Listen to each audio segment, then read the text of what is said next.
distribution. But we're not stopping there.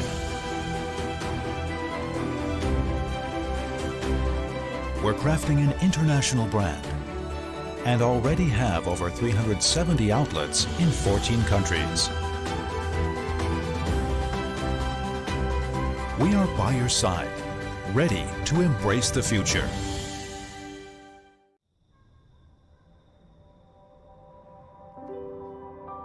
You just dragged them down. You'll always be alone. You're a disappointment.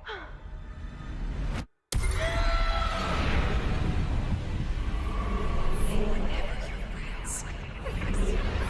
Why do you even try? Why would anyone be friends with you? You can't take the pressure. Every night, you'll always be alone.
Breathe in the wild.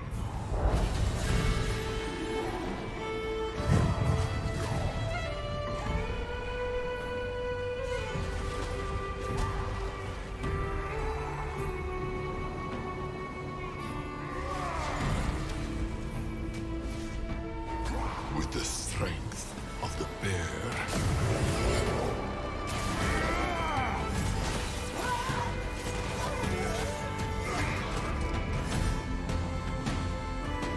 Drive of the ram.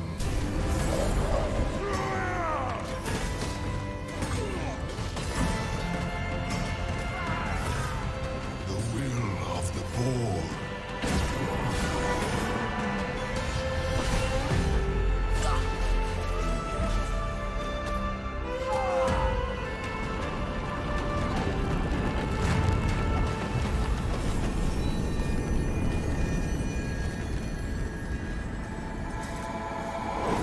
And the cold fury of the phoenix.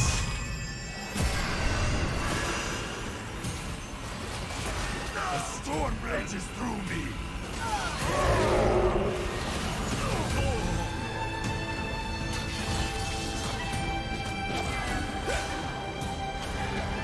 Unshakable.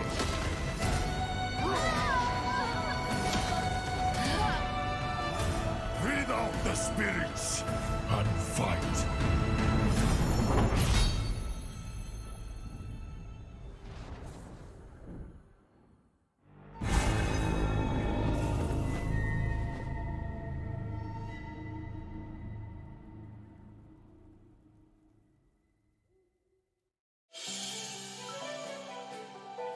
CTBC Bank is Taiwan's top financial institution, but we're not stopping there.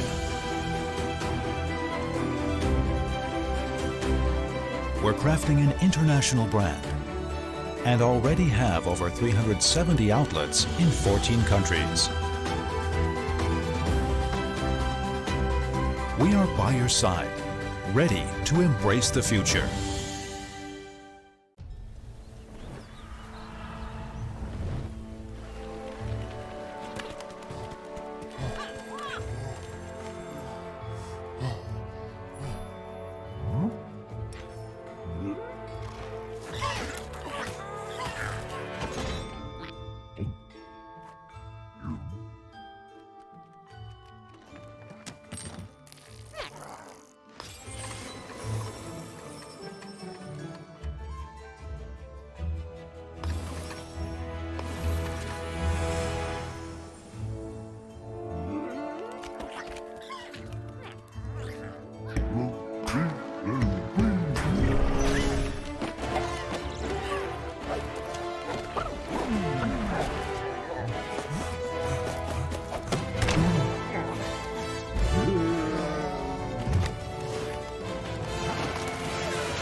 What is going on here?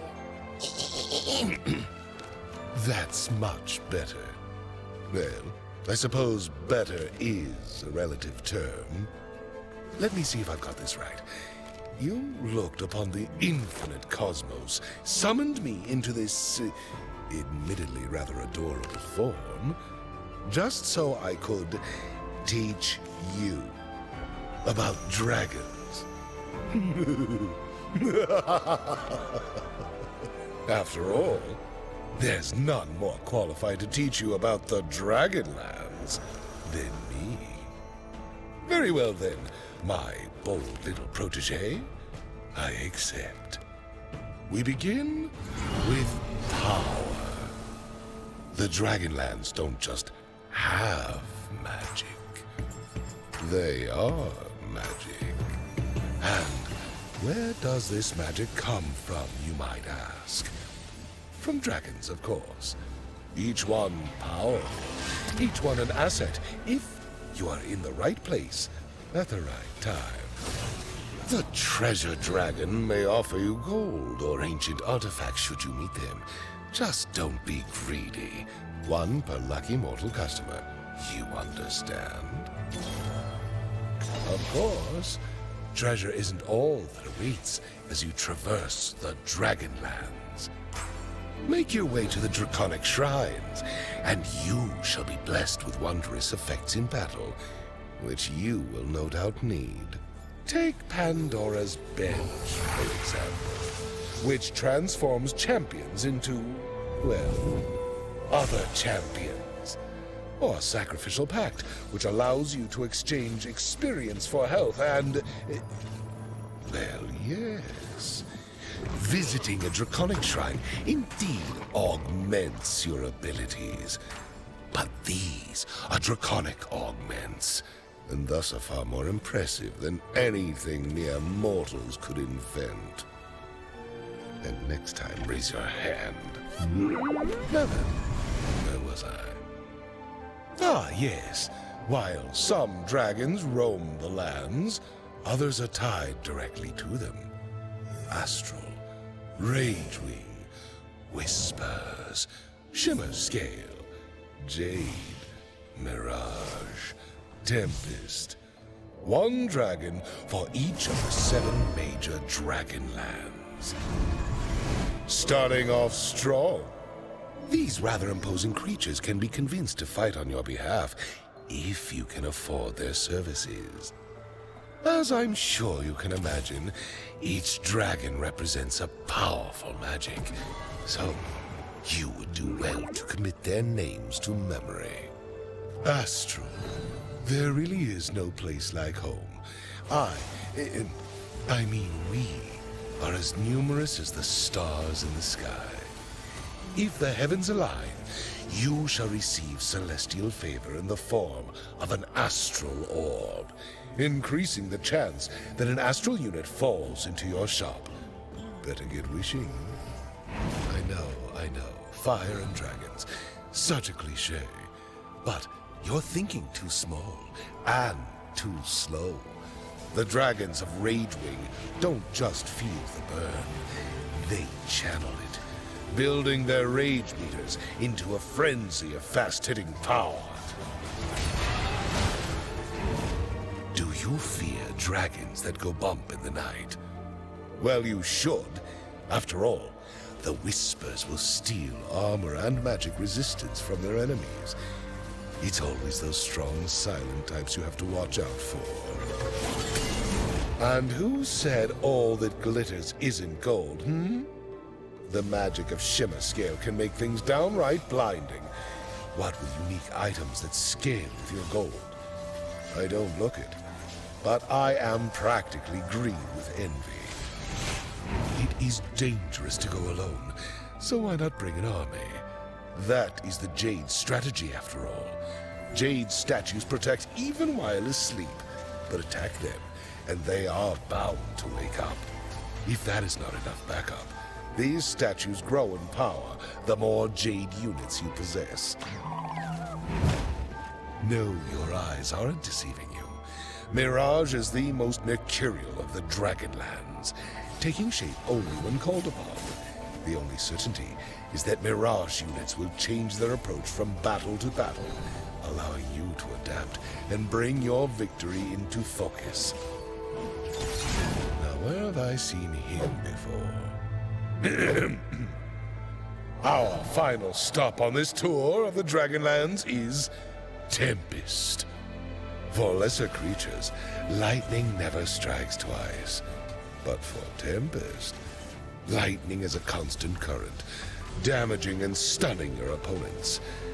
Make them regret trying to weather your storms. So tell me, are you feeling educated, inspired? Because that is it. The lessons are over. What? Did you think I was going to tell you everything about the Dragonlands? Ha! Now, where would the fun be in that?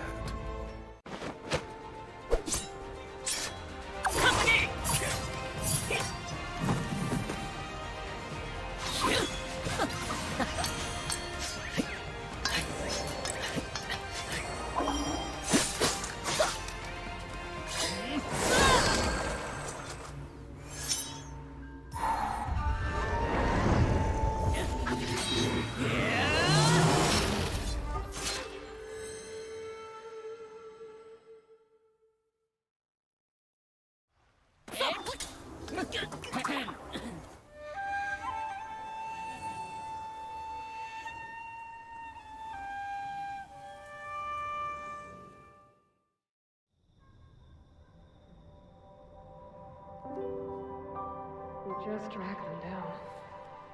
You'll always be alone. You're a disappointment.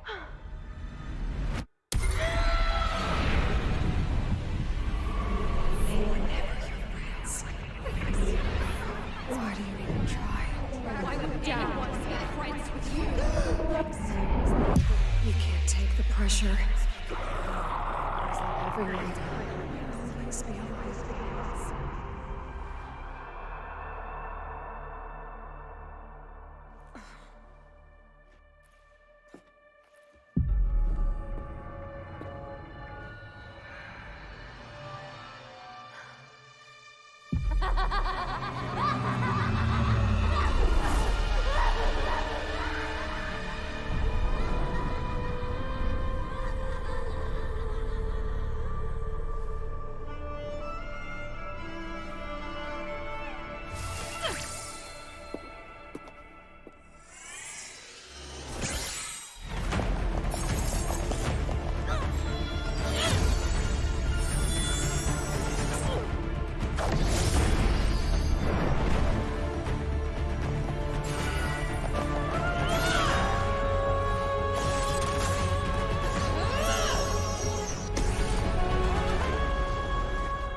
CTBC Bank is Taiwan's top financial institution, but we're not stopping there.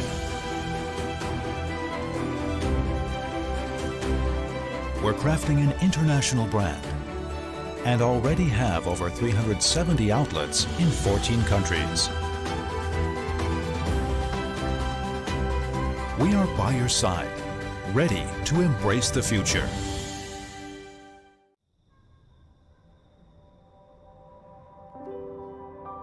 You just drag them down. You'll always be alone. You're a disappointment.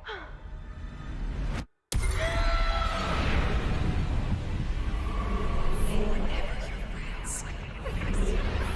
Why do you even try? Why would anyone be friends with you? You can't take the pressure. It's like everyone died. You'll always be alone.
Vodram.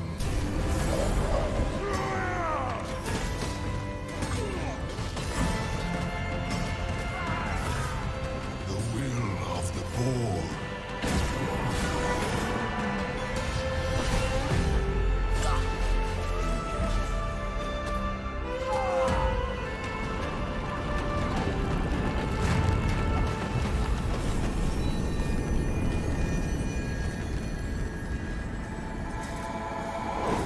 And the cold fury of the Phoenix.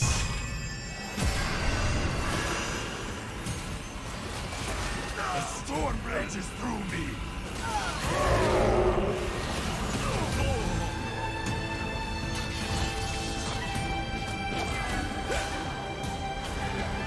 Unshakable.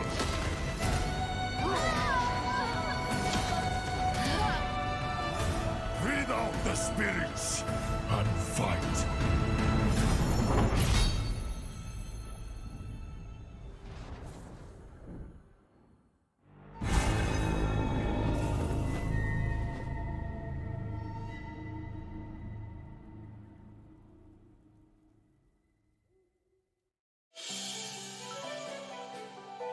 CTBC Bank is Taiwan's top financial institution, but we're not stopping there.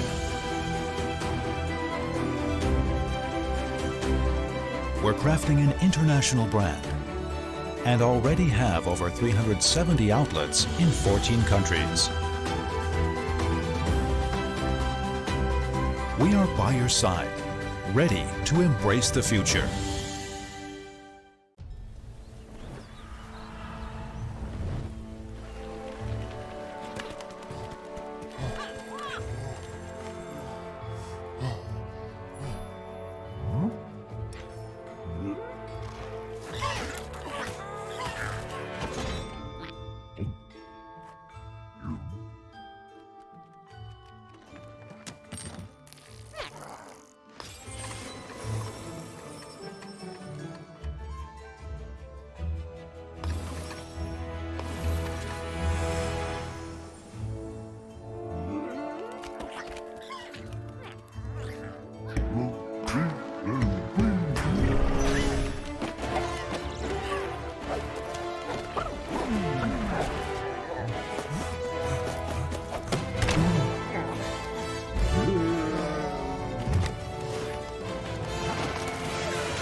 What is going on here?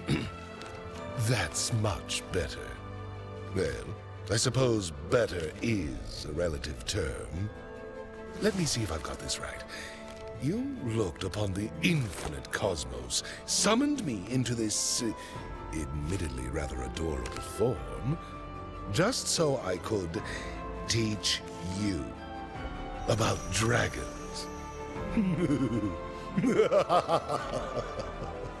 After all, there's none more qualified to teach you about the Dragonlands than me. Very well then, my bold little protege. I accept. We begin with power. The Dragonlands don't just have magic. They are magic. And where does this magic come from, you might ask? From dragons, of course.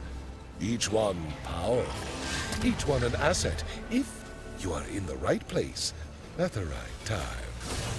The treasure dragon may offer you gold or ancient artifacts should you meet them. Just don't be greedy. One per lucky mortal customer. You understand? Of course, treasure isn't all that awaits as you traverse the Dragonlands. Make your way to the Draconic Shrines, and you shall be blessed with wondrous effects in battle, which you will no doubt need. Take Pandora's Bench, for example, which transforms champions into, well, other champions. Or Sacrificial Pact, which allows you to exchange experience for health and... well, yes. Visiting a Draconic Shrine indeed augments your abilities. But these are Draconic augments, and thus are far more impressive than anything mere mortals could invent. The urge in my soul, gotta let go. I've had enough of the hard times. Got a taste of the sun, now I gotta reach the horizon. The horizon, yeah. Are you coming along? 'Cause I got the current to guide me. Let it guide me. I'm coming home.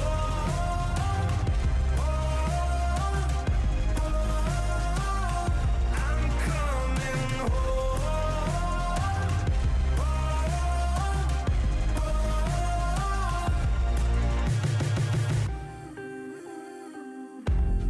I start anew. Sky turns to blue, waving goodbye to the moonlight.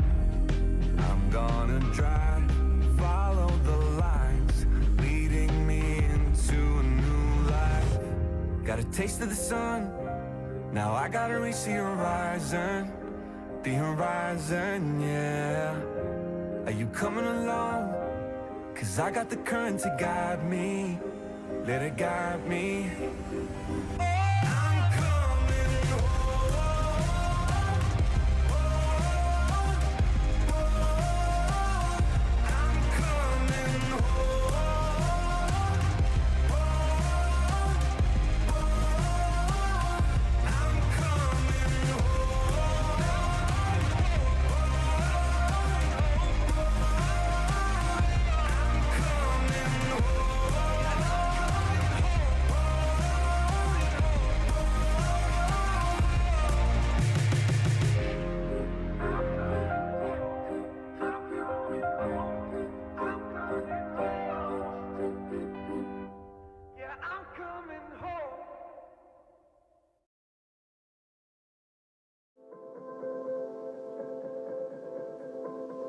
I got to know, what do I feel inside? I lose control, can't keep you off my mind. I gotta know, what did you do to me? Oh, I think it's time, I need to take a chance to cross the line.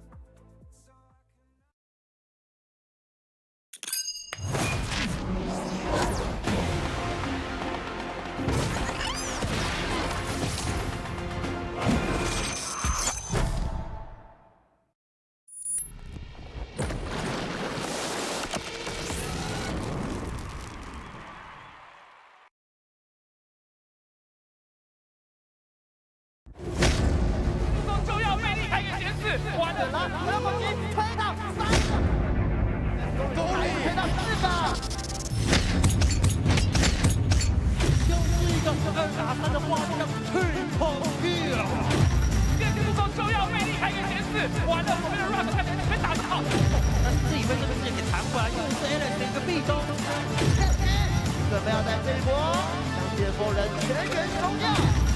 一个位置，又是第三个了，天啊！咱们是拿了一个搭手，开始持续的追击，现在的话比较正常的 triple， 这一波手上换了一个治愈，落地一个治愈之后就被点输了。红魔的一个推，拿着不帮忙的效果把小林给推了回去。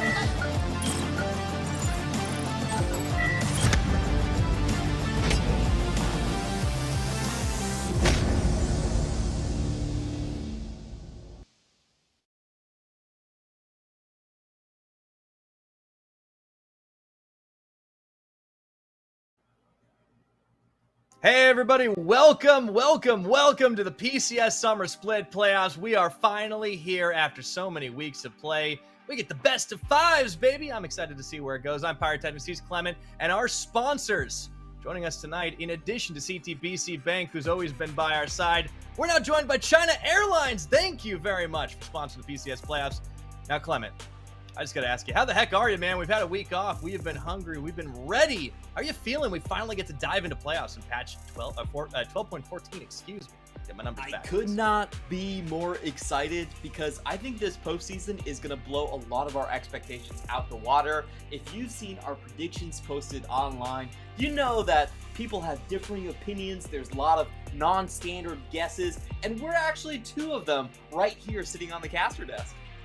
Now we are. We're talking about the whole caster team. Obviously, not just the English broadcast here, but in Mandarin Cantonese as well. Everybody's been looking at like PSG doing really well. Everyone's looking at a lot of different teams. We're very split in all of our predictions as to who's going to walk away with it. All five of us on the English broadcast picked a different team. Yeah, I actually counted. You said 5 different teams? I think there might be like 5 different final predictions right here coming up between all our casters. But first off, we have to kick off with Player of the Week. I will say that Lee Kai did show a lot of great stuff, but I will also mention that he played up against Jewish Team and Sem9 in the very last week, so the stats could be a little bit inflated here. That's true. Nonetheless, he still delivered, and I love to see the carry performance that he's been putting out. Lee Kai is definitely a player that I've got to keep on my radar going forward. And I like this evolution as well, because we've seen a lot of Gnar out of this guy, and hey, we're on 12.14. Gnar got hit with the Nerf bat pretty hard. I like to see him delving into some of the more carry-style champions. Could be trouble for J-Team's top side. I definitely think that, him showing the Aurelia was something to look forward to. Also, it just has to, remind everyone, I think Gwen is definitely still going to be more of his go-to champion. He has 75% win rate on it. He's been doing really strong on the champion overall.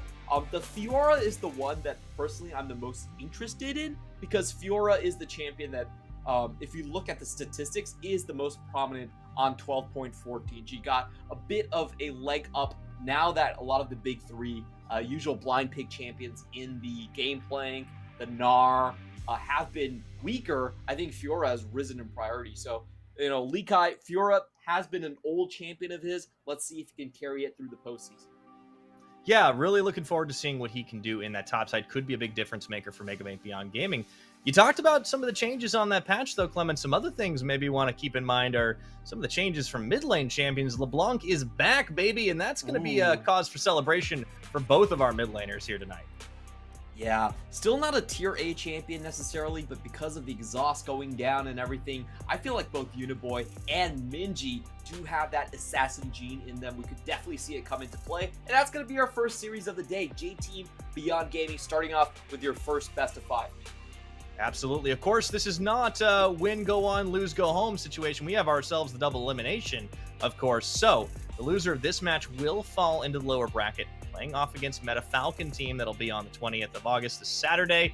And of course, tomorrow, as you mentioned, another matchup in the top side of the bracket. CTBC Flying Oyster taking on Frank Esports. And I know a certain caster by the name of Frank very much believes in the latter team. Yeah, this is absolutely crazy. I think we could spoil it just a little bit right now, but Frank Nightstar, unsurprisingly, has Frank going all the way to Worlds, and not only that, he has him winning the entirety of playoffs. But we have to look at our first series first. Personally, I am going to go for J-Team on this one. I think 12.14 changes the landscape. It gives teams with stronger landing phases and drafts that are lower to the ground a huge leg up. Those objectives in your Drakes and your Heralds, those are not optional now. You have to contest them. You have to join the fray early, and because of that, I feel like J-Team, with the strongest bottom lane in the league, and also with the strongest mid jungle, has that leg up. Absolutely. I agree with you there. As you see, most of us have predicted J-Team to win this one today, but we'll see. And here is J-Team, our roster starting out tonight. Yes, it is, in fact, going to be Driver kicking us off in the top side. Wouldn't be surprised if we see a few swap arounds, but it is interesting to see this squad giving their alternate top laner a bit of time on the Rift. Seen much of Driver at all. He's only played 4 games this split, but I think one of the big reasons he's up here is that Aatrox pick and the counter pick. So Aatrox, they changed him around, but basically the gist of it, much stronger in the mid early game, a little bit weaker late game with the sustained nerfs. Driver's been an Aatrox player this split, and he's also been their go-to counter pick specialist. So if I'm looking at the top lane landscape, I feel like counter pick actually is a little bit more important now that most of the sort of the blind pick go-to champions have been nerfed a bit. So that's kind of my read on the situation. I think Taipei J-Team, a huge thing about this squad is that they are 100% win rate on blue side. So they're coming in with that side selection in game 1 as well, and they're also shoring up any potential weaknesses by having Driver go with the counter picks for the top side. Yeah, I like this. Now, Beyond could try to go for the final pick on top for themselves for Lee Kai. We'll have to see, as Lee Kai, big smile on his face in the portrait, going to be joined by the much more serious faces of Husha, Minji, Wako, and Kino. And I do think the story is a little bit more topside focused in the early game for Megabank Beyond Gaming. However, that doesn't mean it can't happen elsewhere. I think the man to really watch in terms of who's going to deliver performance in the early game for this team is Husha, because he's a player that is just kind of our quintessential ganking jungler in the league. It's so interesting to think about how he plays versus a player like Kong Ye. Husha is kind of almost the reason this team survives so many early games. That's exactly right. Beyond Gaming are such a weird team because if you look at it with the eye test, it doesn't feel like their laning phase is that strong, but statistically, they're actually within the top 3 of early games. And that comes off mainly of Husha. Husha has been on point in the objectives, on point in the first blood participations, and he personally has the best early game jungle stats out of any jungler. So he really anchors their early game. However, I will say that this patch, in my opinion, is going to be hard for Beyond Gaming to survive. We saw lane sustain being hit across the board. You have a lot less value out of your pots, a lot less value out of your runes, and that's going to be the biggest thing to watch for. Can Beyond Gaming still hold that early game edge? Yeah, we did talk about the players to watch on the team, and I do think the bot lane certainly merit an honorable mention, especially when it comes to Lil V, who picked up that pentakill last week as well. Does pump out a fair bit of damage for his team, but you got to look at what Wako is doing. He's doing more damage, even if his KP is a little lower. And I think the reason is because this team relies on him more. He picks up a lot of the slack that Minji often leaves behind. And Wako was one of our most exciting players in spring, stepping in to fill those big shoes that Doggo left behind before he went off to the LPL. Lil V, on the other hand, he's always been consistent. He's always been good. And I think as the meta has shifted away from the more traditional hyper carries, he's looked better compared to Wako. Yeah, I think Little V, what is his strong point is the fact that his Kalista is 29 KDA, and they often first pick it. I feel like Kalista is the single most important champion for J-Team right now, and Beyond Gaming obviously agrees with me right here. They instantly ban that champion away. If it goes to, I think, other champions, then the Lucian Nami is also something that you have to remember coming out from Little V and Enso, and again, they also banned that away. So, absolutely. Props to Benny, we have the same mind.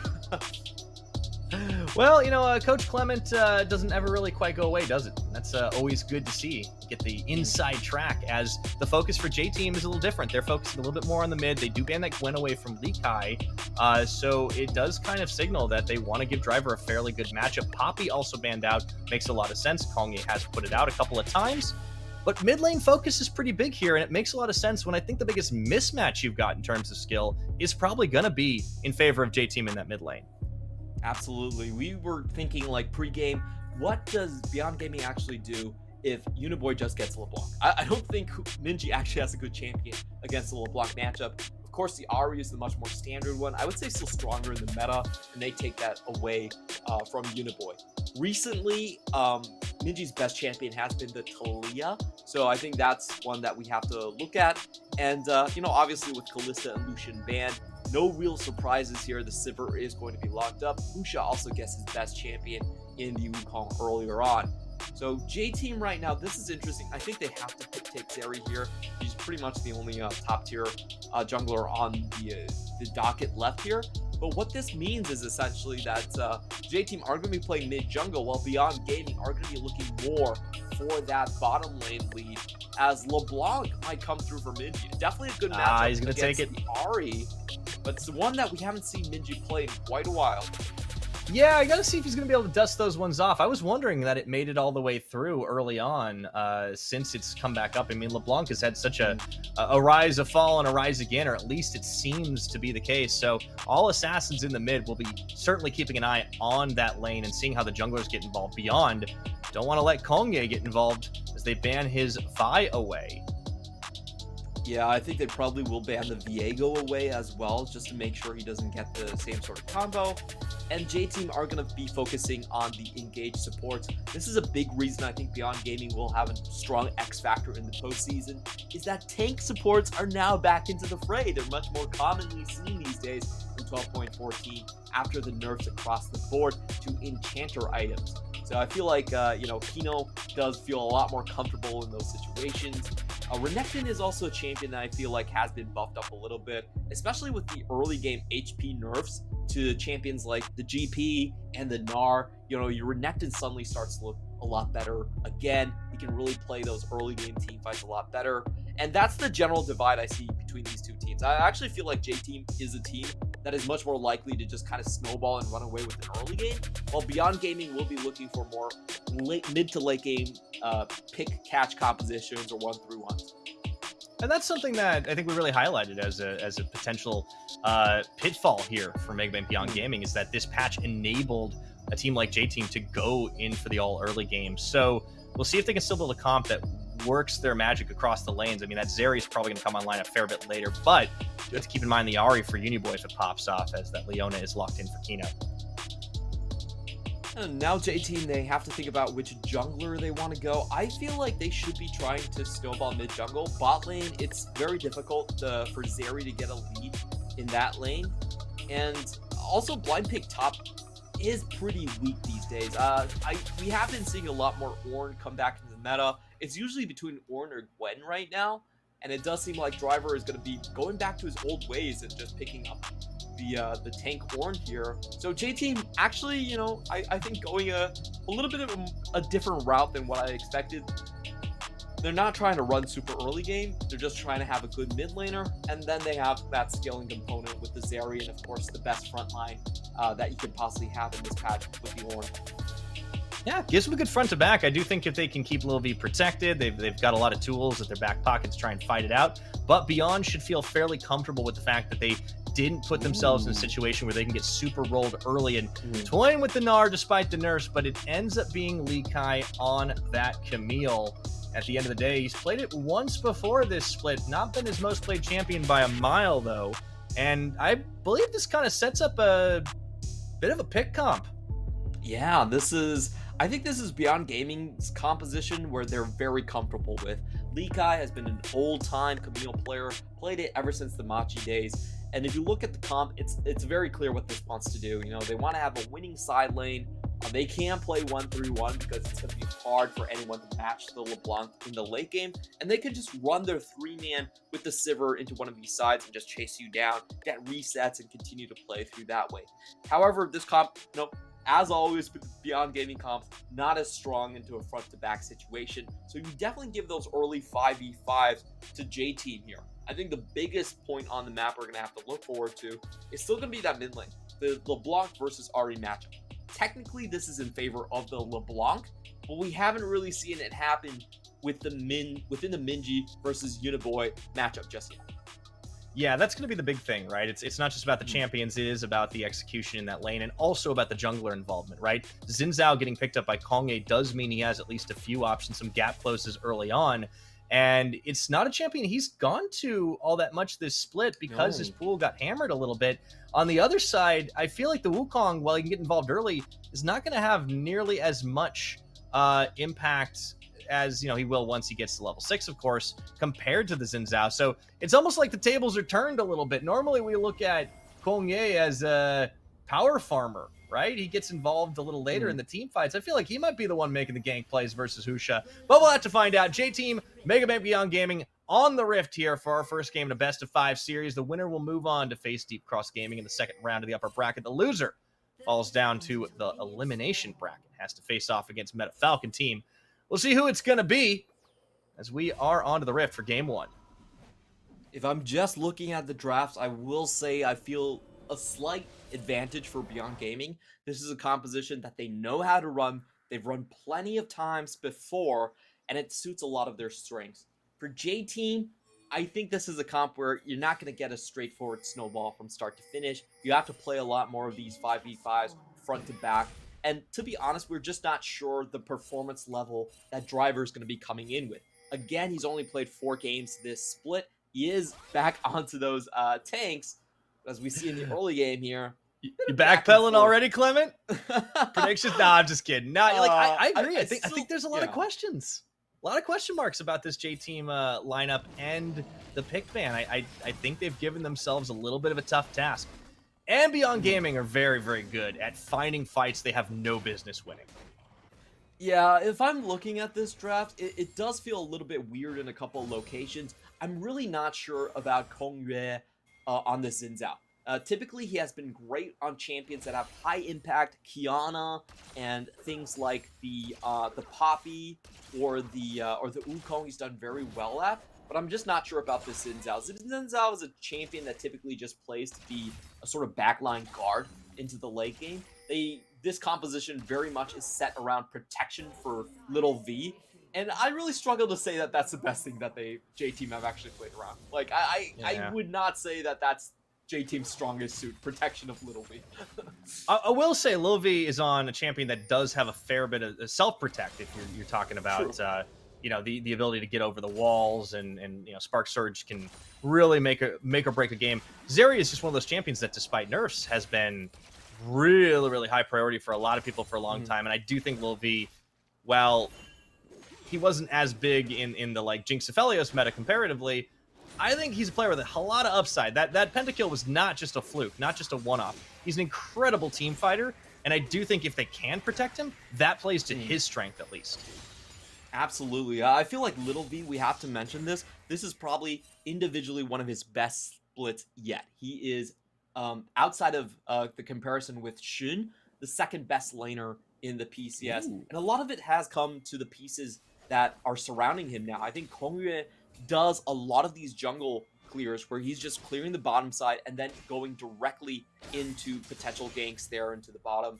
And you also have Ensa, who I think has been a much stronger laner compared to some of Little V's previous support. So Little V has really been set up to shine here. I think he's definitely done well. But now Minji, ooh. Yeah, comes in, gets the setup. Husha wasn't quite ready for it, so it doesn't really take too much. And Minji actually gets a little bit punished on the back half of it as well. Did expect to see action early in that mid lane, but no kills taken just yet. Ooh, excuse me, though. Kino goes in and finds Lil V, forces the cleanse out of him as he's trying to walk away. Should get stunned up there, and they're really lining this up, but Wako just couldn't get in time, even popped the ghost as Enzo knocked him away. Good protection, but it's Beyond Gaming's bot lane that are stepping up here.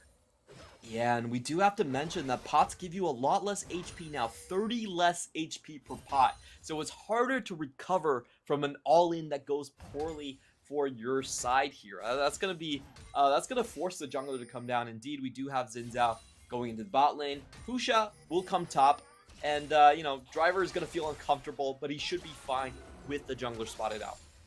Yeah, just a little monkeying around in that bush. Here's Kolmye down bottom, as you said, will be revealed. Kino and Wako playing very safely here. Worth noting, too, I talked about the ghost being popped. It was Wako going for the ghost summoner. They don't actually have a defense. Ooh, boy, he might regret it now. The flash into the knockup. Couldn't quite land on Wako, who's a little out of mana right now. But Kino takes a lot of punishment still, though. No first blood. Yeah, and that's a big win there for J-Team, as they do get that flash down on the side of Wako. He now has neither summoners here. Meanwhile, in the top lane, we just see Driver actually getting a huge chunk onto Lee Kai there. If he ticks close to level 6, Lee Kai could be in trouble. I was going to say, what's going on up top side? Lee Kai is he's getting bullied around by Driver. So I was the wondering. way I see this is that I feel like Lee Kai probably overbaited. He had Husha in the top side there, and the wave was pushing towards him. So my guess is he probably baited a trade, try to get Driver out, but Driver knew that Wukong was there the entire time and just said, okay, I'll take the trade and walk out. Speaking of, Husha gets spotted again down bot. One thing that J-Team have done very well is warding up a lot of these bushes and preventing Husha from having a huge impact early. Still wouldn't expect the Wukong ganks to be nearly as effective until Cyclone's ready. But speaking of ultimates, we're starting to get them popping up mid lane. As well, Uniboy dings 6 around the same time as Minji. Kongye still on 5, waiting to get involved a little bit more. But it's a little bit of a quieter early game, and I think despite the efforts by Beyond, they should be pretty happy about that. Yeah, I think most of their laning phase are absolutely fine. I will say if I'm Beyond Gaming, I would prefer to have a little bit more of a lead in my mid and bot lane. That hasn't really been the case this time around, so they are a bit behind schedule. And now we are going to be heading towards the most important phases of the game, which are these neutral objectives on 12.14. So the gist of it is Drakes now grant you 50% more effects than they previously did. Huge bonus. Heralds also give you 200 local gold. So what this means is that the early objectives are do or die. You cannot give over 3 early Drakes or 2 Heralds and expect to outscale out of your position. That just does not happen anymore on 12.14. You also cannot expect to just leave your AD in the bot lane and hand over Herald. Because of that 200 extra gold, you have to contest. So this is going to be the most action-packed phase of the game. Riot has came out and said, you know what, we feel like our early game between pro teams has been a little bit slow. Too many people have been sitting on their Azirs, sitting on their Gwens. We're going to make that a thing of the past. Yeah, it's starting to get a little bit more exciting early game for sure. And already, even without the first blood, a couple of attempts happening in this one. And, you know, you talk about neutral objectives. That's something that Beyond Gaming have been very good at this split. You look across the board, and they have first tower about 3 out of 4 times of their games. Their first blood percentage is one of the best in the league, and they're also not terrible at taking the early dragons. J-Team, on the other hand, are a little bit of a slow roller squad. They're one of the worst at dragons in the early game. I always say that dragons are not always very indicative of how a team's doing, because a lot of times you're trading Herald for Drake, and the Herald is usually worth more. So you typically do want to look at Heralds, and even in that comparison, Beyond Gaming does come out ahead. Yeah, 72%. That's the thing. Herald. They're the best team. They're the best team at Rift Heralds. And not just even the first one, just in general. I just think that Beyond Gaming are actually super clutch, and Husha's been doing a great job in a lot of these so far. As we do have actually just a straight push in on the bottom side, so it looks like J-Team are just going to go for that early Ocean. They're going to muscle in for it right here. I do think with that being in plain vision, it means Husha can hop the wall, get a setup, actually get spotted by Driver. And here's a roam. They're actually going to mid lane right now. I think they might want to try and instead force a play onto Herald. Yeah, this is interesting. So they do have a head start on the support if they want to go for it. If we see right now Kino on the map, still a ways off towards getting that one.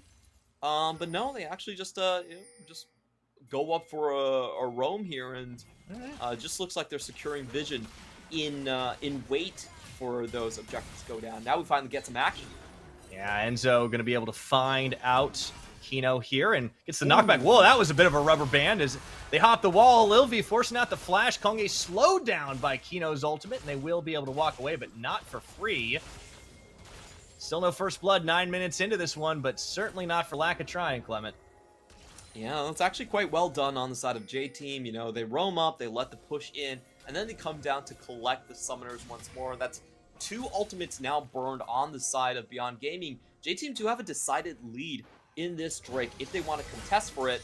But as we said, usually most teams still prefer the Herald compared to the Drake.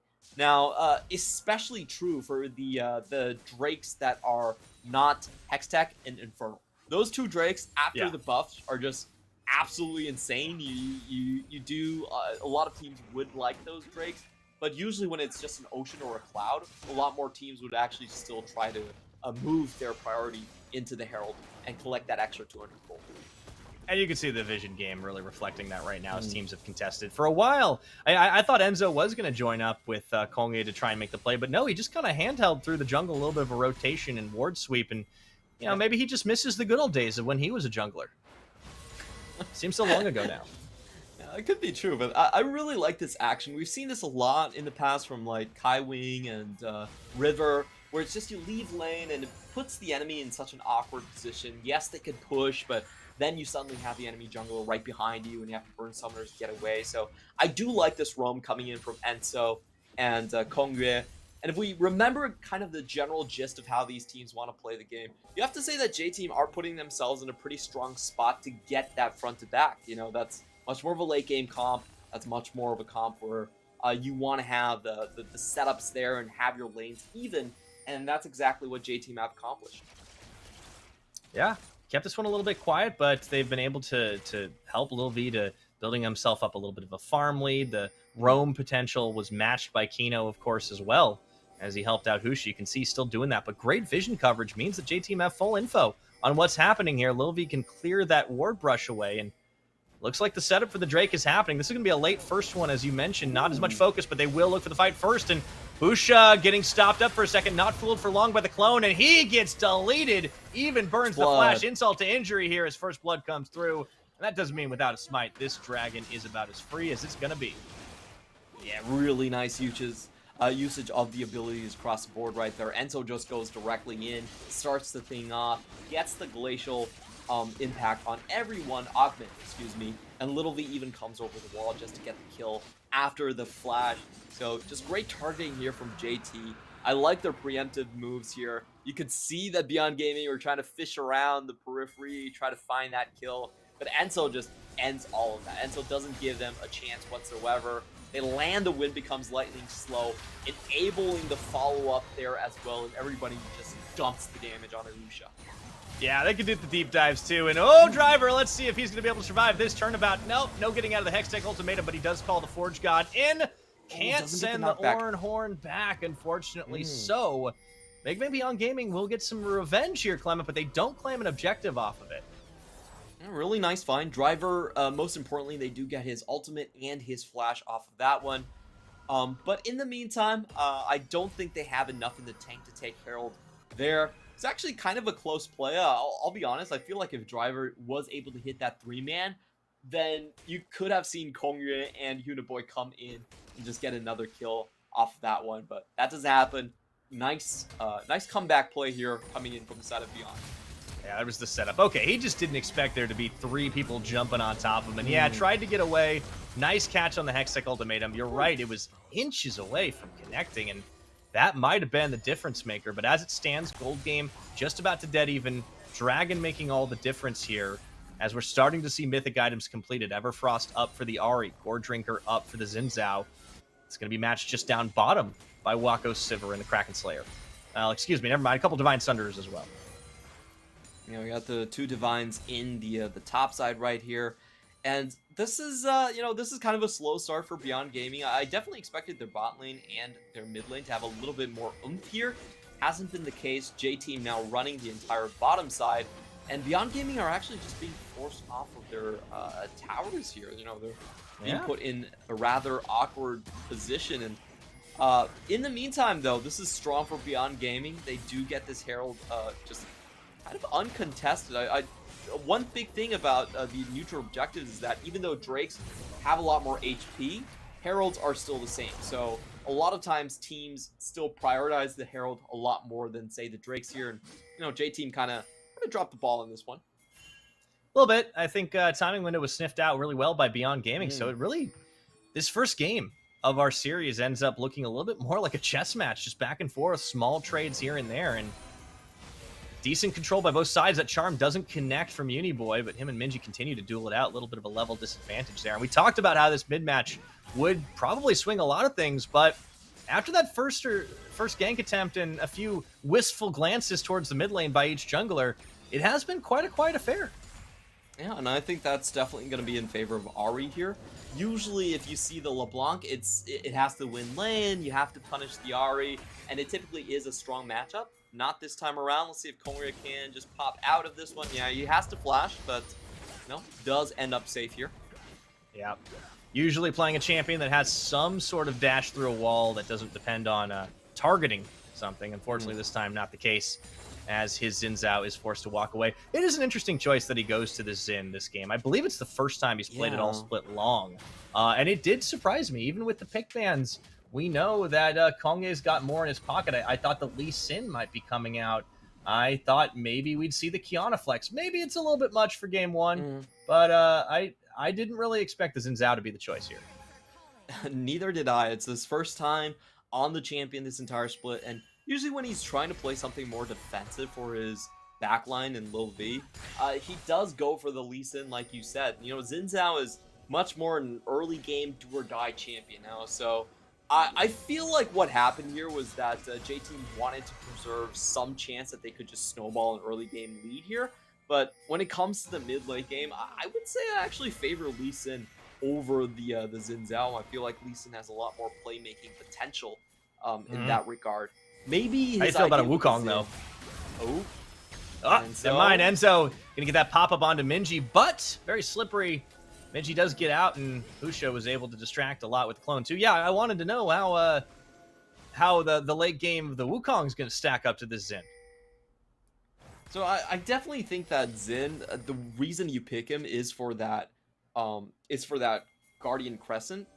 Basically, you sweep everyone away, and you can keep Zeri alive and Ahri alive for a long time. And the idea here, I think, is just because Beyond Gaming is trying to play such an aggressive early game, such an aggressive dive comp, that you just want to... Yeah, Kino gets stopped up. Uniboy gonna get caught by Minji. That's a good amount of burst there. Does he actually get away from this? That's the question. Here comes the Cyclone, and Lee Kai opens up with a kill. Hex ultimatum onto Kongye, who cannot survive through. Beyond Gaming keep finding angles. They've done this all split long, and they do it again for 3 kills. Massive win for Beyond Gaming. I feel like J-Team are a little bit too optimistic here. They didn't realize that they were being collapsed on from multiple sides, and it was actually a timing window where Lika had his TP and Driver did not. So massive win for Beyond Gaming. They also get the most, I would say the strongest Drake of them all here in the Hex deck. Get that 9% attack speed, 9% cooldown reduction here. So massive plunder by J-Team. This is huge. Beyond Gaming just get a huge swing, and they're also going to be able to get another charge. Oh, Lil V was so close. He couldn't finish Shelly off. Yeah, this was a great setup, you think, but the collapse comes in reverse.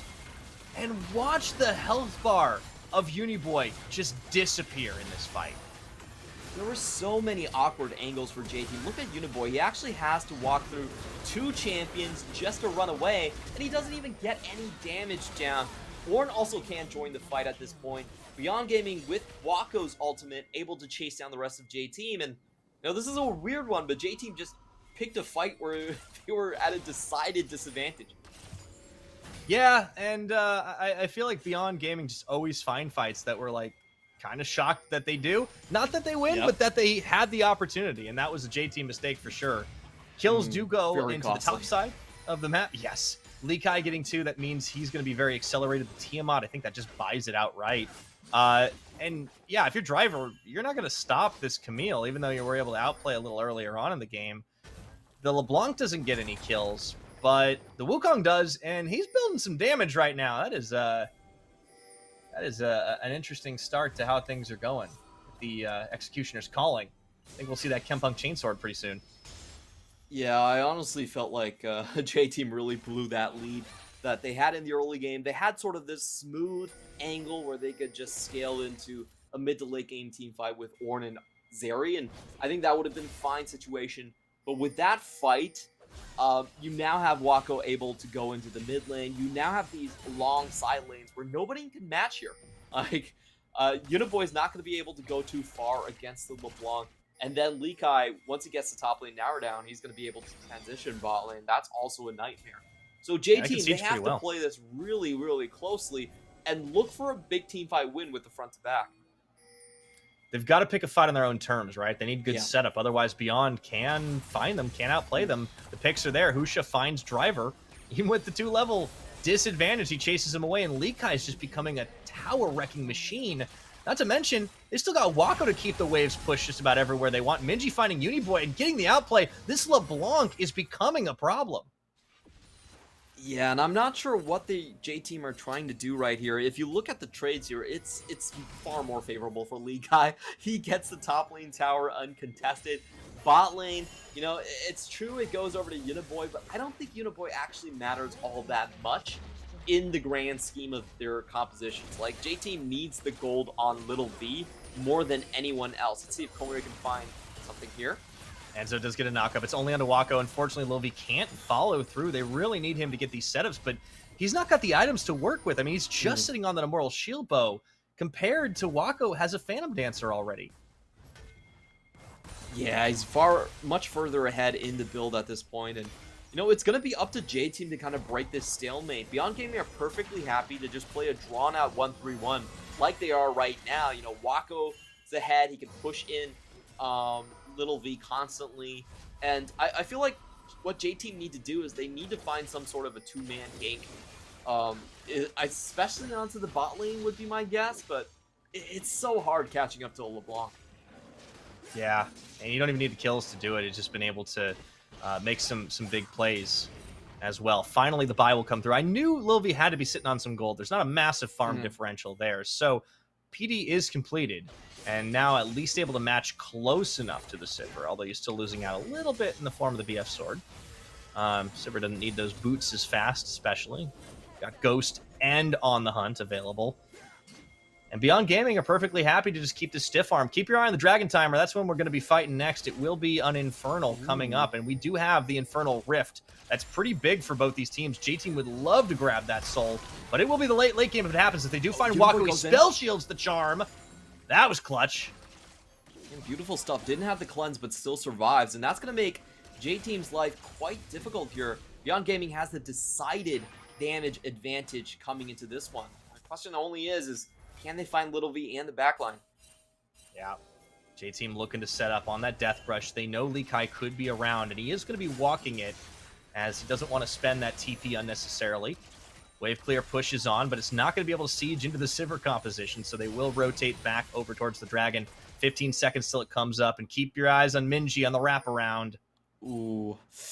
J-Team are not bluffing anyone. They have vision here from Beyond Gaming. They know they're in that brush, so they can just hang back. If J-Team wants to fight, they have to full commit to this Drake. They see Minji right now.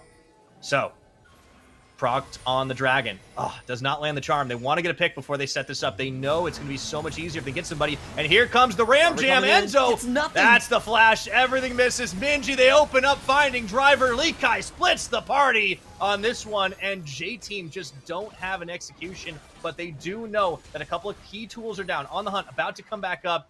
J-Team not feeling the most confident in the moment, but maybe a little more than they would have otherwise. Driver does have TP as he backs away. Minji coming in. Enzo looking for something. Not able to find it, and teleports will be expended on both sides as Lee Kai comes back into this fight. No more ultimatum, but Minji's still threatening. Now, only one ult left on both sides here. We have Husha with the potential engage, and then Uniboy with the charge away. Ooh, that's going to be a knockup, but you can see Kongi on the Crescent Guard. That's enough. However, his health bar still melting pretty fast. Enzo gets denied on the last charge of that ultimate, and Wako goes through, taking Enzo out, carves off a flank stake, and now Uniboy just trying to dish the damage, but even with the Spirit Rush getting away, doesn't have it. Minji, here comes Lee Kai around the side, picks up two in quick succession. I didn't even see where the heck he came from, and that's going to be the end of the fight as Beyond will claim the spoils. Yeah, beautiful stuff coming in from Beyond Gaming here. They split J-Team's composition away. Kongyur is left on the bottom side. He dies, just getting chased down. And then you have the resets coming in and just the chase down potential that we mentioned from Beyond Gaming here. I think unfortunately for J-Team, they had a decent start to that one, but they couldn't really tank the damage later on. Without Enzo and his ultimate, it was almost up, but without that, without the ult there, they just couldn't stand in their position. If you look at this, I just think Driver was kind of out of position at the start of this one. And look at Kongyur, he's forced away. Beyond Gaming walk right in with the damage dealers, and they just get both Enzo and Kongyur right off the bat, as easy as that. The damage is not able to be withstood on the side of J-Team. It comes so much faster, and I think the big difference there is that Beyond just pumped it all into the same targets. J-Team split their focus because they saw opportunistic moments, but didn't get what they needed. They need those team fight ultimates available, but they used a lot of them either defensively or on a pick attempt, not having the regular like flash headbutt pulverize combo available, having to rely on the longer setup of the Hex Flash, and not having the Ram Jam. Punished them. Now they're setting up a Death Brush, and I feel like Beyond are wise to these tricks. They have to know this is happening, but Wako and Kino, here we go. The Ornhorn going to be coming through. They turn on to Kino, but do they have the damage? He's just tanked it through. Nope. You can see they don't. Now the turn's coming in. The trap is closing. Likai becomes unstoppable. The true damage is just so huge, and that Camille, certainly the scissors have been sharpened here, and here is Beyond moving forward. Uniboy will fall to the ricochet hits. That's going to open up the Baron.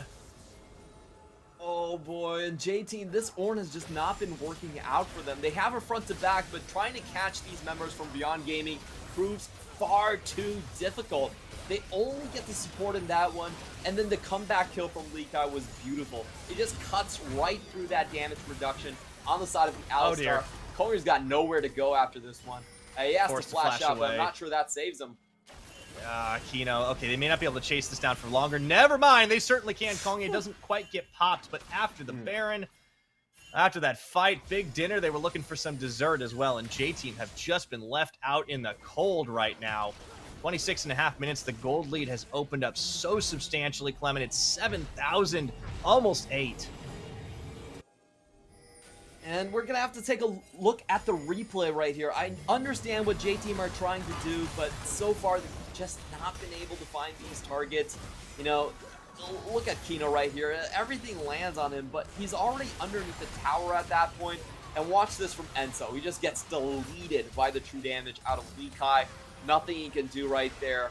It's so hard for J-Team to try and find these catches, but at this point they're also so far behind that they can't really start the objectives on early themselves. So they're really in an awkward situation, and my suggestions for them is just, you know, just wait for the third item, Zeri. At this point, you can't really do much trying to force these contests, and just look at the damage difference here. Yeah, it's stark. It's night and day at this point, and you're right. It goes back to draft. You talked about how the Sin seemed a little bit of an oddball pick. Protecting Lil V was not something that J-Team have been exceptionally good at. That's why he usually plays things like the Callistic and protect himself really well. The Zeri has the self-peel, but they're just not finding the targets. J-Team, they're looking for that front to back, and Beyond Gaming know this game plan. They do not give them an opportunity. And here we are, almost 28 minutes in. They've held Beyond Gaming to J-Team to a single kill. Yeah, and J-Team, at this point, they still don't have the damage. They really can't fight this. I think their game plan has to be just give up the outer towers and wait for the high ground inhibitor fights at this point. Like, they need that Infinity Edge so badly on Zeri, or else Little V is just going to be tickling people. Yeah, and they're getting tickled quite a lot themselves. Look at those health bars just being chipped away at. That means that the fights that Beyond do take just have such a higher chance of success anyways, and you can see Minji just keeps on finding a target. Here we go. The Ornhorn is going to be called out. Wako spell shields through it. And Beyond every time have just split so effectively right now as they will go in for round 2. Looking for Enzo. Here comes Husha onto Kongye. They just find so much damage, forcing the retreat. That's going to open up the inhibitor. And even though everyone's still standing, Beyond Gaming have broken into this base easy as you like.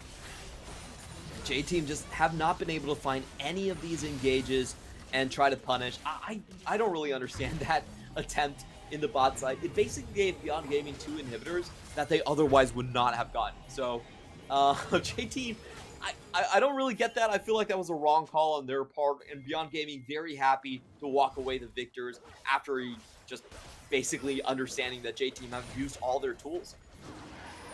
Yeah, it's unfortunately a very telegraphed strategy when it pops off like this, and I do think it starts to beg the question, why did they start Driver? He's clearly not been on the same page with the team with regards to the fighting execution. Maybe they want him to go for those Call of the Forge Gods, but they've been very, very optimistic. Yeah, in my view, there's no way they're trying to go for that. That was just maybe we can hit Wako. But Wako's been very good with the spell shields the entire game, and you still don't have your Infinity Edge yet on the Zeri. I don't understand why that was a reasonable attempt coming in from J-Team. And, you know, they're going to have to fight that Infernal Soul that's coming up so soon.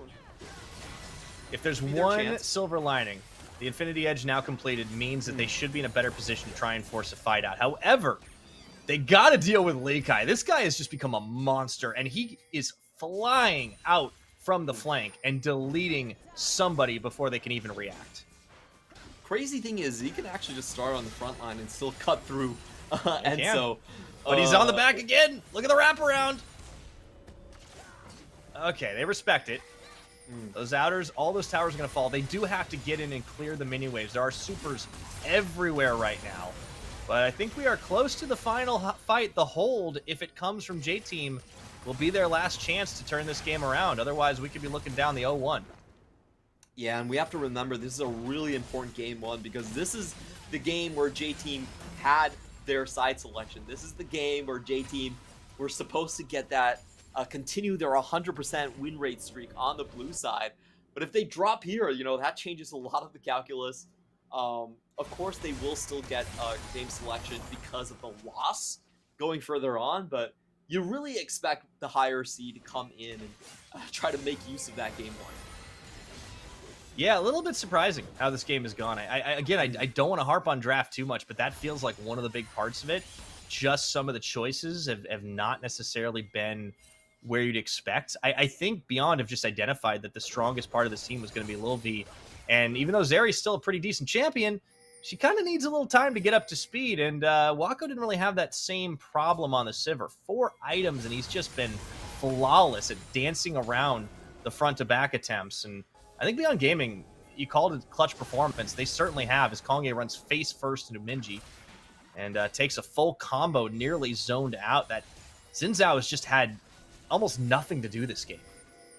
Yeah, I don't really see what the Xin Zhao was there supposed to accomplish. And here comes Beyond Gaming. Oh, big old tack sweep, and they move into Enzo Into to get the a back. big knockup. However, Minji and Usha Lil in the V. back, Oh, making Lil down. V's life hard as they send him back to the fountain. Wako goes on the spree, and it is just 1, 2, 3, lights out, Uniboy deleted, and that's going to be GG for game 1.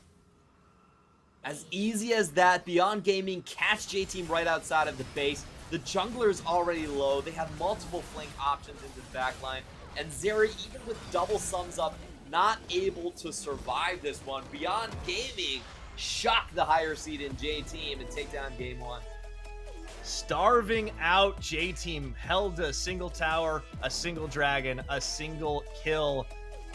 And I think there is quite a lot of shock for the J-Team roster, especially as we had been predicting them to be the winners of this series. All but Nightstar had believed in J-Team, and I think there's going to have to be some changes going forward. I don't think this game's all on Driver Clement, but I do think they need to swap him out.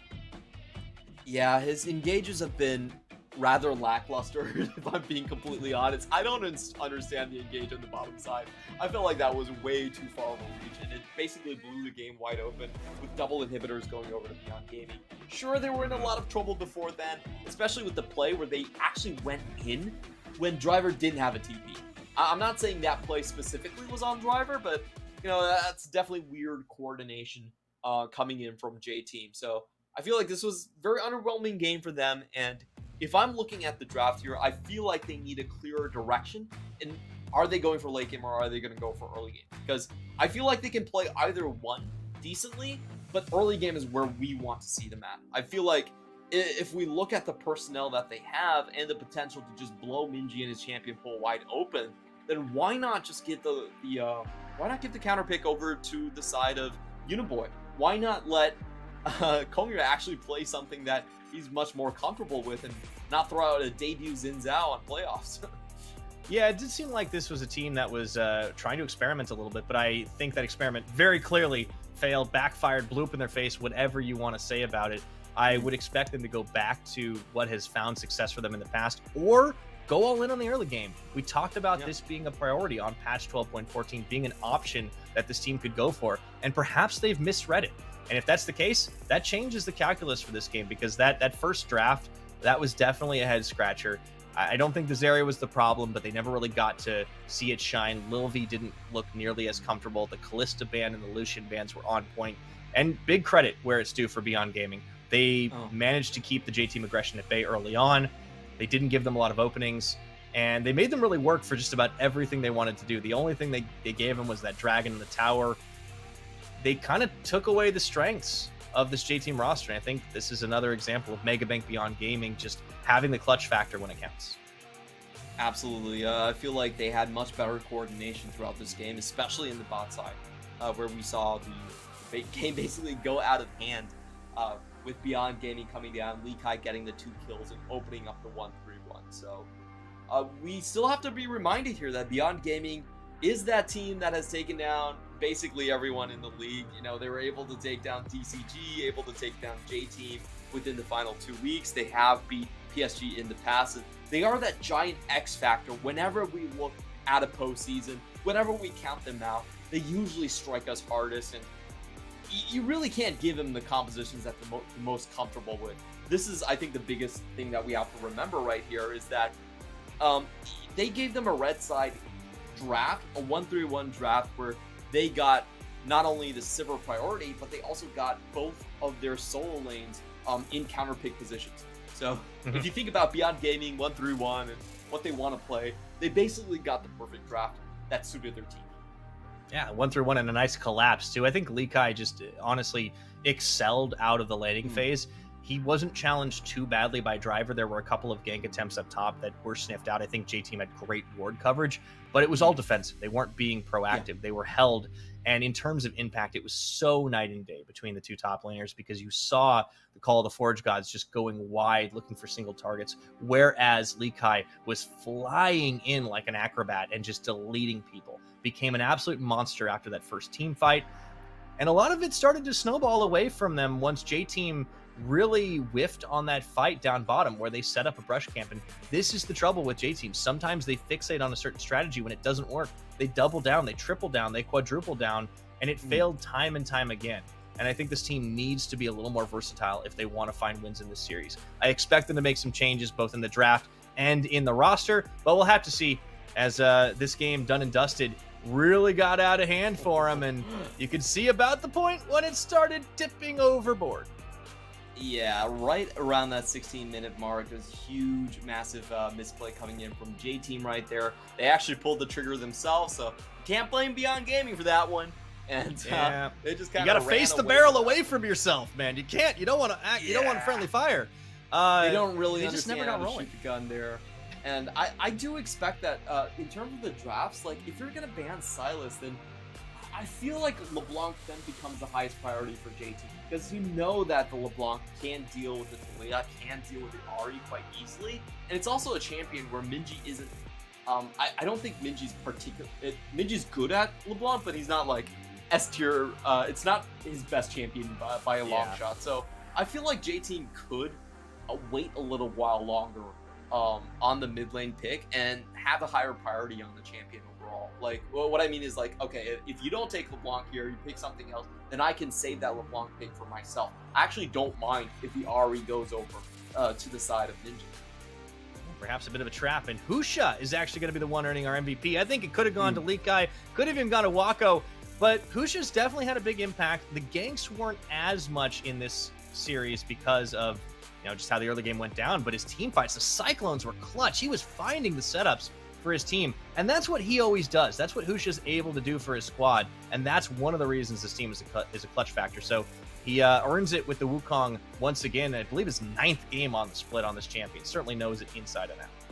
His best champion by far, and I think he's been able to get good early games on it. This time around, we saw that triple man Cyclone kicking open the door for the early game, and once again, he does it on the monkey. Absolutely. So, one game done and dusted. We'll see if J-Team can bounce back right after this.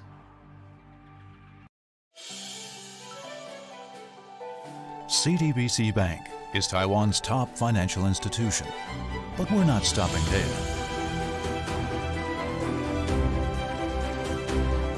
We're crafting an international brand and already have over 370 outlets in 14 countries.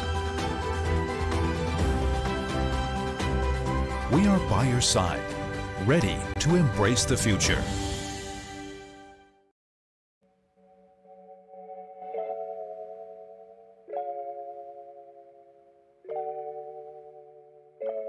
How long can it last, you ask me?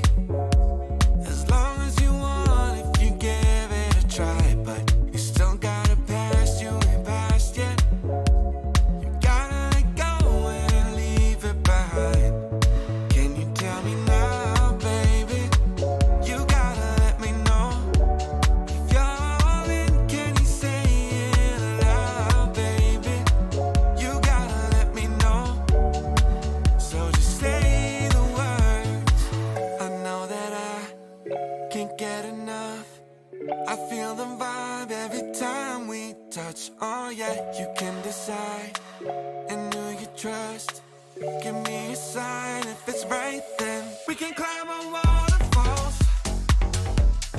We can climb on waterfalls. There ain't nothing stopping us. We can climb on waterfalls. We can climb on waterfalls. We can climb on waterfalls. There ain't nothing stopping us. We can climb on waterfalls.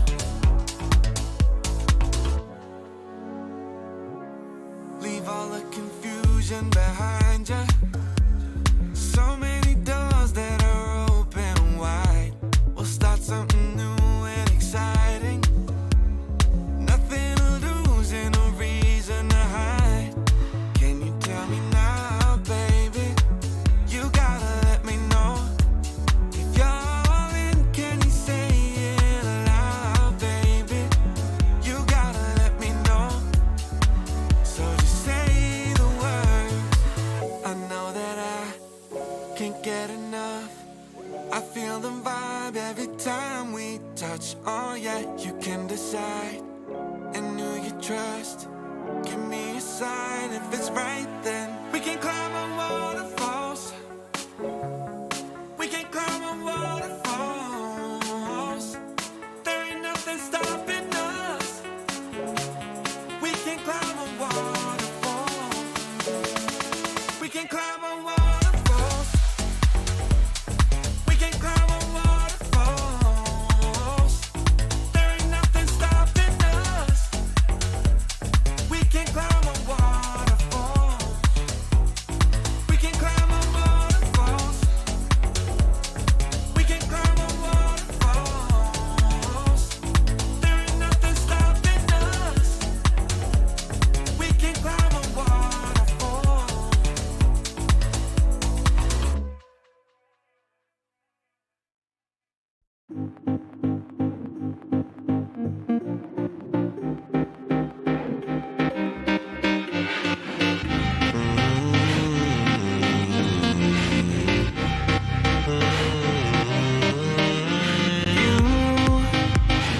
Promise that you give the most. And it started out like oh so close. Now it's hard to keep you on the phone. On the phone. No matter what I do, you're never satisfied. You don't believe my words, although I never lied. Are you a devil in disguise? I don't get why you're so heavy on my mind. You're so heavy on my mind. Heavy on my mind. You're so heavy, no, I'm not ready for it. Because you're heavy on my mind. You're so heavy on my mind. Heavy on my mind. You're so heavy, no, I'm not ready for it. Because you're heavy on my mind.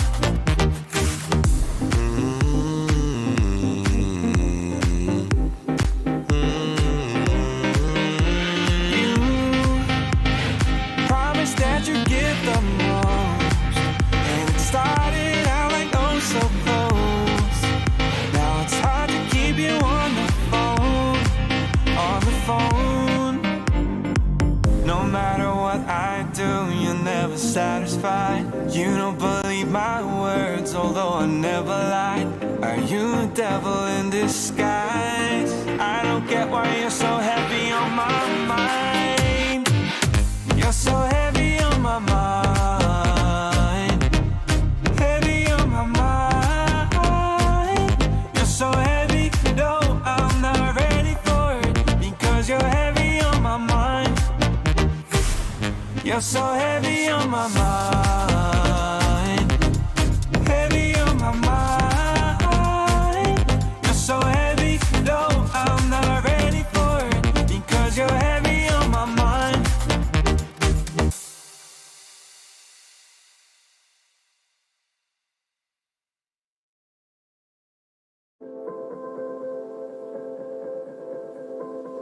I got got to know, what do I feel inside? I lose control, can't keep you off my mind. I gotta know, what did you do to me? Oh, I think it's time, I need to take a chance to cross the line, so I can understand. I gotta know, what did you do to me? Oh, oh, 'cause you give me something I never knew before, and it feels ecstatic. Give me more, give me more. When you call my name and we're all alone, when you hold me close, it's those silly little moments come and go, and they stay with me. They make me feel like I'm alive.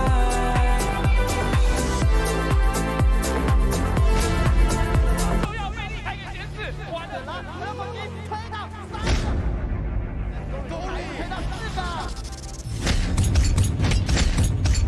就是一个2打3的画面，Triple Kill。电视不够就要被你开个前世，完了，我们的 Rock 看起来没打得好，但是自以为这个剑给弹回来，又是 Alex 的一个壁咚。准备要在这一波将猎魔人全员收掉。差了一个位置，又是第3个，哎呀！咱们是拿了一个打手和持续的追击，现在的话瞄准上是 Triple。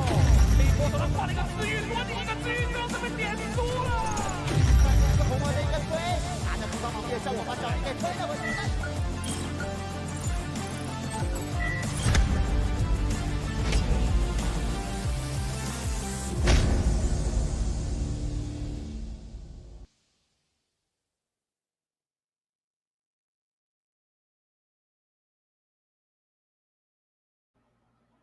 And welcome back, everybody, once again to the PCS Summer Split Playoffs, baby. We're in the first series. It's Type AJ team taking on Mega Bank Beyond Gaming. However, Mega Bank Beyond Gaming got the upset win over them in game number 1 here, and we'll see how this next one goes. But before we do, I do want to take a moment to shout out our wonderful sponsor, CTBC Bank, and of course, our new sponsor. We're flying high this playoffs with China Airlines. Thank you so much for making the PCS possible. Now, Clement, it was a bit of a shocker in game number 1, the way and the thoroughness that J-Team lost that one. But they've made a few changes, notably in that top lane. We got Rock back, baby.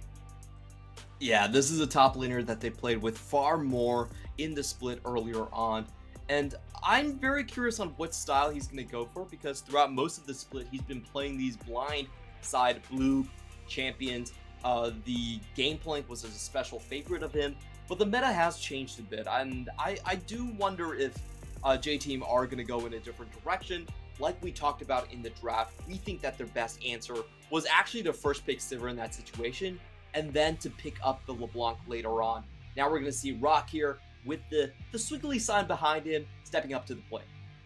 Yep, a little bit of a rotation in on this one. We'll see if he can be the secret sauce to the rest of Type AJ team. I do think blue side blind pick, it's something that served them well in the past, but that patch change does mean they might have to find something a little bit different here. I would love to see if they couldn't try and force it out a little bit earlier on and just say, all right, come at me, Lee Kaiju, do your worst. For Kongye, I think it's going to be important for him to get on more of a comfortable champion, because I don't say this often, I don't think he felt very comfortable on Xin Zhao. No, he didn't. I feel like Kongye needs to be much more of a playmaker for this team.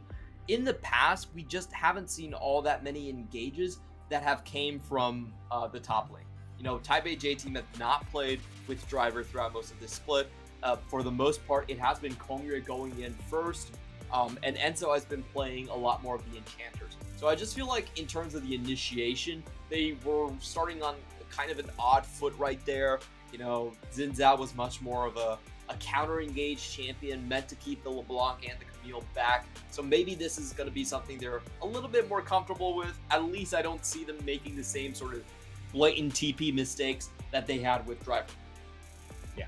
Now, let us remind everyone, this is our number 3 seed, who did lose to Mega Bank Beyond Gaming in the final week of play in the regular split. But they did lose that tiebreaker to Deep Cross Gaming, and that's the reason they're here facing off against Mega Bank Beyond Gaming today and not already in the top 2 brackets. So, for Beyond Gaming, they got to be feeling pretty happy with how all of that went down. Lee Kai cracking a smile, making some jokes. This team certainly had the execution. The clutch factor came in. We'll see if they can do it again. I loved their drafting because they just gave themselves so many tools. Some of them were gifted over. I mean, Minji out of the lane phase on a killless LeBlanc looked fantastic at just peppering J-Team with damage. Husha, Lee Kai getting the final kills. I think if you're J-Team, you got to consider taking that Wukong away, and you got to consider banning the LeBlanc. I just feel like J-Team didn't disrupt any strategy from Beyond Gaming. You know, they had the best wave clear. Mid laner, you want to play with a 1-3-1 Sivir. They set up for it with the bans in the Kalista and the Lucian, and then they got counterpick solo lanes. So very comfortable way to play for Beyond Gaming. They love the 1-3-1. They love the pick and flank composition that they've done with. On the meantime, J-Team are not really the team that excels at front to back. The way J-Team have been winning their games has been a domination through their bottom side and their mid side. They're much more of a win lane sort of team, and then you go into the brawls. I wouldn't say necessarily that their team fight is their strongest selling point. So I feel like for Type A J-Team, most important thing is you still want to set up a strong win condition in your mid or in your bot. One of those has to come true, and then you ride off of that into the mid game. Yeah, and you can certainly try to go for a snowballing composition. It's not something that we've seen as often ever since the durability patch, but 12.14 changes that somewhat. LeBlanc could be taken by Uniboy, for instance. I think there's a lot of opportunity here for them to try and snowball their way to victory, but we need to see some faster play. Kongya needs to be on a playmaker. Rock certainly should be able to hold his own against Lee Kai, but you're already finding yourselves down one game in this best-of-5 series, and given that to a lot of people you look like the favorites, that pressure starts to build. Yeah, and I will say that J-Team definitely has been a team in the past. Has kind of been known for a team that doesn't always perform to their standards in the postseason. That has been kind of a J-Team curse, if I'm being completely honest. But hopefully they've been able to overcome this. I want them to talk more, feel cheery a little bit more, and just go out and play. I feel like that's the biggest issue with a lot of teams when they start to go fall behind, is they start to play more careful. And I feel like that would be the wrong option for Type A J-Team. I feel like with their personnel, with their strengths in terms of the laning phase, what they should be trying to do is just trust in yourselves, trust in your abilities, and play low to the ground. Play with the 12.14 sort of tempo and try to smash one of these lanes, either in the bot or the mid jungle. Yeah, I think mid jungle is probably one of your best bets, just considering Kongya and Uniboy just have such great synergy together. But you need to be able to actually smash a hole in Beyond Gaming early on to try and snowball that way to victory. I do want to remind everybody, though, that Type A J-Team are one of the few teams in our league that did manage to take a game off every other team. So they've always got the potential upside. But you nailed it when you talked about this team and their cautiousness. They do tend to turtle up a little bit when they've faced down a loss. And one of the reasons their post games don't always go to plan is things like that. I'd love to see the opposite happen. I'd love to see them find some strength to just come out of the gate swinging in the early game. As we are getting ready to get into the game, get into the pick and ban, it does seem like we have a little bit of time to kill as the players are testing out some stuff on the headsets. We'll let you know exactly what's going on when we hear about it. So I think Beyond Gaming are probably going to change their draft a little bit. They're not going to ban both options in Kalista and Lucian, would be my guess. Because if they do, then I think Type A J-Team just instantly takes up the Sivir. And if it's a Sivir versus Zeri composition, I'm not sure that Beyond Gaming are going to be exactly happy with having the Zeri on the second pick here. So my guess is that Beyond Gaming will likely leave one of these champions up and continues to ban the Poppy. That'd be my guess, but for now, J-Team is going to keep everything relatively the same. The Gwen goes out and the Silas. I don't know if the Gwen is super bannable when you're trying to focus on maybe shutting down somebody like Minji. I do like this changeup though with the LeBlanc. They get rid of that one instead of going for the first pick themselves. I do wonder if Uniboy just doesn't want to play it. Yeah, this is interesting. I would think that Uniboy would be very comfortable on the LeBlanc. It's something that he definitely played in the LPL before. And we now see that with the both top lane priority off, the biggest question here is, okay, Taliyah and Sivir. I think those become the two big champions left here. JT might want to deny the Talia instead, because they still have a Zeri against a Sivir. I'm not entirely sure about this. Minji is very, very capable on the Talia for sure. But I almost feel like the Sivir has been, you know, kind of the more important champion throughout most of the meta. It's a higher prio, at least for Beyond Gaming, and I think it probably should be for J-Team as well, especially given the fact that Beyond Gaming have consistently been throwing 2 bans at Lil V. Like, recognizing that Kalista has huge upside and that the Lucian Nami potentially rolls their lane. So they give themselves another good matchup. I think we'll probably see the Zeri into it again. There's always a few other options, but Beyond should be pretty happy about this, at least in the bottom side of the map. And Husha, yet again, is going to get an opportunity to monkey around. This will be his 10th pickup with the champion on the split.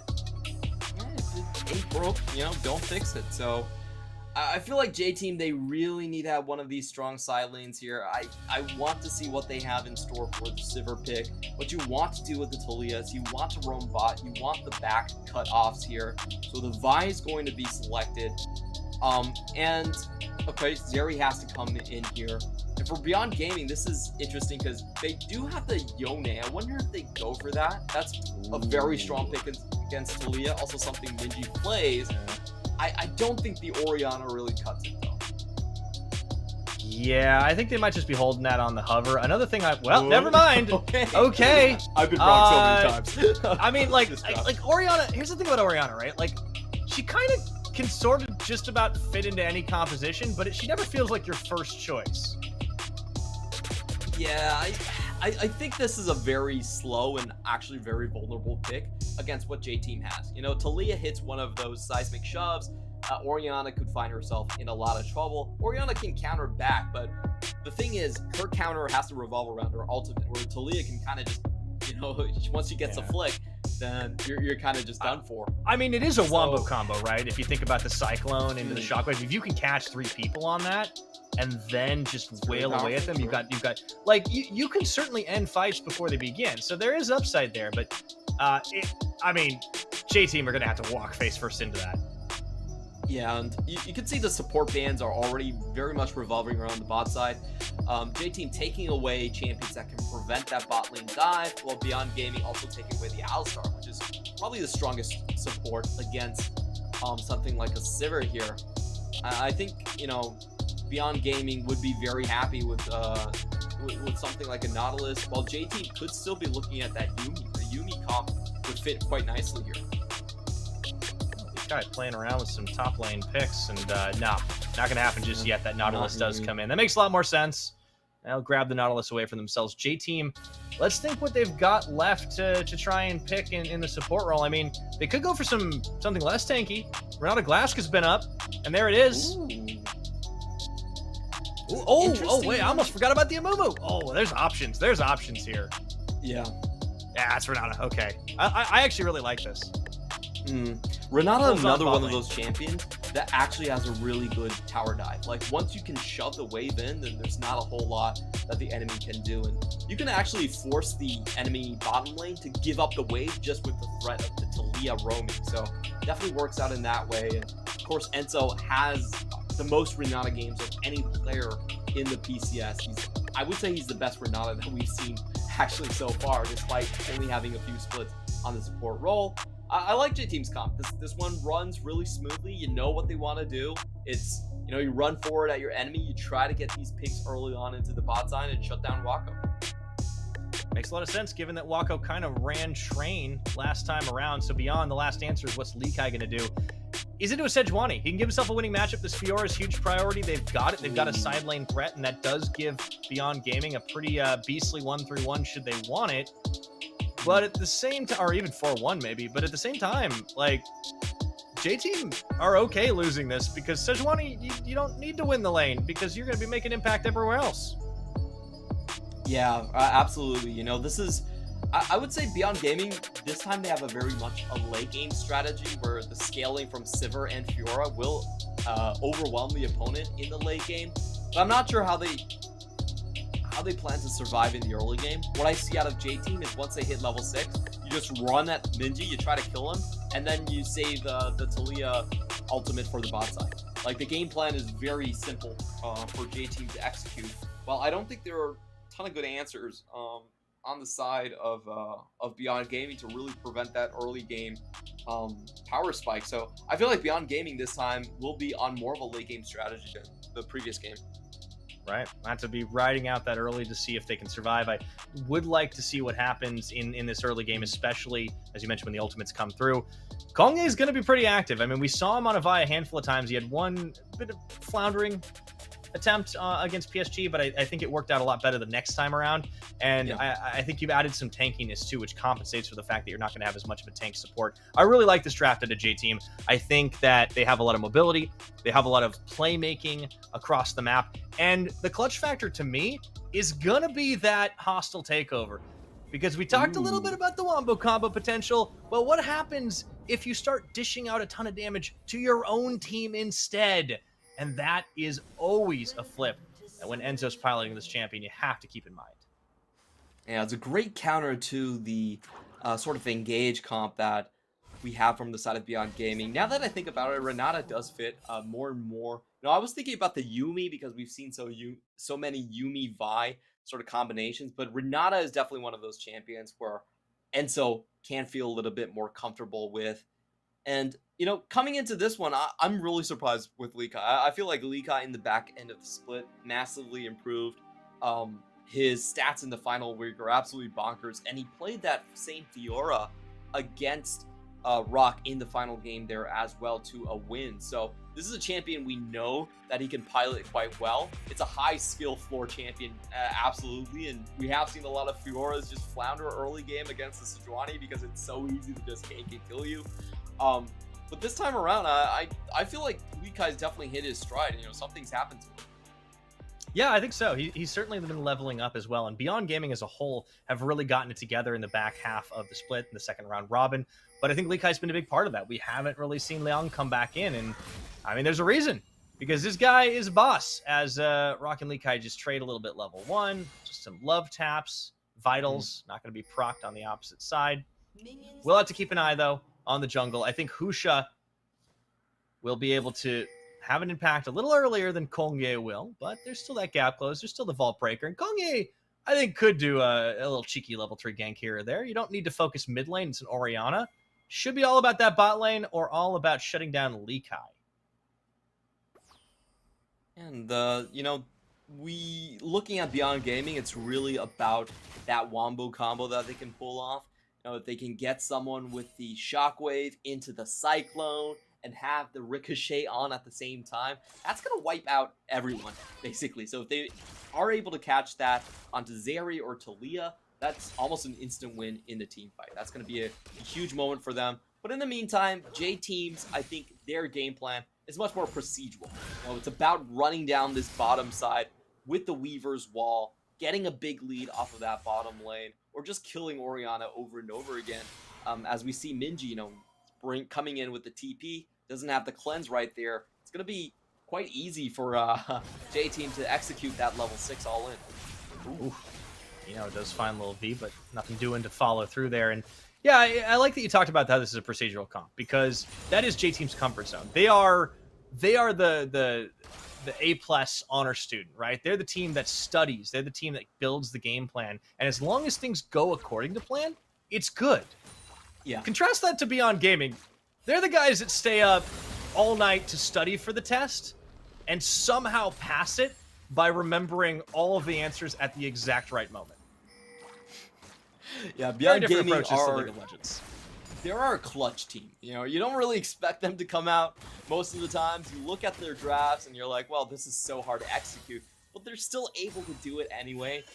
They're very interesting. I feel like Beyond Gaming has a ton of limitations, but they have learned how to play around those to a very high degree, and that's what makes them so compelling to watch. They're definitely one of my favorite teams to watch, I would say, in the PCS. I'll just go ahead and say, my favorite 2 teams to watch is Beyond Gaming and Frank. They're not your quote-unquote best teams, but they're fun. Well, I mean, if you ask Nightstar, I think, at least one of those will be, but we'll have to see. I mean, so far, he's winning the prediction goal. We'll have to see how it holds up, and Rock going to be under fire here in that top side up against Lee Kai. would like to have some backup. I wanted to talk a little bit about the junglers too, because that full information early on was gained from where they were starting, but it didn't stop trying to get involved. Lil V gets hooked by Kino on the dredge line. Enzo can always threaten, though. He plays around this Renata handshake incredibly well. I think that's one of those small things easy to overlook when you talk about like things like the bailout or the hostile takeover at level 6. Enzo is probably our best Renata player for sure. He knows definitely his has the champion most games on it for sure. But I will say Kino's been doing a really good job in these laning phases. As Rock gets ganked.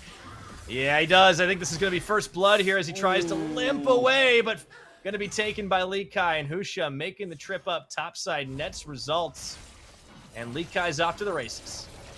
Yeah, and Rock really couldn't do that at that angle. That was a bit of a give me to Husha, you know? He was at the right place at the right time. He didn't really have to travel too far off of his game path for that one either, you know? It's just a straight clear towards the top side. He gets some wards down and then just catches out Rock on a bad position. And if we look at this situation, that wave is still pushing out. So Beyond Gaming has to cover Rock. As you see Kongre now drawn towards the top side. Yeah, I think Rock's feeling a little unsteady, actually. He missed some easy farm there. Konge is going to be able to take his Gromp, but if he tries to go upriver, he's going to be spotted by just so many Beyond Gaming wards. So Sejuani's still going to be relevant in the later stages of the game, but that's not the issue. It's the fact that Lee Kai's snowballing is going to be a big pain in the butt. Absolutely, and no, I think Fiora has gone up the priority this patch by quite a decent chunk. Is sustain going down across the board. You get some good poke in, that really starts to stick. Now Husha heading towards the bottom side. Oh man, that wraparound's going to be absolutely brutal as they just snap the trap shut. Enzo flashes away. Lil V is going to spark surge the wall and they'll cut their losses. But that's going to be another kill for Beyond, this time bottom side. Already things looking good yet again. And that was just a little bit too easy, you know. Little V, I almost feel like that flash was slightly wasted right there. It wasn't really aimed for him. And in the meantime, Beyond Gaming was able to pick that kill so easily because they knew where the Vi was. It was an all-in situation for BYG. If you catch someone out in the middle of nowhere, it's just a full chase. And both of these J-Team checks here have been really suboptimal. They've been checks where if they go in, they just die if the enemy jungler is there. And what do you know? Both times Husha definitely was there. 2 ganks, 2 kills, and early game not looking too rough for Beyond, but J-Team, they really need Konge to ding 6 and then get somewhere on the map because they are losing a lot of pressure. 1,000 gold the difference at the moment. Yep. You know, through all of that, Ninja's actually been having a great time in this mid lane. There's no jungle pressure. Naturally, he does outrange Talia here. And we are seeing Ninja actually win his lane. You know, when that happens, it usually means Beyond Gaming's off to a great start. Here is the most important junction of the game, to see if J-Team can actually make their composition work. We've laid it out so many times, but it's just kill Minji, you rush in season desist, use the seismic shove, you kill him, and then you move bot lane. See if they can pull it off. It's a telegraph, but they're going to have to make it play. It's going to be some decent ward coverage by Beyond, though, to try and see this one coming. You can see even a ward behind the Dragon Pit. Konge still level 5 here. You know, it's definitely normal for him, but, you know, we'll see how he can play this one. There we Once go. he dings up to level 6. I think Beyond Gaming is going to be starting to place wards on both sides here instantly. Konge already heading for this play. This should be super obvious, but we'll see if Konge can make it work. There we go. He's going to Vault Breaker into the C-Sand assist. Nice combo. Minji didn't really have too much of a chance to walk away. Burns his flash a little too late. It was a nice shockwave, but there we go. Looking for clockwork. Let's see what they do here. They just get that wave cleared down, and they actually move topside, opting for the Herald instead. Yeah, that's going to be a decent win for them if they're able to take it.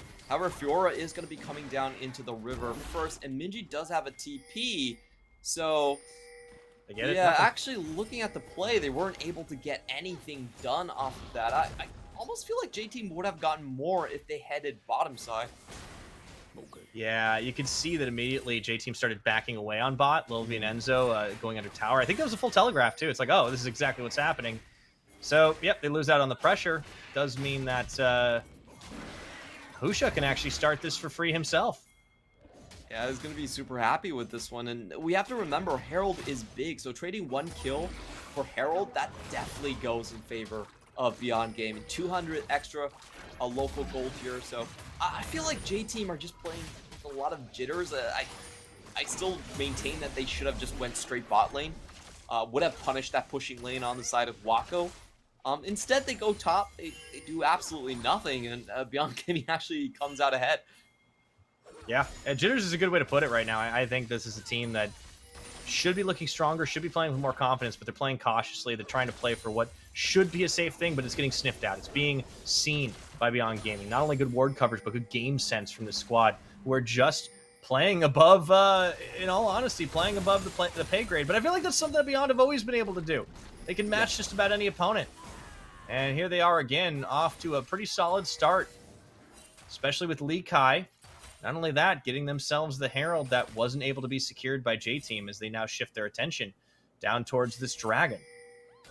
So J-Team do have a decided numbers advantage here, but they don't know that Husha isn't here. So they're trying to wait around, and Beyond Gaming are not, they're not going to walk over. This is a waste of time. This is the caution. They should have just started the Drake, or they should have tried to cover the top side here, but doing neither, yeah, like you're saying, they're just kind of dithering their advantage. All right. So with that finish, they take a little bit of time and actually start to ping down into the jungle, but split focus. Yeah, I don't like this one bit. They are really taking a long time to do anything, and it's brought enough time for the cavalry to arrive. If this gets sniffed out by Beyond Gaming, this dragon could turn into a massacre. I still think they should be able to finish it. If you look at Minji, he's just not able to join this one. And they have the bottom lane across the board, but Husha is coming in for Uniboy. All right, throw down the Unraveled Earth. Flashes. Hongye not just able to get out of range of Kino. And that does end in a whole lot of nothing. So J-Team do get that dragon, but they spend a lot of time doing it.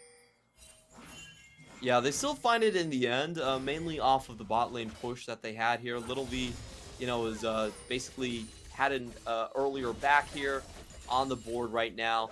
But this is going to be Beyond Gaming's turn to strike back.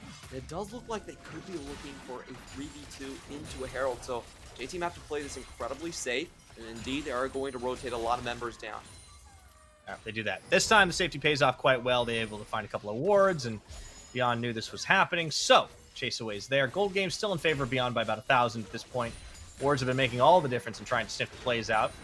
Will be just trying to find Kino Wako with the cheeky Ultra Shock. Doesn't go anywhere. I feel like for Beyond Gaming, their next play is probably just drop the Herald top lane. Lee Kai already has that mythic completed. You want Lee Kai to be as fed as possible. It's really a race against this Fiora late game, so just try to make that one happen. And, for now, I feel like Beyond Gaming are actually playing this one quite comfortably. It's almost 14 minutes. They haven't allowed Uniboy to really snowball this. Talia, the optimal play definitely would be Talia finds a kill mid lane, goes bottom lane, and then takes all of the tower plating. So, it could still happen in the next 90 seconds. But for Beyond Gaming, it's a very simple game. Just drop the Herald top whenever you get the chance and start to roam bottom lane. Make sure that whatever play happens, you're not able to get too much out of it. I think Beyond really know that J-Team have a more cautious mentality. I think they've been able to really abuse that knowledge. Yeah. And I think this is liability for J-Team, is that they've just gotten themselves mind gamed. This draft, this is much better draft, but just their approach to the game. The safety. Sometimes you want to go fast and loose. You want to go to the ground and try to just go for the flip fights because you can win, because you can outlast. You have to trust in your abilities, and they seem like they're not quite trusting right now. I think that's going to make the difference if they can turn things around. Do have the Herald, and interesting enough, they're actually dropping it into the mid lane. This is, I didn't really expect the mid being dropped right here. I don't think it matters for the Orianna as much, because at the end of the day, Ori can't leave the lane anyway, especially against the Fiora and threat of Talia. So interesting choices being thrown here, but it could just be a case of Fiora actually not being able to push up into the top lane all that much. But they're gonna drop it mid and try to find a play bottom. Huh. Yeah, Rock has Don't see how stabilized this a little works. bit. I think that's made a little difference there. Beyond might be sniffing for something. Lil V is isolated down on the bottom, but they don't really have anybody in position, so that's just going to be it. Plates are about to fall. Last minute one won't be completed. And the gold game's still in favor of Beyond, still growing just a little bit, but not much, as Rock looks to try and set up a bit of a freeze. Forces out that riposte proc. And no plates gained by J-Team this game. No. So if I'm Beyond Gaming, I'm pretty happy with that result overall. I do feel like they do have the scaling edge when it comes to this game, and right now they almost have a 2,000 gold advantage here. So, you know, J-Team still need to find something with that Vitalia. I think 1 kill onto Minji definitely not really enough to justify things right now, and we are going to get the Hextech Drake, which I think is the most powerful Drake that we have right now. The 9% CDR and the 9% attack speed are just, I think the stats are bonkers. There's no way that those stats should be that high. And this is probably our most contested Drake on 12.14. They go for that one, but looks like for a play up top, though. Make Herald. Kongye looking for the opener. They will be able to get this finisher as he flashes moves and ceases and desists. That's going to be the level 11 dinged for Rock. Should open up Herald now from the J-Team side. Nicely executed. Yeah, good find on their part, and they could still decide if they want to have some time to contest on the bottom side. Looks like they're just going to all in on the Herald for this one, and they will have the numbers advantage. In the meantime, Beyond Gaming going to go for the Hextech Drake instead. And, you know, the second Herald is interesting because the second Herald on 12.14 does have 75% extra HP. So if you want to, you can make a very strong push, but it has to be sustained. It has to be supported. They're going for it. If you only take the first tower, like if you only go for a tower after the plates are down, it's not really worth it. You have to go for the second charge as well. And you can see that the Beyond are recognizing this. They're going to send Kino up to try and stop this. But with Uniboy, Kongye, and Enzo, I think they have a chance to get that second charge off. Lee Kai waiting and baiting in the brush. Now the dragon has gone down. No, they let it go. I don't think they expected him to be there. The trade fizzles. Oh, I would say that's definitely a win for Beyond Gaming then. You get the Bex Drake, and you also get the bottom side. J-Team, they backed off too early. They really need to get that second charge and make things work. These guys need to be afraid to not be afraid to throw a few punches. I mean, they've got a Vi on their team. Vi is all about punching and sometimes getting punched. If you watch Arcane, they need to get a little more aggressive like that, Clement. Yeah, I really don't think these trades have been working out. Beyond Gaming, you know, they don't mind playing with the 2 long lanes. They are the team that has the more catch potential on the side lanes anyway. So yeah, I feel like, you know, they're perfectly happy with this lane setup. It's going to be interesting to see how J-Team play this. They do still have very, very strong catch. I think that's something that they could do and just throw onto Minji's way. Minji without the cleanse, very easy target. And even with the cleanse, pretty easy to take down. But we'll see what they try to do here, as J-Team are just going to be trading sides. Not sure about this one because it does accelerate Lee Kai a little bit too fast than I would like. He's going to be able to get that tower easily, uncontested. Uniboy not nearly as fast. In fact, he may not even be able to do it on this wave. I think he will eventually. There it goes. But meanwhile, Beyond just have the jump. They're going to be able to get 2 for 1 in this mid lane, finishing off the job that their first Herald started a while ago. So the map's nice and opened up. 3 towers to 2. J-Team still putting up a lot more of a fight this game than in the opener, but it is Beyond Gaming with a much better sense of the map, a much better sense of where and when to strike overall. J-Team are going to be left with trying to catch up. I feel like what J-Team should be doing instead of trading with outright on the map is actually trying to force engages. You want to slow the Fiora down by making decisions hard for her. You want her to be teleporting into 5v5s, trying to save the rest of the team while you just bludgeon the rest of them. And you want to use that Vi and that Talia. No, these are not champions that outscale their counterparts. So overall, I'm not too impressed with JT's macro. I feel like they've just they gave Beyond Gaming some options, and Beyond Gaming were like, sure, we'll handshake on this. This is terrific for us. You mean no action and just trade bottom side for top lane? Sure, that'd be great. You want to try Herald for this bottom side? Oh, We'll do it. They get spotted as the retreat goes in. Rock throws out the hopeful Ice Bowl. It doesn't find a target. It's the long setups that don't pay off. Yeah, that was a good move. The problem was execution was just a little bit off. So I respect that from JT. 5 members, though. Beyond know that this is free push for Lee Kai up topside, and all they have to do is run J-Team around. Rock's going to get back up there, but Lee Kai, if he catches him in the right position, might be able to solo him down, throws that ward. J-Team know this. They bring Uniboy as well, try and protect the blue buff. Should be fine off of this push, but if you look at the CS, Lee Kai has been getting basically so many free waves off of this one. They're finally going to try and stop him after this push. There we go. Weaver's wall up. Lee Kai gets bumped on it. Vault Breaker going over the wall. They'll get that blue smite down. Ceases and desists yet again. Lee Kai should know he's a dead man as his flash is right about to come up and does not spend it. Question is what really happens here for Beyond on the here. opposite side. And this could be a chance for J-Team to actually bait around Baron here. They are setting up for Minji. Oh, I like this. He has that TP. Yeah, right on Baron spawn. They know that Husha is available for that smite fight, the 50-50, but without Lee Kai there, that changes things quite a lot. At the moment, Husha would be looking for a steal potentially, as it's already down to about 4,000. They turn for the fight. They look for Kino. Oh, but that's going to be the 2-man Shockwave denying the kills. J-Team are chased away, and they get nothing. Huge play there by Minji. If he wasn't able to get that one off and the engage happened, J-Team would be able to just turn around and keep on snowballing the members right there. I almost felt like J-Team could have stayed on the Baron a little bit longer. They were in such a healthy position, and the Baron was already down to half HP. I felt like they could have baited that just a bit more.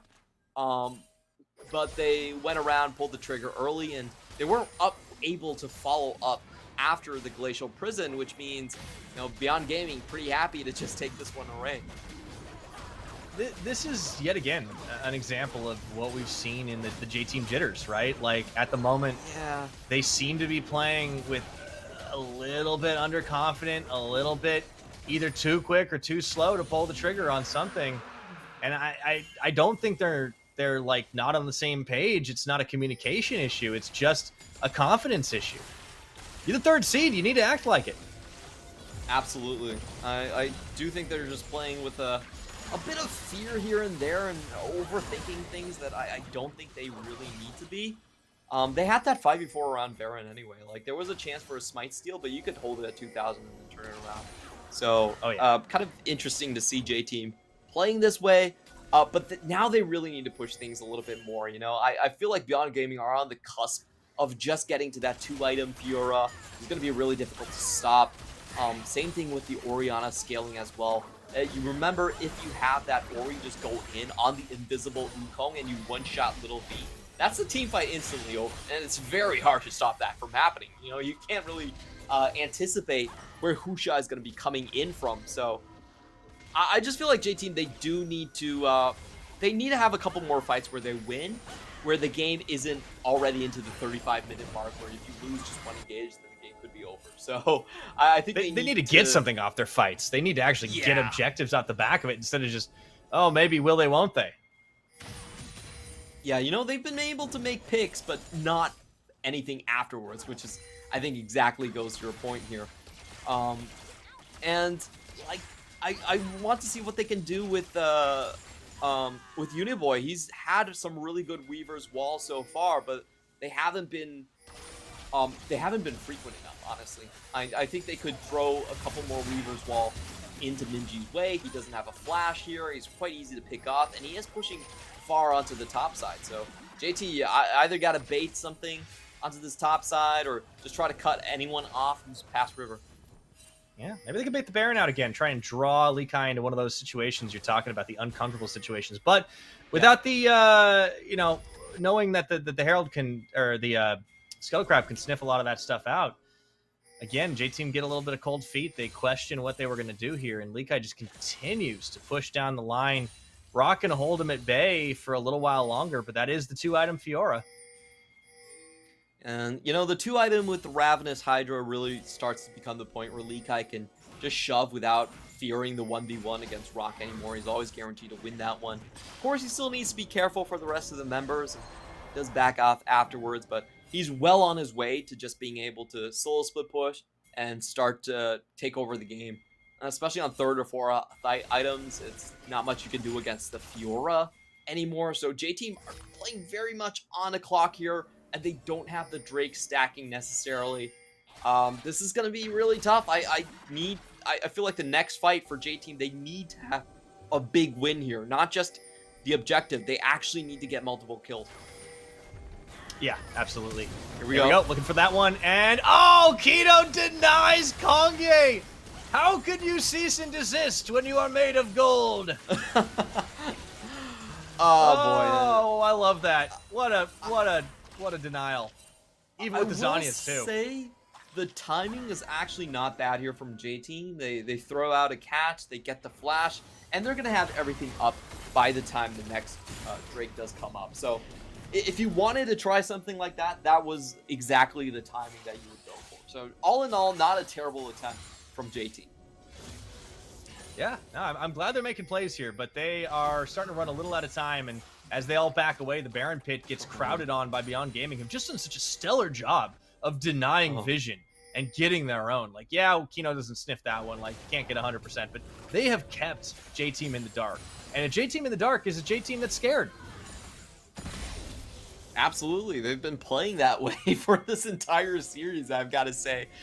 And now we are going to go into the next Drake. I feel like Beyond Gaming, the way they play this is actually to make sure that they still have the mid control. Because what J-Team can do and what Beyond Gaming have to be aware with is if Beyond Gaming overcommit onto the Mountain Drake, then they could actually just Weaver Wall, lock them into Mountain, and then head for Baron itself. So I feel like the most important thing for Beyond Gaming is actually just mid lane control. The objective itself doesn't matter all that much.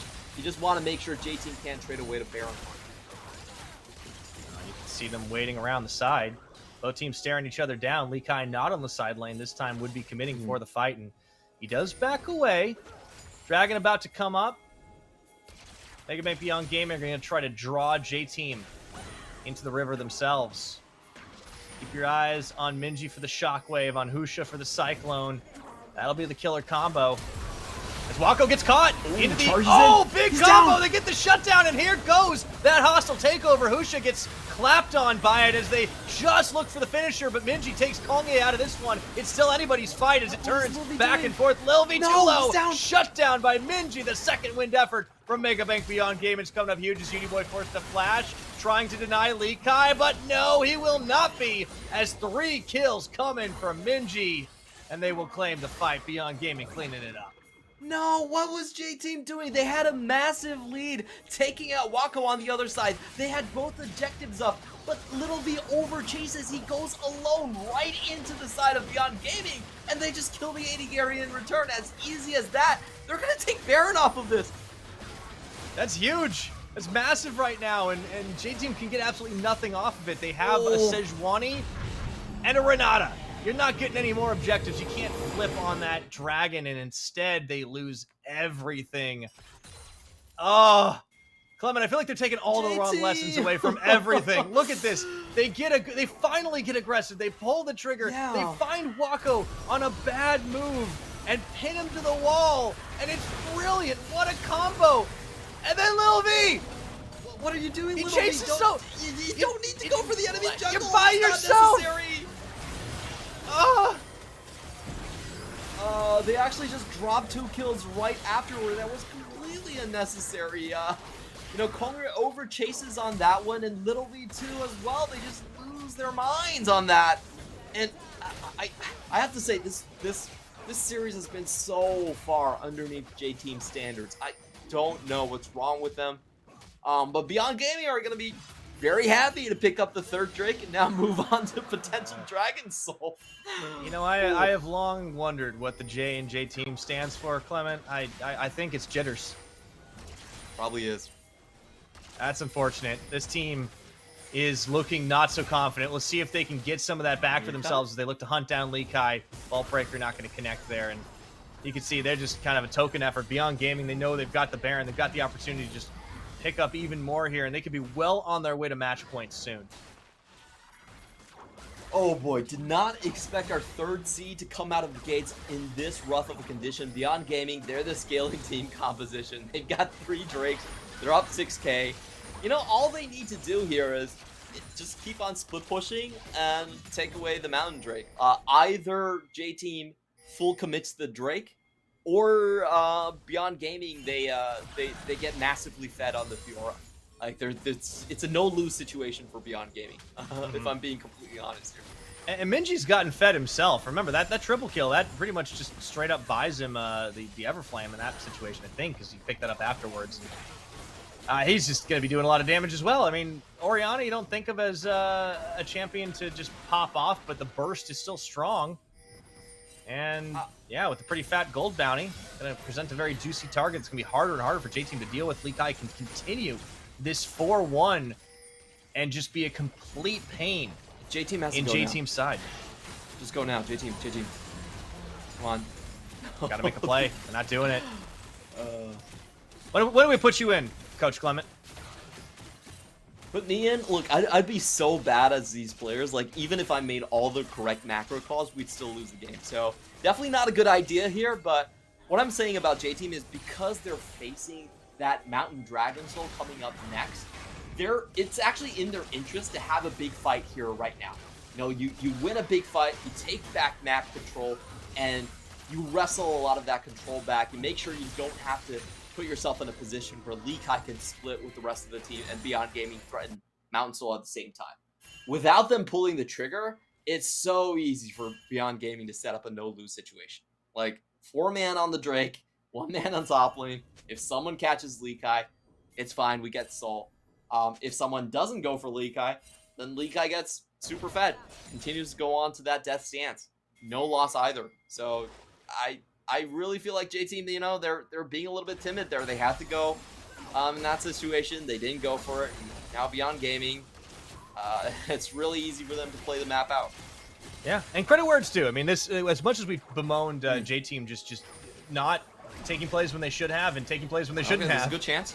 Yeah, Beyond Gaming have just been really, really well. And the early game was stellar from this team. They identified the threats on the J-Team side, shut them down for the most part. Husha did exactly what he needed to do, did Husha things. Got the bottom lane and the top lane, a couple of ganks themselves. Minji played it out safe. And Minji, you know, for all we talked about this being a mismatch in favor of Uniboy, Minji has now twice in a row just completely outlaned Uniboy and had a much better impact in the game. Knowing what he needs to do with this team, it's feeling like he's pretty buoyed by the patch, but also by his own play and his own teammates around him. Yeah, and this is one of the greatest things about Minji is that, you know, we've been saying throughout the entire split, if he just plays like a B+ control mage, that's usually enough for Beyond Gaming to actually win. Like, it's a lot worse for Beyond Gaming when he's stuck on things like Akali, but if he's willing to just pick an okay control mage, a lot of times their composition looks really strong. And I have to say, with the way things are looking, I'm going to make a bold prediction. If Beyond Gaming win this game, it's going to be a 3-0. I do not see J-Team coming back in their current mental state. I think this is the thing the tilt is made of. I agree with you. You know, I predicted J-Team to win the whole split, but not if they're going to be playing like this. And it's a good thing that Beyond Gaming do have the J-Team do have the waves shoved out. So I do want to commend them on this. What they did was they sent everyone to the top side. They pushed it out and made sure Beyond Gaming doesn't get to have a 4-1 setup. So the wave is out. It's in no threat of hitting a tower. They don't need to defend it. And that calls Beyond Gaming into the bottom side 4v4, which does give J-Team with their front to back a chance to actually win it. They will have to fight the 5v5. There's no escaping this. You're not going to win the game if the enemy gets the Mountain Soul. But hey, at least you don't put yourself in a position to lose out on both sides. That's true. closing the gap with that hook. This is Soul Point for Beyond Gaming. J-Team cannot give it up. Weaver's Wall is available for Uniboy. J-Team proc this mountain. Objective bounty would be good for them, and Beyond, they back away. I mean, they don't have to fight this. They can just go next when it comes right back on up, so Husha sniffs around. I think the collapse is coming, however, as the Weaver's Wall is out. The smite not going to get stolen, but he does manage to get that knock up before he bails out. Not a whole lot of risk taken by Beyond to try and contest it, but J-Team keeping themselves alive, Clement, but Baron's on the menu for Beyond. The ultimate pop just to get into Baron a little bit faster. I don't think they can burn it down necessarily, but there's no tools on J-Team to actually get into position anymore. No, this is going fast enough, actually. It's about 6,000 already. Yeah, and yeah, J-Team, no, they're not going to stop this one. Already out of there. If nothing else, they can try to find a tower in mid, but they go and sniff into the 5-stack, and I think that's a mistake. Here's Lee Kai to cut them off. And it's going to be Rock. Just, Arctic Assault dodging away. However, here comes the grand challenge issued. Rock down. So low here. They will turn for Lee Kai right now, but even though he's bought a bit of time in the stasis, doesn't go down there. Beyond Gaming on the push. 5-member strong with the Baron. You need Rock to back and get healthy again. This will be one heck of a hold if they do it. It does look like the inhibitor might be going down here, as we already have Wako starting on that. Yep, and it's gone already. Beyond Gaming with a really nice play, just hurting J-Team around. And I think J-Team kind of miscalculated by backing right there. Gave Beyond Gaming the time necessary to go straight for Baron. I love the no hesitation pop of Sivir Ultimate just to walk there. And also the trap afterwards gives them all the priority they need with the mid inhibitor. And if you calculate that, that's going to be just in time for them to shove the mid and go for the Mountain Drake at the same time. So the timers here do line up for Beyond Gaming for a very strong next play. Yeah, not only are they clutch performances, but they're just clutch decision-making. Beyond Gaming very clearly came in with a plan today, very clearly knows the timing windows around the map, and I don't know what J-Team was studying for right now, but it certainly wasn't this test. Oh, yeah. I mean, J-Team, when it comes to the late game, the thing here is that Talia, I would say, is a much weaker champion compared to the rest of the targets here. I do like the fact that Uniboy already has the stopwatch, though. That's going to be absolutely critical. I think Uniboy is the easiest target to snipe out in this composition here, so he definitely is going to need that one. For Beyond Gaming, game plan very simple. Run out the timer. You're still going to have mid inhibitor. Push mid. And make sure you bunch up and not give a chance for Minji to actually split you off with the Weaver's Wall. As long as you do that, they should be very comfortable in position on top of the Mountain Soul. And that's going to force J-Team to break in with the Sejuani. I'm not sure they can do it at this point. Yeah, the fight's been tough. Now, they're going to try for the collapse, but keep your eyes on Husha around the side. That's a hostile takeover. They're going to be some flashes. They will manage to get a wombo of a combo down as they shut Wako out of this fight. But the teleport's coming through, and they have to back into the safety of the base. Lee Kai gets a riposte on safety. He's granted. Uniboy, though, caught out, isolated. They just don't have the damage to finish the job. And now in a 4v4, that still favors Beyond, despite the low health bars. They dance, duck, dip, dive, dodge away. Lee Kai going low, but they need the finisher. They need the fights. Gongye's had to go back to base because look at the supers. Big fight for J-Team anyway. They get Wako. They burn the ghost here, and they're still going to be up for the mountain. So, very nice contest. Husha? And Husha, he might have overchased. Yeah, they popped the Guardian Angel here, and Kino, he's dancing on the edge of it here. That's going to be the come up, and he just gets away. Oh, the dredge line denial, but they turn for Minji again. The shockwave. Lil V gets a bailout. He's going to die anyways, and now Rock looks for the chase, but they bait themselves in. Oh, it was dancing on the edge, but J-Team, it looks like it will end with a whimper in this game, too. Oh, the back end of that was completely unnecessary, and that's 44 seconds. This 5v4 is going to be so difficult to actually hold on. I almost feel like unless Talia catches someone in, it's going to be over. Okay, Beyond aren't going to end it here. They realize it may not be the best move. They could turn things around. Death timers are high on both sides. Even with the huge lead, J-Team, they get a fight, a miracle, something they needed, but they overchase again. Let's see that replay from the start. Yeah, this was a beautiful angle down onto Wako. They get the spell shield, they kill him immediately. But unfortunately, I feel like Uniboy goes way too far into the backline. He actually traps himself in that position. Not terribly well played here. And you know, in the back end, we just saw that Little V close to getting a lot of kills. They do find the GA, the flash from Lee Kai, but at last he gets tagged by Minji. Wasn't able to get the speed up here, and I feel like this was just comboed incorrectly from J-Team. I want to see if they, you know, technically they should have had the bailout on Little V as he chased forward. He already had the red buff onto that one, but yeah, they did have the correct sequence, but not enough to kill Minji. In that replay, Minji had an entire full cooldown reset of his shotgun. Managed to get 2 off, and that's why he did 7k damage. Lil V couldn't quite close it. After that, we saw in the picture-in-picture, Beyond Gaming secured themselves the Mountain Soul. So this game just went from very hard to hold on to your butts, because J-Team are going to need to ride this one out. Yeah, there's almost no chance for the crown of the Shatter Queen to be popped here by Minji. So he's going to be incredibly safe. He's not a viable target for Kongyue.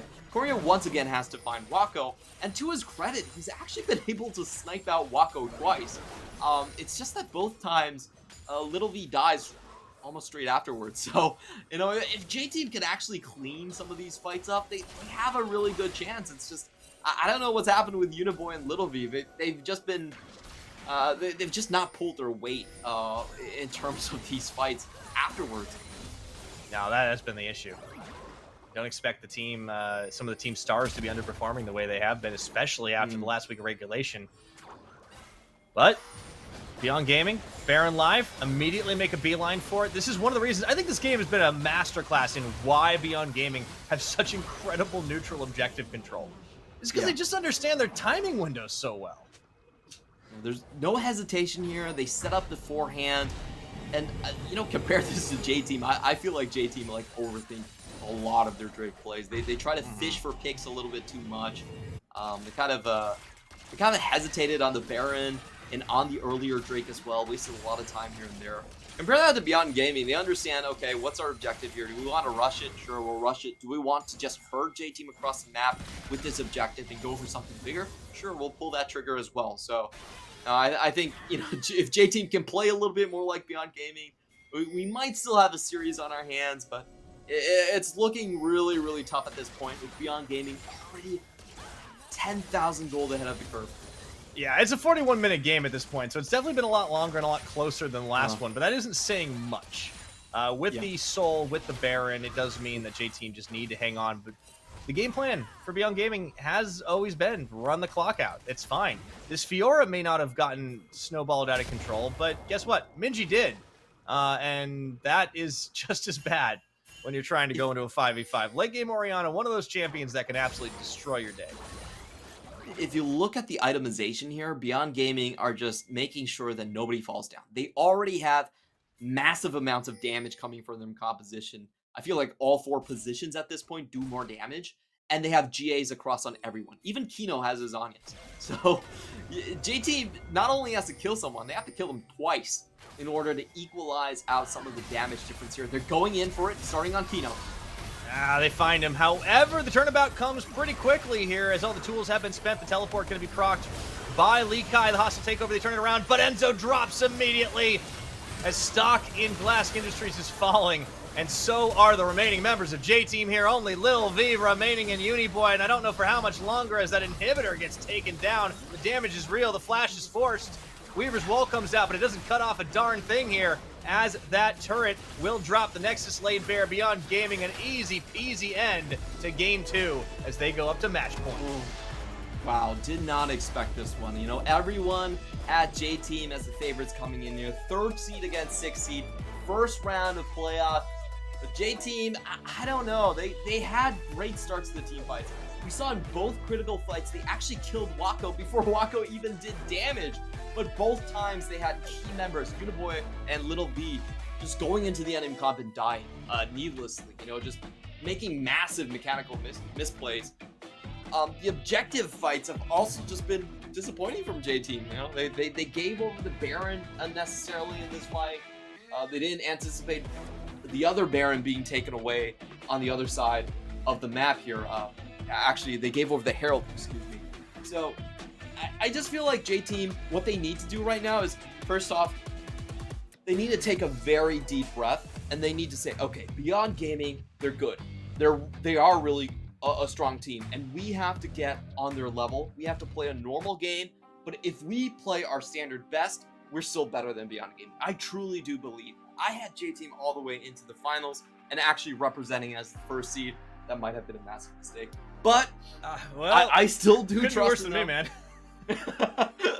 No, I agree with you, but this is not the J Team that we were expecting, right? This is a team that's playing scared. This is a team that is hesitating, and when they're not hesitating, they're going in far too fast and far too deep. And I think that's the issue, is it feels like they're getting into desperate situations because they're overthinking, and then they underthink. So they're misfiring on both ends of the spectrum, and that's the issue right now. You called it. They just need to calm down. Adjust. Yeah, and I think what J Team need to do right now is, okay, look, late game, I actually feel like Beyond Gaming actually just play the late game far better than you do. What J Team needs to do is hard focus and just play a standard red side, win lane, win game. That's all they need to do. And I think going on to the red side will do them wonders because they can't anticipate what Likai is going to pick.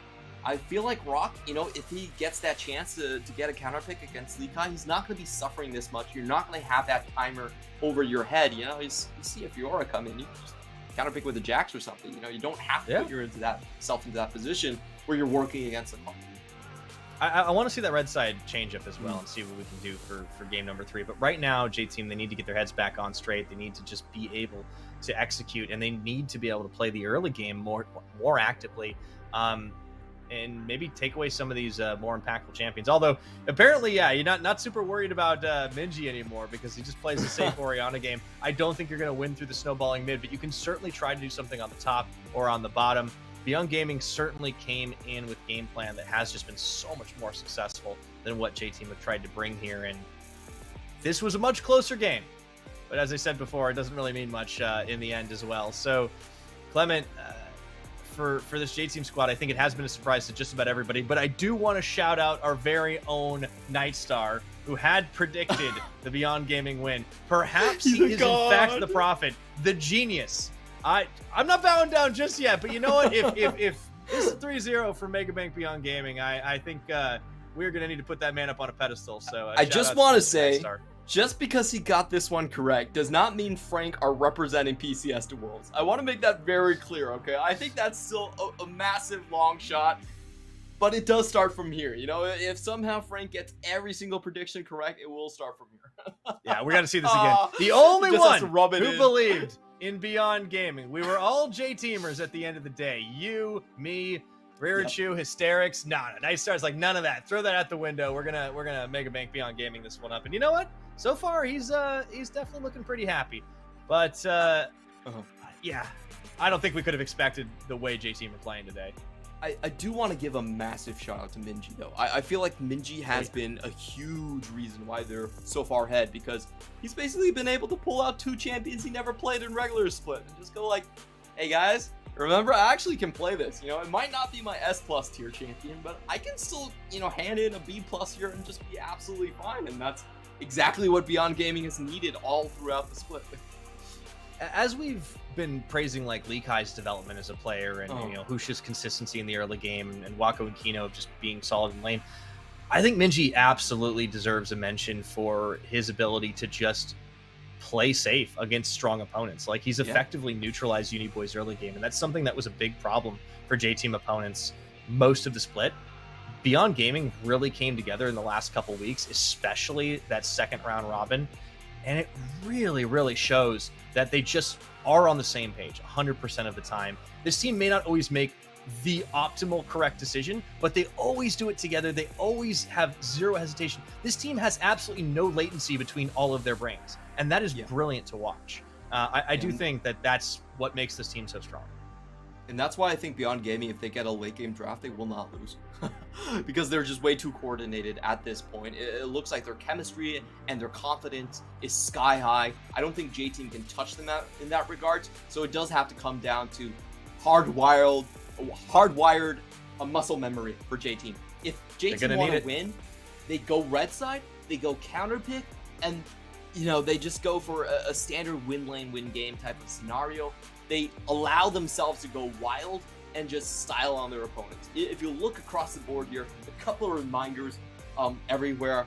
In terms of stats, Uniboy far superior to Minji. In terms of the bottom lane, small lead there onto Little V compared to Wako as well. So if they just play the way they normally do and make it about mechanics, I feel like they still can get decent leads, especially with Cap.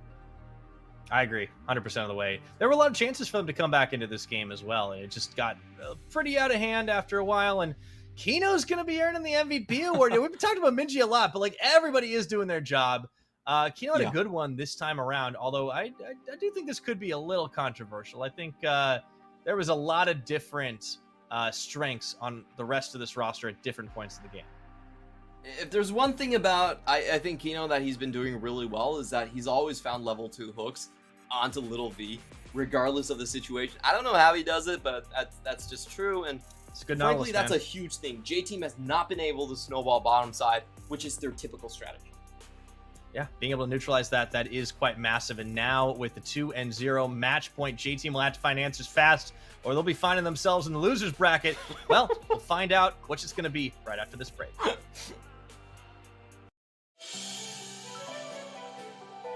CTBC Bank is Taiwan's top financial institution, but we're not stopping there.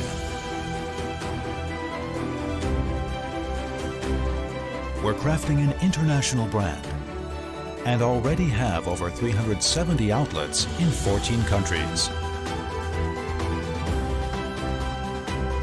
We are by your side, ready to embrace the future.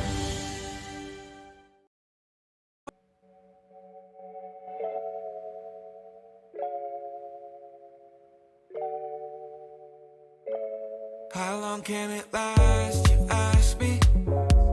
As long as you want, if you give it a try. But you still got a past, you ain't past yet. You gotta let go and leave it behind. Can you tell me now, baby?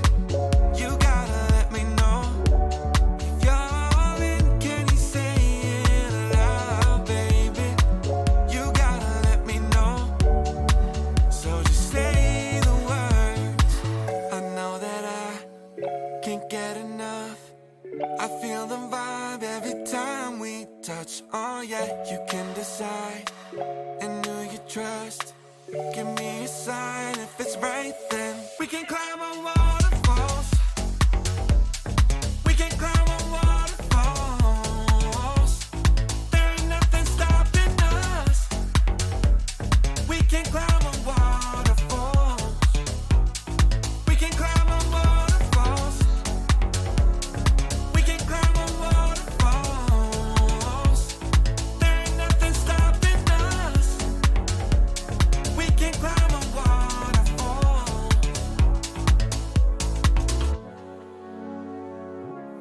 Leave all the confusion behind you. So many doors that are open wide. We'll start something new and exciting. Nothing to lose and no reason to hide. Can you tell me now, baby? You gotta let me know. If you're all in, can you say it aloud, baby? You gotta let me know. So just say the words. I know that I can't get enough. I feel the vibe every time we touch. Oh yeah, you can decide. And who you trust. Give me a sign. If it's right, then we can climb on waterfalls. We can climb on waterfalls. There ain't nothing stopping us. We can climb on waterfalls. We can climb on waterfalls.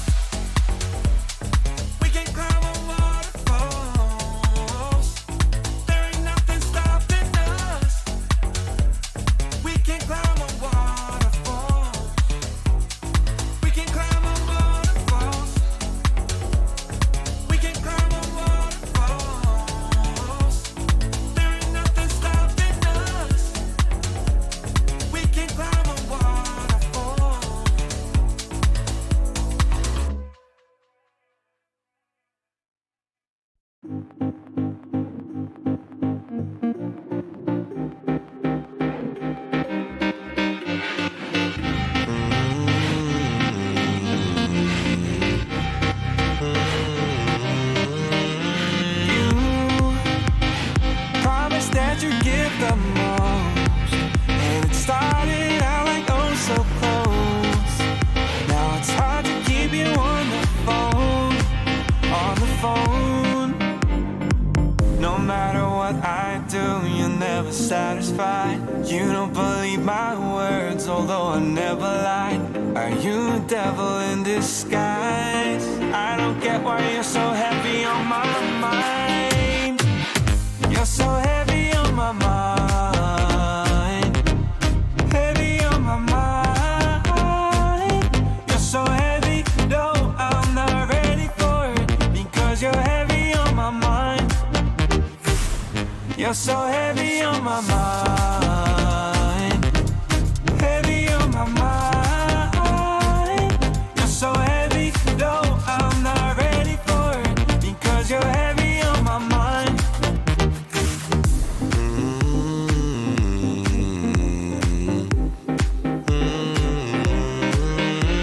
You promised that you'd give the most. And it started out like oh so close. Now it's hard to keep you on the phone, on the phone. No matter what I do, you're never satisfied. You don't believe my words, although I never lied. Are you a devil in disguise? I don't get why you're so heavy on my mind.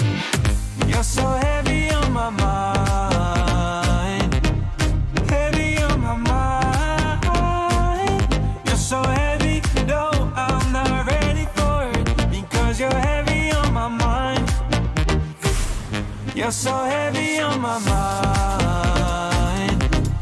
Heavy on my mind. You're so heavy, no, I'm not ready for it. Because you're heavy on my mind.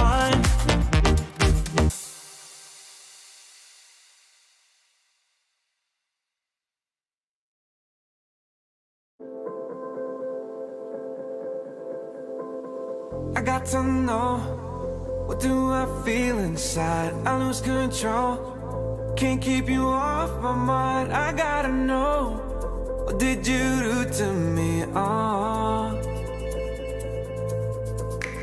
I think it's time. 就要被厉害给显示，完了，德国军推到3个，终于推到4个。就是一个2打3的画面，Triple Kill。电子步骤就要被厉害给显示，完了，我们的 Rock 看起来没打得好。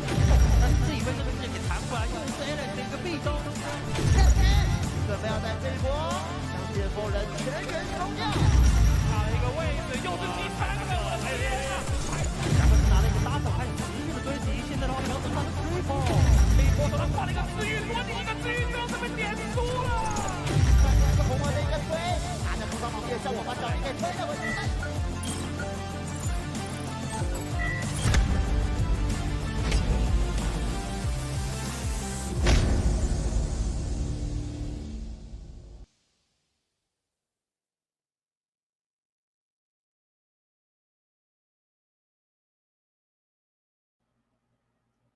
And welcome back, everybody, once again to the PCS Summer Split Playoffs and our first series, which has been an absolute shocker to just about everybody, well, except maybe Nightstar. It is currently 2-0, match point for Mega Bank Beyond Gaming. Before we get into what could be our final game tonight, if a clean sweep comes through, I do want to shout out our sponsors yet again, CTBC Bank for always being by our side, and our new sponsor, China Airlines. We're flying high with them for the rest of the playoffs, so thank you very much. Now, Mr. Clement, J-Team are down 0-2. Put your coach hat on. What do you say to these guys to get into our third game? Well, I have to announce to everyone that they have picked blue side once more. So if they really want to change things up, the first big thing I would say is please just take the Sivir, please. At least force Beyond Gaming off of their game plan. Because I feel like Beyond Gaming have been just too comfortable with the Sivir pick early on. You know, they've been completely fine in lane. They can wave clear, which allows them to play these late game scaling compositions. So if you just take the Sivir, it changes, I think, a lot of the dynamics. And, you know, if Wako ultimately beats you on a Draven, then just so be it. Okay, he got beat by a Draven. That's fine. That goes down in Respectable. history as, a good try. So that would be my first move. But honestly, if I was the coach, I would not go on blue side again. I definitely don't think that's the greatest of ideas. What I would do is I would say, you know what? I'm just gonna get counter pick on both my solo lanes. Bot lane, you guys haven't been doing the best just yet. I'll just pick an engager for Enzo because it's pretty apparent that we actually need another engage on our team at this point. So I'm gonna take that counter pick, Rock and Driver. You guys just focus on winning your lanes. It's absolutely fine. That's all we need. Your engages have been so. So that would be my suggestion, but they have taken a different track, and we have to see what they're gonna first pick here on blue side. If it's not Sivir, oh boy, I feel a 3-0. Well, we're starting ourselves off. The Gwen's still banned. The Wukong is banned. At least that changes a little bit. But for Beyond Gaming, as you said before, if it ain't broke, don't fix it. Both of Lil V's hot champions going to be taken off the board. Okay, LeBlanc's still going to be off here. So it does signal that J-Team are still potentially looking at the Ahri. And I think Ahri is actually fine for them. But all they need to do is just first pick the Sivir. If you want to save the Ahri for later, that's definitely okay. And for Beyond Gaming, I think their third pick was, what was it again? Oh yeah, it was still Poppy. I think Poppy's their best pick for sure. Kongya is really good at engaging here. And, oh please, no. They really want the Ahri. Oh, okay. Sivir, okay. Please. Lock it in. Haven't hit the lock button yet. There we go. Okay, we still got a shot, boys. There we go. Okay. This is good. You have to expect it to happen, but what's the mix up here for Beyond Gaming? Because they don't have the Wukong, they don't have the Sivir. Looks like the Ahri for themselves. Yeah, I don't think either side wants to play Lissandra in this matchup, so it's most likely going to be Ahri for one side and then potential Swain for the other. I think that would be what makes the most sense, and you can also play a Talia into Ahri. It's not that bad of a matchup, to be absolutely honest with you. But the general idea here is that J-Team can actually sit around and wait a while as they pick away their junglers and their support. They can save the decision for later at this point. Yeah. Let's see what Kongya would go on to this time around. We haven't seen his Lee Sin come out. I think this is an opportunity, although it would be a little more in the early game, which is kind of what we were hoping to. Viego is open as well. Silas has been banned away a lot. If they want to put that on Univoy, they do. I guess it's technically a flex pick. It's kind of interesting to see the Silas, but it's definitely something that has a lot more, I think, tenacity compared to the other picks that he's gone for. You can get a lot more done. You have a lot more comeback potential on something like this pick. But they have to think about the Alistar here. I feel like the Alistar... no, I'm sorry. It actually counters out the Alistar from the Beyond Gaming side here as well. So, whoa, and a Pantheon jungle. This is 12.14. Yeah. This is a champion that's been coming back. We've seen a couple of other regions to mixed success, but J-Team pulling that one out at the end. All right.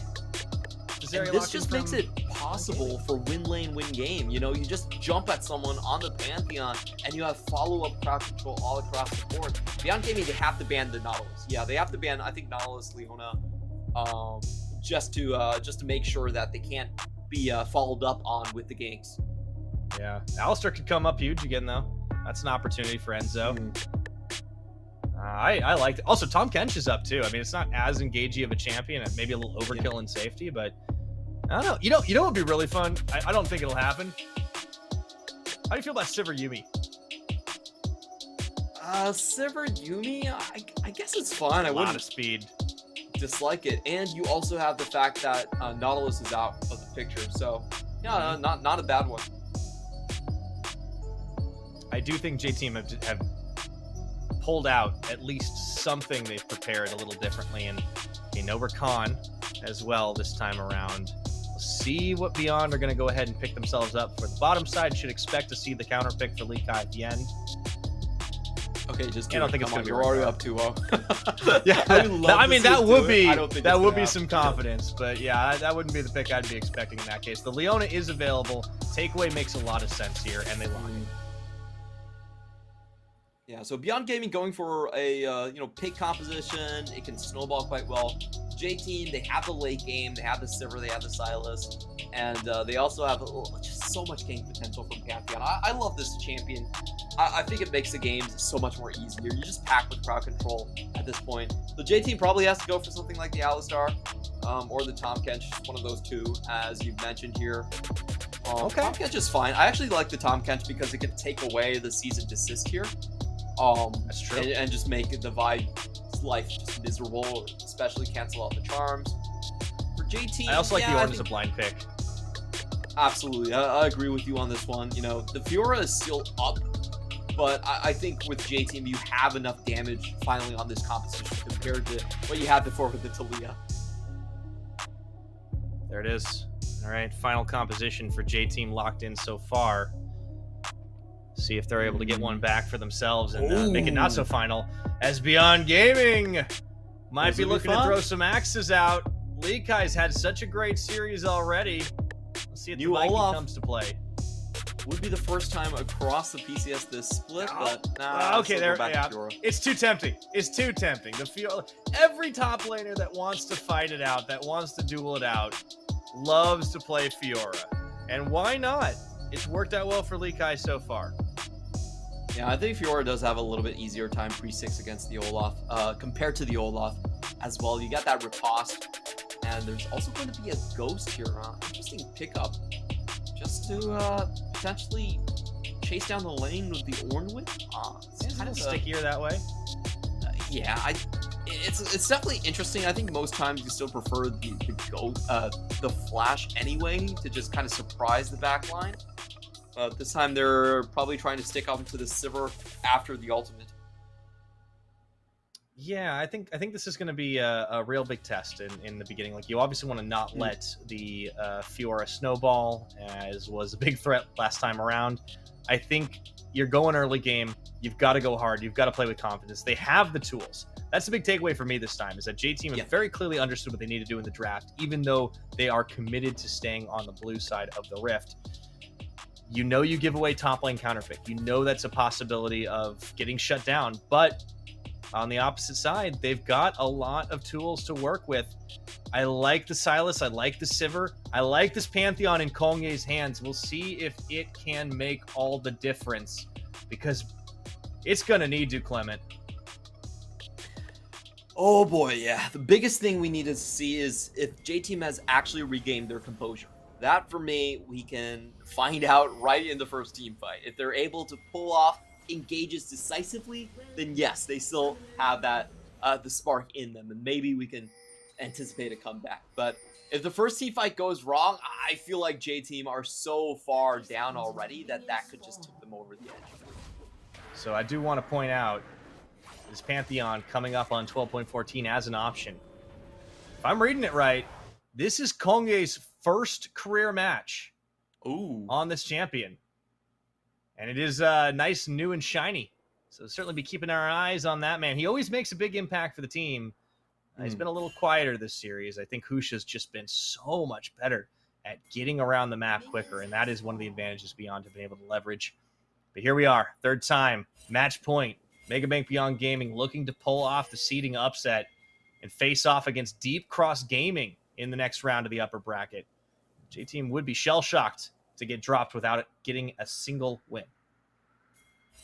It would be absolutely terrifying for Deep Cross Gaming. You know, Beyond Gaming, their last two big wins were precisely against J-Team and against DCG. So it definitely feels like they're taking names. Some nice moves here. Of course, they're still going to know that Pantheon started on the bot side, but Rock keeps himself hidden in the early part from that one. And if we take a look across the map right here, just a couple things to point out. Pantheon not going to be looking for that early gank into the bottom side here, as he's starting up the red, going to top lane. Meanwhile, it will be Husha potentially to come down here a little bit faster. Yeah, good trade though, going in favor of Lil V and Enzo. Kongye with the red buff does get spotted pretty immediately. One thing Beyond Gaming have done incredibly well here, as the gank is sniffed out, is just not only tracking the jungler, but just tracking the movements in general of the J team members. Beyond Gaming have just been so great at covering wards.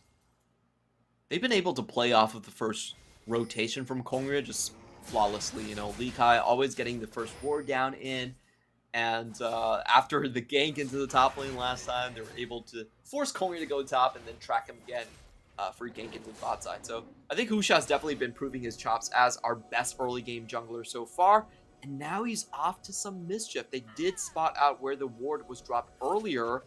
They have angle into the back.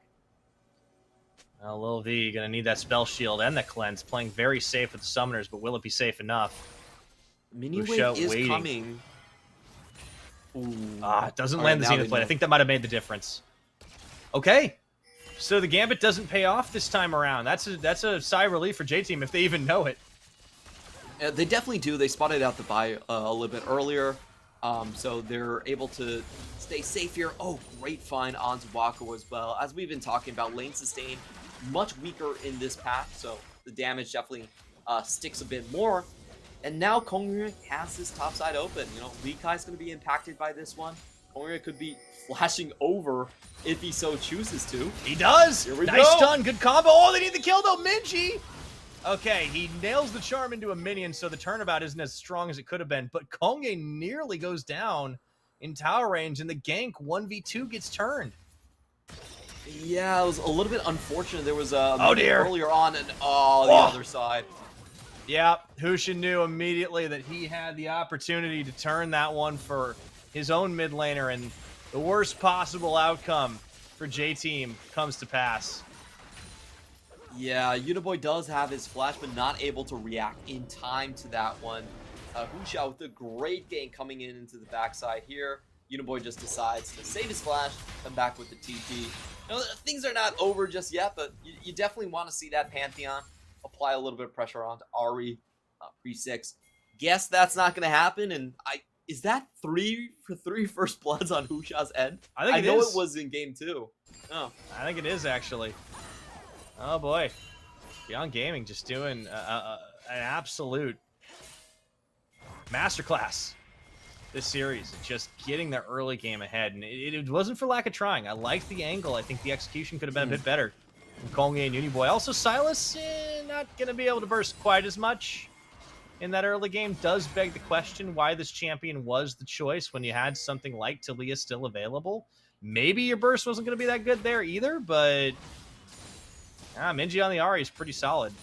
They left it open. Yeah, I think taking the Sivir was definitely correct in my estimation, but I think you could have left Gwen open. They've been banning it all series long. It hasn't done much, but here we go. Kino with the cutoff on Enzo actually denies the combination play that they wanted to make. However, to Beyond have enough damage, Uniboy burning, but he actually is able to walk away from it. But Kongre and Enzo realize they can't fight this out 2v3, and with the charm damage, comes through. Vault Breaker, the charm does manage to land. However, from downtown, that is not going to be enough distance covered by the Ultra Shock Laser, and J-Team get out by the skin of their teeth. Yeah, another big win for Beyond Gaming right there. It was a little bit scuffed in the start of that one, but they were able to find much more damage onto the backline at that point. And then we also saw Enzo with a pretty heroic step up and takes the charm to the face like a good support should, and saves the rest of the 2 members that were already blinking on HP bars. Let's watch this again. It was, J-Team definitely knew everyone was here, and it was a great play there by Kino. Wow, Husha, Minji was already missing the flash, and if that went through, Minji was dead for sure. Oh, yeah. Somehow, Uniboy gets away. Ooh. That's, good flash here on the back end by Enzo, too. Beautiful. Yeah. Beyond based on that pressure and the pushback there, they do manage to get themselves the first dragon.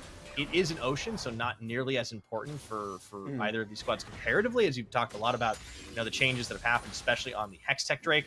But there's still plenty of time for that to be the Rift, which could be a big difference. Again, objective control has been key to winning on this patch, and it certainly has been key to Beyond Gaming strategy even before then. So things looking good for the Beyond Gaming side. 2-0 up in this series, looking for the sweep to set up a match with Deep Cross Gaming, the other team they beat in the final week. This is a squad that's definitely punching above their record. Oh, absolutely, and I'm still looking at what Pantheon can do to impact this one. The big changes to Pantheon is that he clears camps a lot faster now. He got a 30% damage boost against monsters on his Q. But, you know, I would still categorize him as a bit of a feast or famine champion. You know, this is someone that typically does go for... He does go for a Gore Drinker for the most part in competitive. But he's a champion that, you know, if his profile is much more damage oriented. And if he doesn't get a good early game as a jungler, then he does sort of fall into that vanity cap where you don't really see him doing as much compared to the Vi later on. So I'm a little bit worried about Kongre already falling behind at this juncture. I feel like he does need to get things done, but Beyond Gaming has just been tracking so well. They see him again just through this lane ward here. They actually catch the support out as well. Yeah. Sights there. It doesn't mean they can react in time if they want to. But I do think J-Team are in a decent position to try and force a fight. Spirit Rush stolen by Uniboy. They do start off on this Herald. And we'll see if they're able to complete it. It looks like they want to turn for the fight. Lil V coming in here. This is going to be a full-on 5v5, but keep your eyes on Lee Kai to try and cut them off. Just waiting Herald for Wako to get close enough. Fired. Wako comes in, the turn, there we go, they're going to get that one into the Ram Jam, and that Ultra Shock Laser, excuse me, the big Zeri ultimate comes through, they take Husha out of the fight, and Uniboy ducks and dives and dodges around the side, Kino isolated, I think they can take this one, they do. Oh. Uniboy getting a second right now, and they're not done just yet, Clement, they're going down the line, the Grand Starfall, excuse me, coming through the way, doesn't quite get the deletion. And that was the decisiveness that we needed to see here. You know, J-Team, they understood that they're flanked from two positions, and that's not a very comfortable spot to be in. So before Beyond Gaming could do anything, they fly directly onto Husha, who I believe he did have his flash, but they were still able to make that work. Beautiful chaining right here. Stun first, goes in with the knockup on the Orn Horn.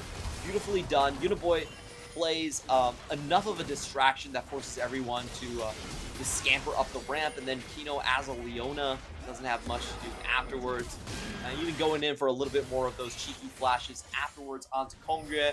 And you know, J-Team, they find themselves in a good, decent position right here with the Herald already taken. Yeah, they do.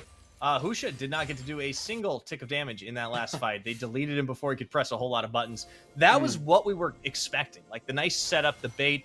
Sure, it could have been like a bigger, maybe not necessarily like a full wipe or anything, but it could have been a bigger fight win for J-Team. But still, 2 kills relatively cleanly, well execution, good target priority. That's what we're expecting out of J-Team.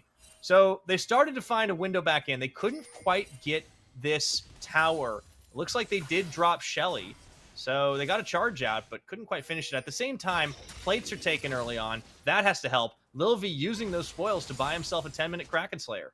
Yeah, I like that adaptation here as well. J-Team actually got the Herald onto their AD carry, instantly dropped it for the top lane, and now heads back to bottom side with a big mythic advantage here. So it's really nicely done, good chain all around, and you know, getting Sivir ahead against the Zeri is exactly what you want to do here. We also see Kongre just hanging around, trying to find a potential to chase down Wako, but he's going to get spotted out. Wako does a great job of playing it out safely for the most part, but the pressure in here, 25 seconds until the dragon spawns. This would be J-Team looking to try and even that particular score. Yeah, it's going to be an Infernal, so very hotly contested onto this one. Beyond Gaming, the way I'm looking at this, unless they get a big catch before it happens, it's going to be a little bit too difficult. We also have to notice that there is a TP difference between Rock and Lee Kai. So, you know, if Rock really wants to, he can still arrive at the fight going through mid lane here. So, I don't think Beyond Gaming can contest this one too hard. I don't think they did. Lil V is able to keep the wave shoved as well, and they don't want to fight in the 2v2 situation. Kongye will proc the Infernal Dragon. Husha's in the area. If they wanted to try for a counter collapse, they could, but you're right. The 5v4, the number advantage, Beyond know this, and they are not going to opt to contest, so we will be split at a couple of dragons apiece. Yeah, Infernal Drake this time, giving 6% extra AD, extra AP. It's a great one for the entire team here. J-Team are going to take this one. And, you know, this is what I like about Kongre actually playing on something with a little bit more easier crowd control than compared to the Vi, I would say, is that he has been the main playmaker for JT. You know, despite the top lane being a lot of tanks, or despite Enzo playing so well, their main initiation still comes down to Kongre, which is why a lot of teams have actually been banning his Poppy.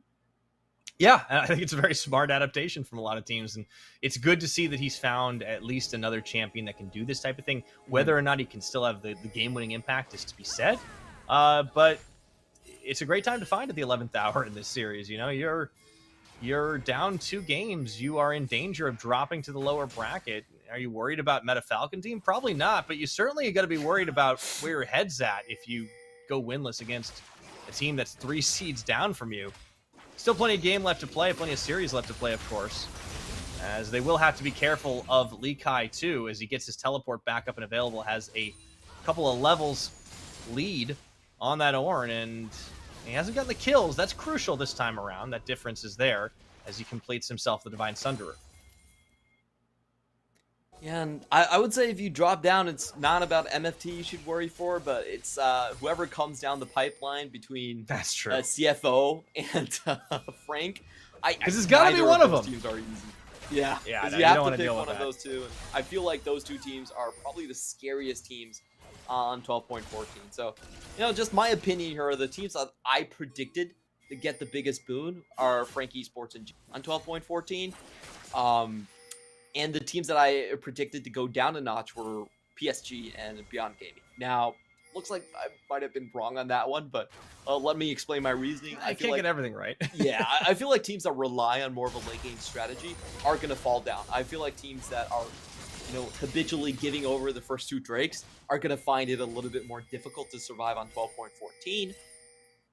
Beyond Gaming so far, you know, showcasing that they can still play a very strong early game, though. They're pretty good at dragons, though. I mean, keep that in mind. Like, that doesn't necessarily apply to this team. Yes, they play a late game, but it doesn't mean they don't find the timing windows, sneak these dragons occasionally. However, it is 1-to-1 apiece in this game as Kino gets zoned away. Next dragon very far away, so J-Team would be looking for opportunity kills in this particular case. I do kind of like that they've decided to sack top for a bit, because it means they can focus on throwing their weight around bottom, and Rock is still going to have an impact in the game. It's risky because Lee Kai can pop off, but as long as he doesn't get the kills, you're kind of minimizing your loss there. Looks like J-Team are going to be hard forcing themselves into this gank. Yeah, they are. Okay. Not full commit. Pushes around. I think they realize this could be a bit of a trap as Uniboy looks for some chains to try and catch Husha. Get himself a cease and desist. Doesn't happen. Goes right back onto the lane. So Beyond are trying to stop J-Team from getting too aggressive. They succeeded for now. And we could just see J-Team going for a straight beeline into the Herald right here. I believe they do have the earlier back, and we see Beyond Gaming actually leaving Wako in lane for the full push. So interesting decision. Indeed, J-Team are going to be heading topside. And as we've said about the second Herald, you know, this Herald has 75% more HP. What really matters here is if you get that beyond the 14-minute mark, you could really set up for a second charge onto an inner tower. But it does have to be a sustained charge. As we saw in the previous game, J-Team, you know, dropped it. Can't give it up. First one. Yeah, you can't really do that. If you do that, then you're not getting the full benefit of a 12.14. Yeah. That's the thing. Like you have to commit to certain plays, right? Like, I know we joke about, like, full sending it sometimes. The problem is J-Team this series have so rarely sent it at all. Yeah,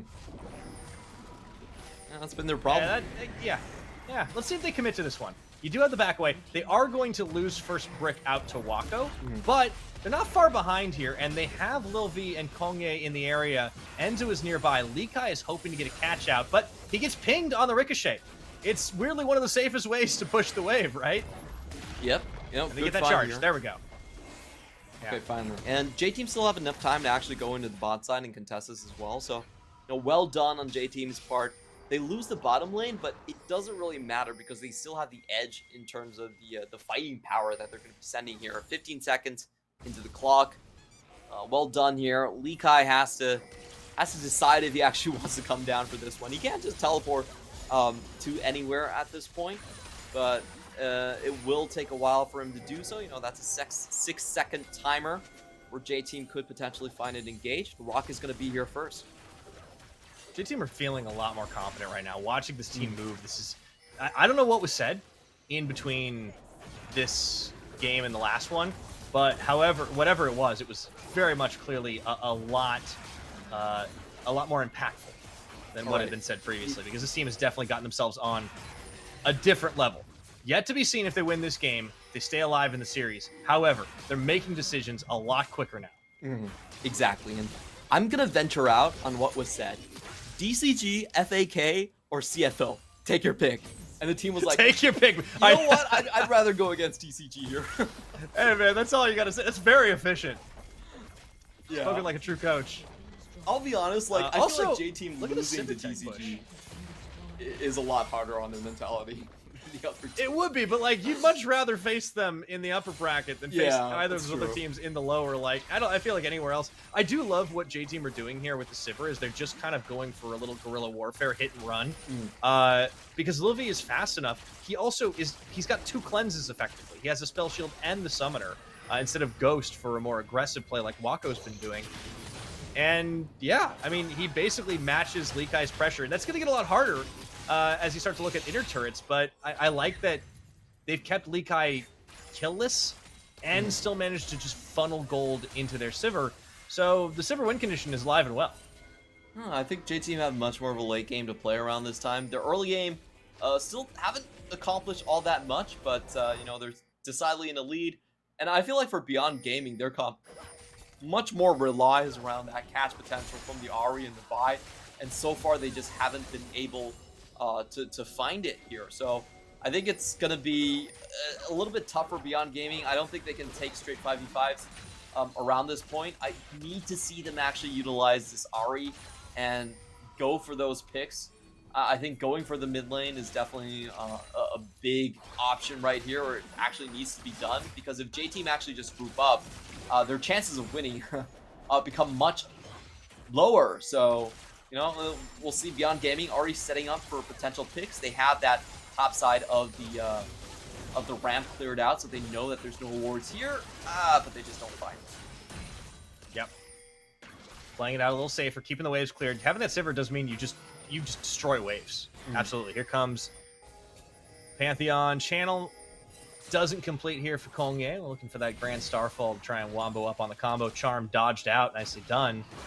As they look to set up for this outer, they got to keep in mind that Lee Kai can teleport at any time he wants. Uniboy steals away Kino's ultimate. Solar Flare could be huge. Here comes the Ornhorn. Solar Flare popped on the opposite side in both directions. They look to go in to finish the job. And Minji just eats a fair bit of damage, but not lethal. Can't quite take the turret down. Meanwhile, they still got to deal with Lee Kai up in their own top. Really nicely played by Beyond Gaming. I'm so impressed with the fact that they didn't lose a single flash in that one. You know, J-Team were going for a 5v4 burst down, and they didn't catch anyone. So, you know, kudos to Beyond Gaming. That was insanely well played. Honestly, I think that they were supposed to lose a couple of flashes, perhaps their tower, but they didn't lose anything. Yeah, sometimes clutch is, you know, open mouth, jaw on the floor moments. Sometimes it's just simple dodging. Very, very good, solid stutter steps. Yeah. Really nicely done. Wako's starting to catch up on items too. He does get that back in the Phantom Dancer. So right now the difference really only stands at that at the BF sword that Lily's got in the inventory. And I do think Wako's gonna start coming into his own. 3-item Zeri's still a terror. It never really got online on the J-Team side in previous games, but this is Mega Bank Beyond Gaming we're talking about. And we still have to remember that Mega Bank Beyond Gaming, they have a great dive composition. You know, we talk about triple dive. This is exactly the comp that you want to be running. Wako can stay safe by himself on the Zeri. There's a lot of trading. Play. Yeah. Here comes that Grand Starfall, but they were ready for it. Kongye just buys a little bit of time and turns immediately in as they take Kino out of the picture and the charge is on. Meanwhile, the 1-3-1 has to turn back and run.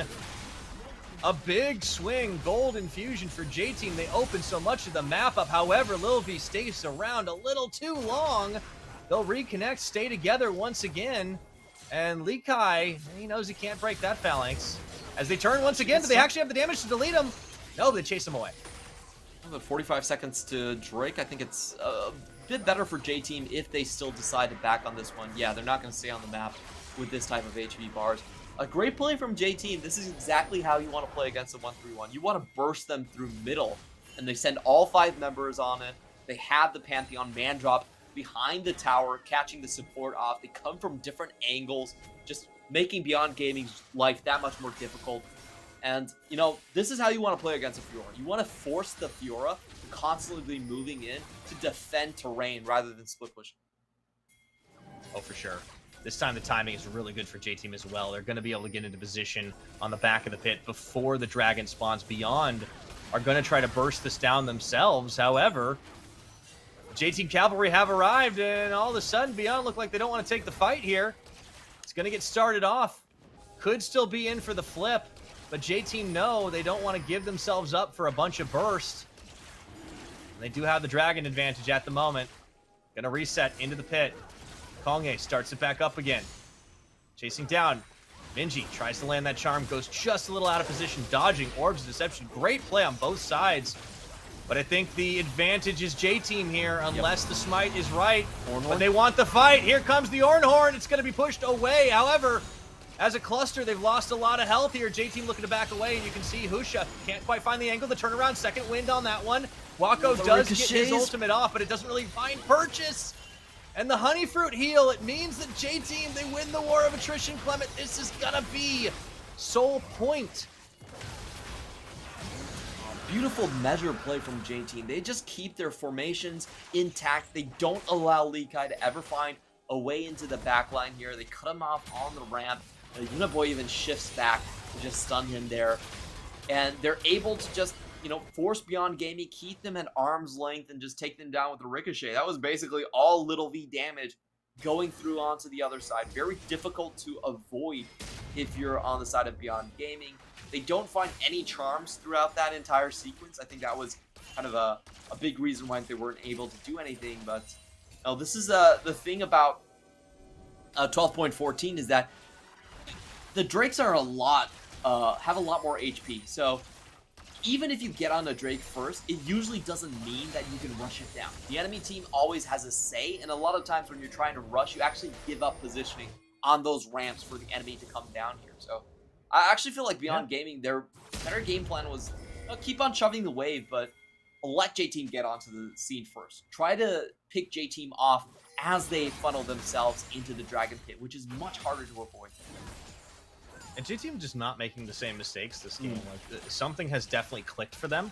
We'll see if it stays that way, but at the 25-minute mark that we just crest here, it is in fact a J-Team gold lead. Not a huge one, but there it is, and they've managed to hold Beyond to 1 kill. Uniboy, yeah, that's good. They're starting to feel pretty good about things. Like, you're down 2 games in the series, you could still go out in this one, but the team seems to have recovered their mental, and they have a big tempo advantage here.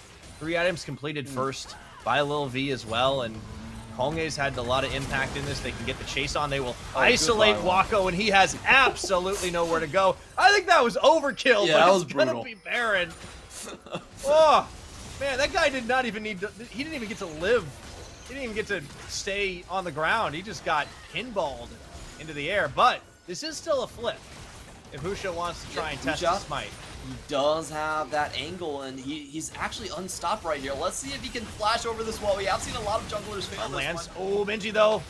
Very low. They are going to lose the tower down on bottom side. J-Team's starting to lose out a little bit here as trying to get in. Trying to lead Minji. This Tino kept low. They swallow the Vi. You can't smite when you're in the belly of the Kench. And Uniboy is going to take out Minji.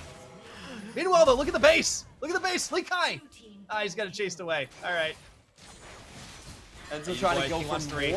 He wants 3. Gonna go for that triple kill. Let's see if he gets it. Nope, goes golden. TB comes in. They have to save Uniboy. It's a bait. Here comes Lee Kai. He still goes in after that. This is so close right now. Lilvi takes him down. They're gonna keep the train rolling. Double kill for the Sivir with the Baron buff. They got the push. Oh boy, and Wako's the only one left to clear the waves after that one. That was a massive overreach from Lee Kai. He wanted the kill so badly. But J-Team able to flip it around. It looks like Wako will still be enough to dissuade the flanking HP bars from pushing in further. J-Team, they want to play this steady. They've got a big chunk of gold at home waiting for them. So they're just going to pick that one up instead. Oh my goodness.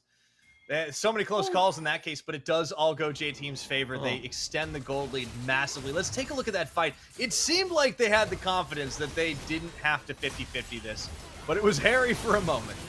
Yeah, Enzo actually does a great job here, just zoning out Minji and Husha at the same time. He gets the lick down, and Uniboy somehow able to find the 1v2 onto the top side. What was that damage? That was insane. Yeah, I don't. Holy moly! Like that, I get.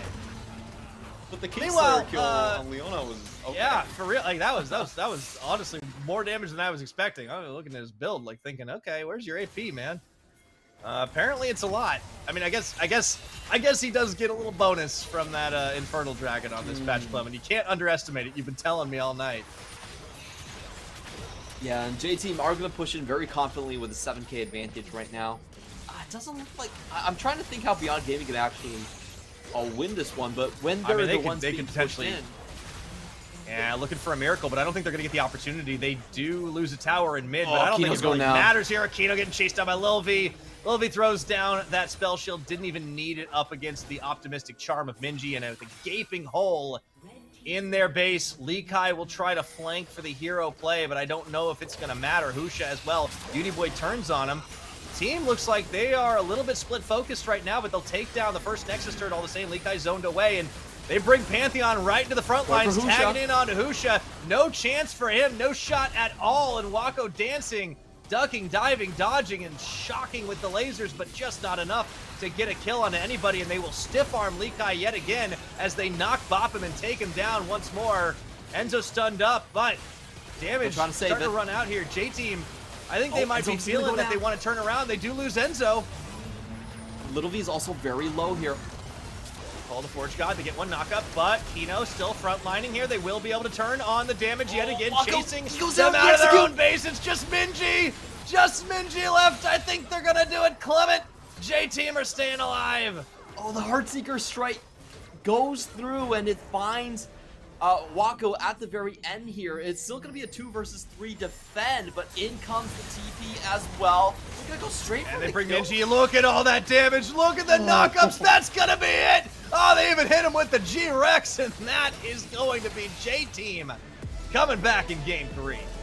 Good play here coming in from J-Team. I think they were a lot more composed this game around, and the Pantheon, even though it didn't find that much early game action, it did work wonders against the 1-3-1. I feel like J-Team have found kind of the way you burst open Beyond Gaming. It's that you cast them out when they try to get greedy, when they try to farm up their side lanes. You just burst them with the 5-man.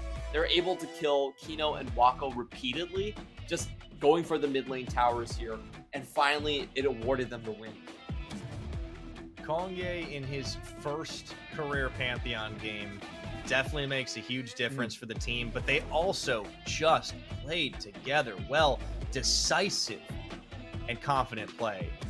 And this is the J-Team that we were expecting to see. Yeah, I also want to say the Sivir first pick, finally, was such a huge one. If you're blue side, and the enemy already banned out the Kalista and Lucian, you take away the Sivir, you take away 2/3 of their entire ban strategy, and most importantly, Sivir gives you the mid lane shove. That's the most important thing out of this entire draft session, is if you get mid lane shove, then the enemy 1-3-1 actually becomes unplayable, because they're forced underneath their tower. You send anyone while they're going into the side lanes, you can instantly crack open their defenses, force them to scramble back further into their own territory, and you just collapse the entire jungle.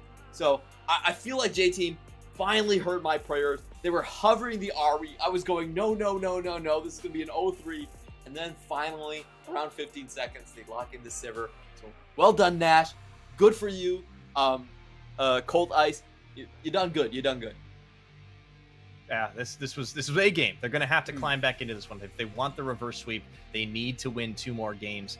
But for J-Team, this was a confidence win. They played like they had it from the beginning. They were quick. They were decisive. Nothing against Beyond Gaming either. I think the drafting, they were a little bit surprised by some of what happened. The Sivir takeaway, very clearly meant that they had to change things up a little bit. Also, the Wukong ban away. I think those were great tech changes in the draft. But Beyond Gaming still tried to play into a strategy. They just didn't have the same win conditions. They didn't have the late game by comparison, and they weren't able to do enough. So the 1-3-1, it was dismantled this time around. The question is, does that change anything, or do they go right back to it? Maybe with the first time they've got the side selection, they can make Beyond Gaming force J-Team onto red. That's such a weird one because I actually don't feel like the games necessarily have been based off of side selection. Like, I almost feel like J-Team might even be stronger on red side. And well, that would be scary. Yeah, I'm actually perfectly happy on red side and still giving Lee Kai his pick of the Fiora. What red side means is that you're getting 2 bans out of J-Team at all times. You're getting both Gwen and Fiora, both Gwen and Camille. Those 2 are always going to be banned away from the side of J-Team. But, let's take a look at the game-winning play right here. This is really important. If you look at the map, the 1-3-1 is so spread out. They haven't hit the river right just yet. And Teleport cancel too. Yeah, they're able to just burst through the entire defensive structure, and this collapses the map so far. Like, Beyond Gaming, after this point, they cannot farm safely back into any of these side lanes anymore. They just have to rely on picks afterwards. Yeah. It's good front to back, and Pantheon can go from the back to the front, as we see multiple times here. Great isolation on Wako. This is what they tried to do so many times in game 1 and 2. And man, how many times can one guy get knocked up? Just like 1, 2, 3, and you're dead. Like, you can't stop that. You just can't. Yeah, once you're in the air. They ran over him with the truck, and then they backed up and reversed onto him again. That was 4 ultimates for just 1 kill. Also, watch Enzo here. Like, this is why the Tom Kench was cryoed. This is brilliant. He zones out 1. He zones out 2. Hoosh is like, I can get around him. I can get around him. I can get around him. Nope. Get in my belly. Denial. No flashes for you. Great stuff coming in on that side. And you also get to 1v2 afterwards. So yeah. Man, it's a long replay. I like this. Oh yeah, Cutie Boy is just like, I want it. I want the kill. Give me the kill. Yeah, this was a little bit too much, I think, from Lee Kai, charging in to finally get the final kill. He was 1 proc away on Vital from Uniboy's death, but it did mean that they gave up 2 more after Husha. Lee Kai falls down, and that pretty much breaks open the game afterwards. So I think we have the answer here coming in from the side of J-Team. You can allow the 1-3-1 to go through. You can allow the Fioras, maybe the Gwen. But what you need is those hard engage options. You need engage options from everyone on the team. You need it from the Tom Kench. You need it from Uniboy as well to make sure that you don't allow Beyond Gaming to turtle. And look at that damage. Just want to draw your eye to the Sivir damage. Yeah, that's more than double any single person in this game. Especially with the Vi, I think this is... We have seen Vi's just be very feast or famine. A lot of times when... Even more. She's ahead, she looks great, she survives, she gets the blasts on everyone. We saw Inspired going 1v3, but when she's behind and you never find a chance to engage on anyone, it does feel very lackluster as a champion. I also think we saw some of the limitations of Ahri on display with Minji. Like, a lot of those charms were just very much fishing. Never really had much of a chance to catch Lil V thanks to the cleanse and the spell shield. But also, outside of like that level 1, level 2 play onto the Sylas, really didn't find that many charms, and there really isn't any priority targets there. I think they kind of denied a lot. So J-Team get the win. Kongye earns the MVP in his first career Pantheon pickup. He was everywhere on the map. A little bit of a whoopsie in level 2, maybe underestimating tower damage. Doesn't matter. He still flexed on this Beyond Gaming squad. And I think this is what we want to see out of Kongye. Active in the early game, active in the mid and late game, and just setting up the plays for his team. That's when he's at his best. Yeah, if you look at this patch, I think junglers with big team fight changing ultimates are the #1 go-to, because objective fights are so important this time around. So you have the man drop, that's probably one of the best, and then Vi comes in #2, Wukong comes in #3. I think we're going to see those 3 jungles being played a lot more. And to be honest, I would take Wukong and Pantheon over the Vi. I feel like Vi is a bit more of a one-track champion, not suitable for a second pick on red side. It's fun jungle meta. We're out to see what we're going to see next, but J-Team have showed some signs of life, so we will be continuing into Game 4. Don't go anywhere. We'll be right back.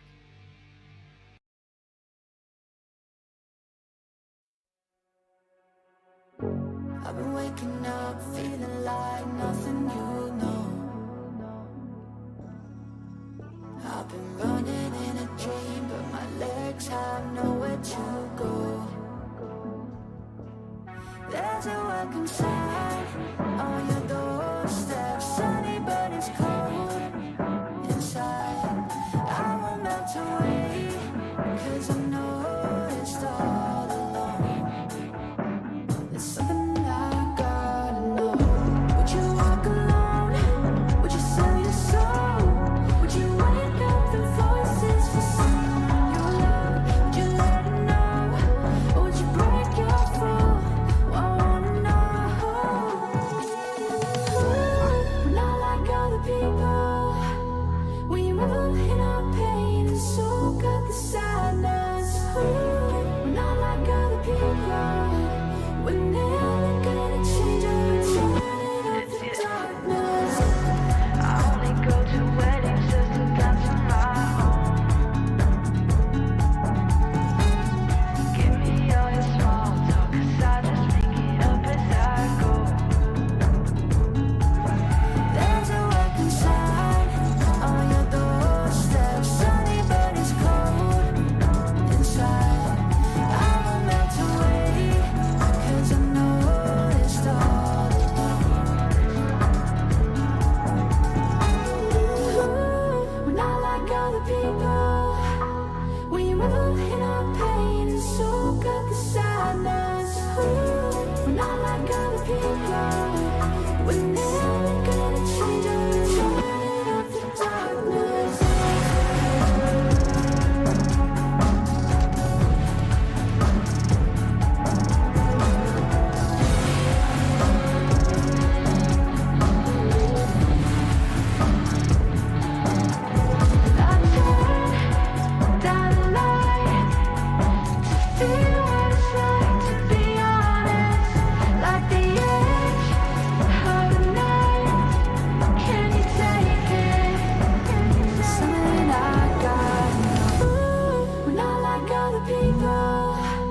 We revel in our pain and soak up the sadness. We're not like other people. We're never gonna change or turn up the darkness. We're not like other people. We revel in our pain and soak up the sadness. We're not like other people. We're never gonna change or turn up the darkness.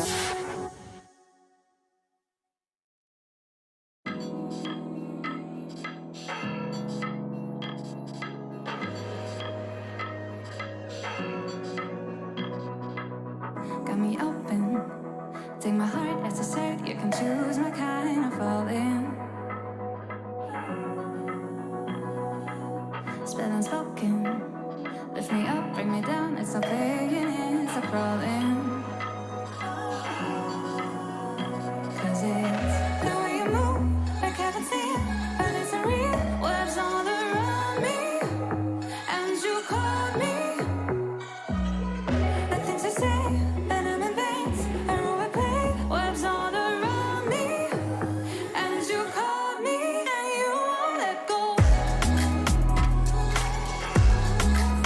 Webs all around me, and you call me. The things I say, that I'm in veins, and I play. Webs all around me, and you call me, and you won't let go. Wings are broken. Take my feet, I can move, lost my will without a warning. This is like a curse, and it's getting worse. Words stuck in my head, they go on and on and on and on. And I'm screaming louder, is there someone around here? Hey, the way you move, like I can see it, but it's not real. Webs all around me, and you call me. The things I say,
thinking that we should. I won't say nothing, baby. Nah, where you been, girl? I say you looking hotter. You know I can always do you better. Switching positions whenever fed up. Let me show you. You look so good, let me see you work it. Proposition on the side, you deserve it. No competition, girl, you 5-star service. Think we could meet up after you finish work. 就要被离开一个前四，完了，德国军推到3个，终于推到4个，就是一个2打3的画面，Triple Kill。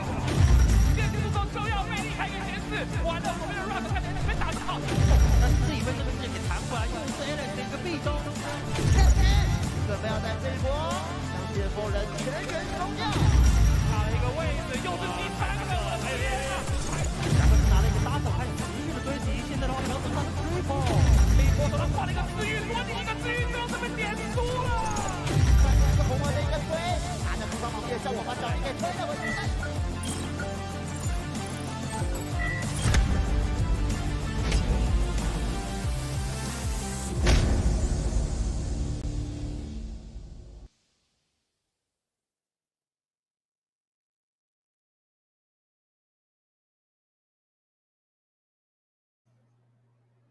And welcome back, everybody, once again to the PCS Summer Split Playoffs. We have got ourselves a series, as it will appear that J-Team will not be swept under the rug. They are going to try to go for the reverse sweep themselves, getting that last win. So, into Game 4 we go, but before we do, I do want to shout out our lovely sponsor, CTBC Bank, and, of course, our new sponsor, China Airlines. So, Mr. Clement, J-Team had to be flying high themselves after that last one, but I do hear we have a change of pace here, as Beyond Gaming have chosen blue side for Game 4. It's going to be the first time that they swap over to the blue side, and I think a number of things are going to change, but some are going to stay the same. The big thing, of course, is I think they're still likely to set up for a Sivir trade. If the Sivir or Zeri is on the table, they're very happy to just first pick a Sivir, and I'll roll on with it. We have seen how the chase down potential and also the wave clear has been so influential. All 3 of these games, whoever's gotten Sivir has just straight out won. So I think they're going to keep that portion the same. But the interesting thing is now it gives chance for the other side to actually first pick the counter pick them into the top side. And this is something that I feel like Driver and Rug actually have the ability to do. You know, Lee Kai, even though he had a good stat in the last split, he really hasn't been one of our top 5 top laners at all through a summer split. So it could be a shift in momentum where we see J-Team starting to put a little bit more into their top side than they usually do. Yeah, that's a certain possibility. Now, I do want to pose the question to you. Do they feel that the Sivir itself might be worth a ban? I think it's definitely possible for J-Team to just straight up ban Sivir. I feel like they're very happy.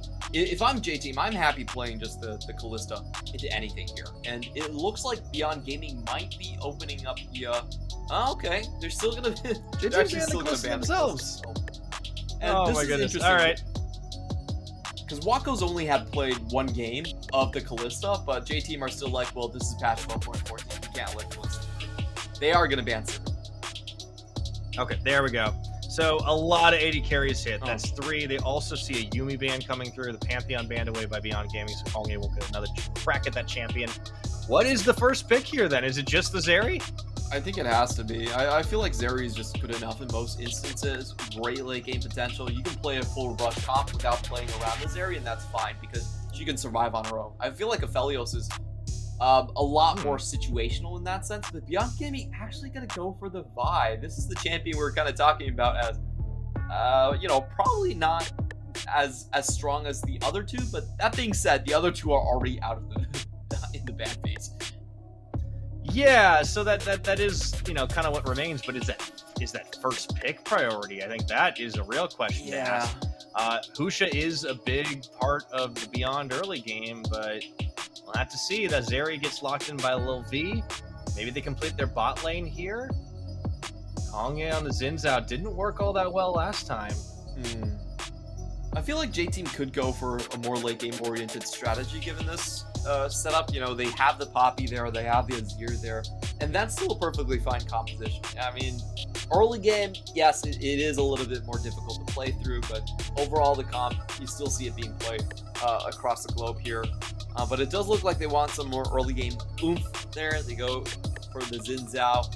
And for Beyond Gaming, we're thinking about a couple of big picks. I feel like Aphelios has to be just the next on the AD block. You can't really go into the next rotation without it. And Silas for Minji, pretty standard here as well. All right, this is the Beyond Gaming blue side. J-Team, what's their answer? Were they going to follow through with it? Get Azir coming back for Uniboy certainly could be a possibility. Ooh, he's cycling the assassins though. I feel like maybe we get a Uniboy pop-off game. Oh, okay, no, it's Azir. All right, bird's the word. I would much rather have the Poppy in this case. if I knew I was going to go for the Azir. Yeah, I was thinking that as he locked it. Like, wait a minute, his Poppy's up. Why isn't he taking that? Yeah, he does have a 10.7 KDA on the Poppy, and I feel like Poppy actually isn't weak early game at all. Like, it's harder to get ganks off on her, but she's not actually that weak early. So I think the Poppy would have fit a little bit better here, but it's still the same idea. You have that great 3-item late game to look forward to on the side of J-Team. While Beyond Gaming, they do have a little bit more dive potential. I like the Tom Kench takeaway so much because you just prevent that Zeri from being able to kite away. Yeah, I think this sets them up pretty nicely in a fair bit of top lane bans as well. The Gwen continually banned by J-Team, as well as the Camille against Lee Kai that destroyed them in game 1, and the Ornn on the Beyond side. So we will see what the Rock Lee Kai matchup ends up being, but it probably won't happen just yet unless the Renekton's been let through. That's some early game. Yeah, that would make sure that they have a working front line for most of their Herald and Drake fights. That's why Renekton has risen in priority. The buffs earlier on didn't really matter that much. You got a little bit more out of Dominus, but the main thing is because early game objectives have been so hotly contested, Renekton suddenly finds himself back into the meta. Plus, most of the other options have received a round of nerfs, so Renekton not looking so bad by comparison anymore. And for Beyond Gaming, yes, I love this Krakus pick. This is such a fun pickup. If you're going triple dive and you want to kill targets one by one, then Gragas is your go-to answer. You can go in, just blow up the entire composition, allow you to get these easy finds across the Crescent Guard from the Xin Zhao, and just find this area in the mirror.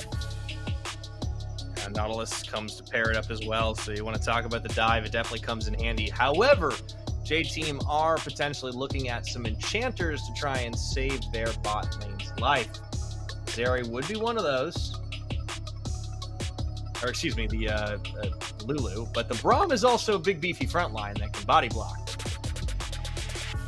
I think Lulu has been a lot more popular from what we've seen in 12.14, but I'm still going to go with the Braum instead. I think this one pairs better with a Xin Zhao because Xin Zhao does have that auto attack reset, so it's probably a little bit easier to find those roaming fights. And it also pairs really well with Renekton too, because Renekton does count as a free hit. You can almost get an instant stun onto that one. So there are some really nice mechanics going on here with the Braum that should allow them to find picks quite easily if they just snatch onto anyone early. So I think it does make sense, but you know, it's a little bit less potential in the late game. Yeah, I think there's a fair bit of chase potential coming through for the side of J-Team here in this game. Very different draft, of course, not least because we have the side swap for the first time in 4 games. But just looking at it across the board, I think Beyond Gaming got themselves some comfort, but they were denied a little bit. I like the flipping matchups. This changes priority, especially up top side. How do you think this early game is going to go? Well, looking across the lanes right here, I do think you'll see some more push in on the side of Beyond of JT, excuse me, with the Azir against the Silas matchup. You know, that typically is very Azir favored. You can get the shove in. Renekton as well is going to be stronger than the Gragas. So J-Team do have a solid top side to play around with. But for Beyond Gaming, the sparks really start to fly when it comes into team fights. They have that ability to just blow open your entire composition. you know, the enemy is trying to play a front to back, you could send it back to the front with the explosive cast and just find your picks that way. So it's a super high ceiling, high execution composition from Beyond Gaming, but it also suits them so nicely. Yeah, you really can't take much away from him on that one. As we load up onto Summoner's Rift, fourth time tonight, J-Team showed signs of life, got themselves a well-earned W. And into this draft, things have changed just a little bit. Ooh, Lil V playing with the Ghost this time around. He's been playing pretty safely on the Summoners, but now he's going a little bit more aggro. I like that. I'm excited to see Rock turn around onto Lee Kai here and get a matchup favorable to him. He's kind of, well, first it was Driver, but you know he's kind of been a little bit of a weak side punching bag for a good chunk of this series. I think he's probably got a little bit of pent up aggression to let out. And this is one of those matchups where the Renekton can actually go for something like a Blade of the Ruin King and try to go split push if he so chooses to. Ooh, Lee Kai most likely still going to be going for the AP. Gragas in this one, you know, it doesn't really need to be... he could go for a tank boy, but AP Gragas is definitely a lot more common these days. It's a bold start. Yeah, it will be going a little more sustainable, though, right? Like, he does start with the Graspy Undying. It's not the first strike Gragas that we were seeing before. Does want to survive against the Renekton, so I think that's a good call. Yeah, definitely a little bit more survival in the lane itself. And looking at the bottom side here, I think this is just going to be a straight push in for Wako and Kino here. Got the shove a lot earlier. I'm not sure if JT can expect this leashed or not. It doesn't look like it. Yeah, it doesn't look like it. Doesn't look like it. Yeah, it's a bit of a slower start for Konga on that one, which does mean that he's going to have a harder time getting involved. And I think the Xin Zhao still presents a few question marks, right? Like, I need to see it having an impact early on to justify why they would take it over something like the Poppy. I think the biggest question for me is, if Konga is not going to be able to actually start most of these engages, does it mean that J-Team just never try to engage? It's a weird conundrum because they've been so reliant on Konga as their main initiator. What happens is that if Konga can't initiate and then they fall behind, there's almost no outs. So I almost feel like, you know, J-Team, it's definitely risky to see Konga on something that is purely defensive and utility oriented. Yeah, I mean, the Audacious Charge is there, but that's about it for trying to go on the offense. Rock, though, is on the offense himself and starting to bully Lee Kai. Had that level advantage up until now and keeping him locked under tower. However, it does open him up to possible counter ganks, but I don't think he's as worried about that with Husha on the Vi. It's a champion that's just not as impactful until level 6. Konga has a window to act. Yeah, I think both of his solo lanes should be expected to win early. He's going to get the Scuttle, see if he wants to poke in here, but since bottom lane is shoved up, he doesn't really have all that much to do. Pretty much knows where the jungler is going to be anyway with the early ward here. And I do want to say, like, it's somewhat possible for Xin to get engages off, but I've only seen, honestly, probably only Karsa has been the one to be able to pull it off consistently with the Xin sec. Usually doesn't happen for everyone else. It's just a straight up disengage option. Yeah, that's true. Not nearly as much, but we will check him with his mid lane because I think this was going to be something we really wanted to focus on a lot as the lane gank is being set up by Kongi up topside. But it's been a quieter like lane for the most part in our series. This could change this game around. And ooh, Rock, he's going aggro. Lee Kai, I think his game senses were tingling. He had to know something was happening. Downtown gets a little bit of damage. But Rock is turned on here. Lee Kai has actually been able to do a pretty good job at shoving the Croc back. Uh-oh. Kongi's not done. He wants it. Vi's also there, so this shouldn't really amount to much. Yeah, this is it. This is over. And this actually leaves Rock in kind of an awkward situation. Wait a minute. Konga has to show back up in lane. Husha? They're going to turn into Husha. Oh, that's a great double belly bop right there for Lee Kai, though. Let's see if it's going to be enough. Is Husha forced to flash away? And, man, what a dangerous game of chicken is being played up top. The flash forward. No, they lose out on both. Husha. No. Gets the double. Oh, the stuff. Executioner's calling, baby. Oh, that was absolutely huge what happened right there. And I think what happened was that Husha was actually able to get the Justice Punch through and stun both Kongye and Rock at the same time. So it stopped their damage coming through. That was such a short wind-up. That was such a short. I got to see that replay. Here we go. Okay.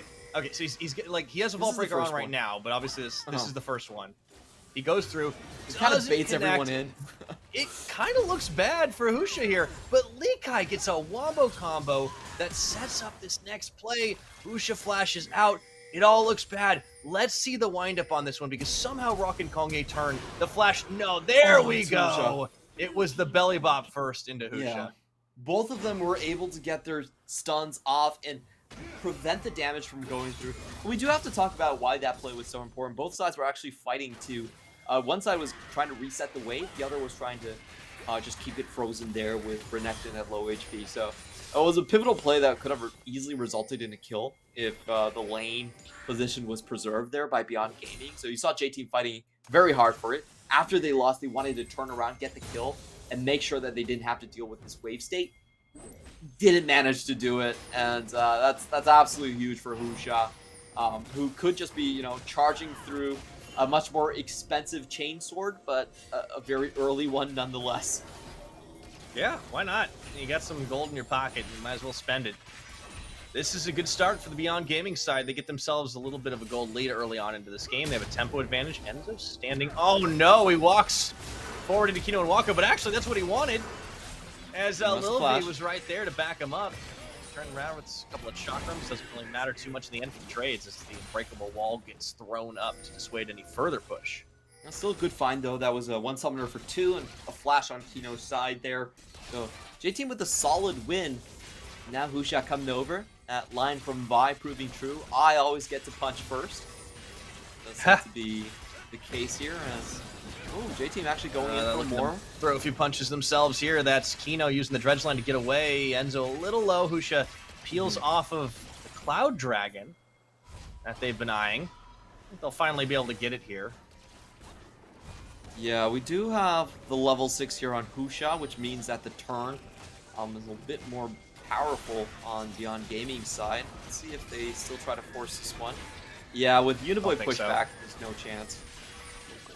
Yeah, the moment Kongye backed, I think that was the give. So first dragon will once again go to Beyond. I think they've been 3 for 4 now on first dragons. Correct me if I'm wrong there. I think they got it even in their loss. Don't really remember off the top of my head. There could be some trade back and forth since Herald is also it's been a long series. I thought it was looking like it was going to be fast, but it did. J-Team showed some fight, and I think it came at the perfect time. It was almost cinematic, you know. They found the inner strength when they were at their lowest point. This is the anime comeback arc. So we actually are going to get the full tank Gragas here, interesting enough. So not looking for the full damage first, just making sure that he can win the lane versus the Renekton. And this is the thing about Renekton, you know, once he can't really punch through or threaten with his burst combo, he does kind of lose into these compositions, into these tanky boys here. Husha trying to get this Herald by himself, and he should be able to secure it as we see the bot lane here, Beyond Gaming, heading for the objective, while J-Team walking away from him. Beyond Gaming doing a great job at objective control yet again. This is something that has been a big strength of theirs throughout the summer split. So they secure the first dragon, they secure the first Herald. Next dragon that will be spawning will be that Hex Tech. Very valuable on this patch and going forward, even if it was already. For J-Team, they're just going to have to content themselves with clearing away a little bit of jungle and potentially getting some plates. There's the ability here as Lil V starts up free firing. So far, Zeri in this series has a 0% win rate. Yeah, and Kino is coming in for the flank. They are going to get behind the targets there, and there's so many people. Ninja here too. Enzo. Oh, wait a minute. Let's see if Kongye can actually get in time. No, he cannot. And they recognize they were in a bad position. Enzo sacrificing himself and splitting away from Lil V.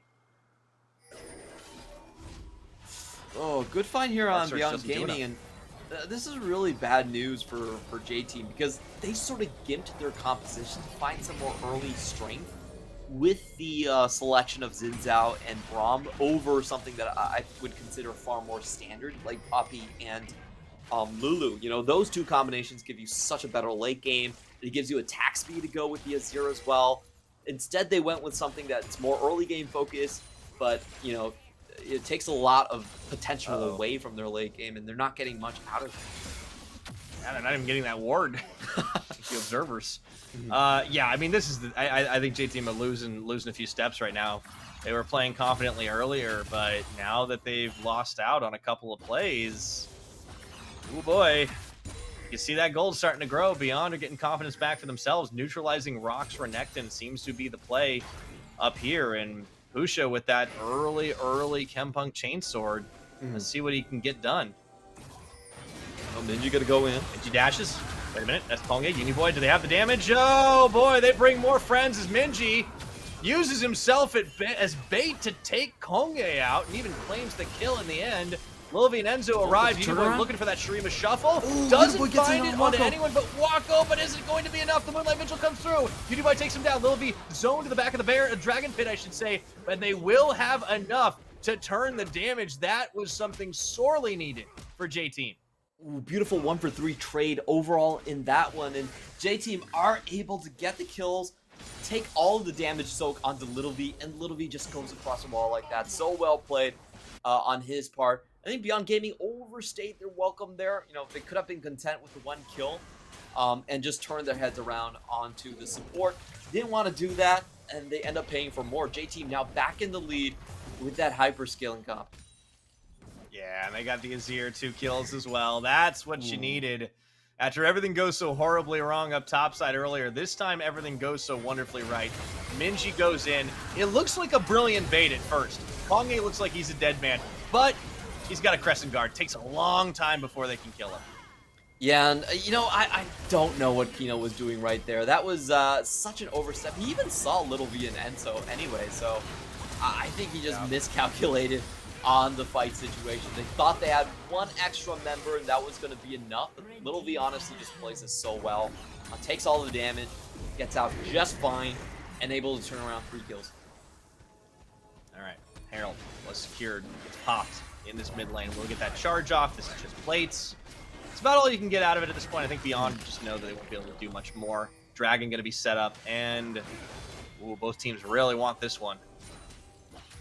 Yeah, I do want to see how close that Rock is to level 11 here, if he has a chance of getting it on this wave. That would be absolutely massive for the Renekton. Makes a beeline forward as well. Not doesn't quite. look like it. I would have loved it. Sand Soldier's doing damage to Zone Husho away. They will start off on the Hextech. Lil V would be the first to win on Zeri today. Here's Lee Kai. Gets one bop, one knock. They've already got it down to half its HP. Wako's a little bit slow to this one, and they will channel the Hullbreaker. This can come down to a flip. 50-50. He goes in, and he takes it away, but will the fight go the way of J-Team? They start by taking down Kino. Even though they lose out on that Dragon, the chase is on right now. Minji with the pushback stolen away from the Emperor himself. 1 kill traded for the Dragon Steal. I think Beyond takes that. I will say that was a bit of an unnecessary death on the side of Beyond Gaming. Kino just went in and realized, wait a minute, nobody's falling. So that's been 2 back-to-back plays where I feel like Kino has been really off kilter. I honestly can't decipher what the last 2 plays from Kino were meant to do right there. But, you know, at the end of the day, like you said, a little bit of happy gaming. Yeah, for sure. Husha still makes everything all right at the end. So the Dragon take is huge, though. Yeah, like they left it up to a 50-50, but Konge gets out-smited. And that is something you have to be concerned about. Yes, you get the kill on the Zeri. That's pretty valuable for Lil V, getting actual kill gold. Yeah. Especially because you want to end up outscaling the Aphelios. So it's a good. Overall, it's kind of hard to tell exactly where the game state's going to lie, right? Because that Dragon makes a fair difference, but J-Team, they have the tempo. Yeah, I would say for Beyond Gaming right now that they do have, I think, the stronger catch potential across the board. You do have that out-of-combat move speed coming in from Cloud Drake, and that one's 100%. compared to 12.13, so they should be able to group up a little bit easier, but J-Team still have a lot of power when it comes to team fights. It really does come down to Lee Kai. I feel like if J-Team can hold their formation, they should be fine in most of these fights. It's about how Enzo can block out the explosive cask, and can Lee Kai find those angles. Will be the case here as they go in for the fight, slice the dice. Colvin Meek, and Lakai gets bursted, but not down to 0. Here comes Minji around the side. The second wind after that Crescent Strike does split everybody, and this is going to be enough for Beyond Gaming to win this one. Blinking health bars on all sides. I don't think it's going the way. They do manage to secure the Herald, but the shutdown onto Uniboy means big goal to the pockets of Beyond Gaming, and they just closed the trap on Konga and Lilvi. Enzo as well, left out in the cold, stunned, and pulled in for 4 kills and a triple for Wako. Oh, that was such a smart play from Beyond Gaming. They actually used the Herald as bait. J-Team walk in, having their eyes on the prize, and Beyond Gaming, that's when they pounce. They get so many kills back on blinking HP bars. That Herald didn't end up being worth it at all. They didn't even get the Herald. Oh, they did get the Herald, but they died for it. Yeah. Oh, my goodness. Oh, wow. Beyond Gaming. Look, this team is Galaxy Brain, Clement. Yeah, the outsmart here was massive. If you look at this start, Lee Kai was in such a poor position. He was almost down already, and it took Minji to break up the composition. He stole the Crescent Guard!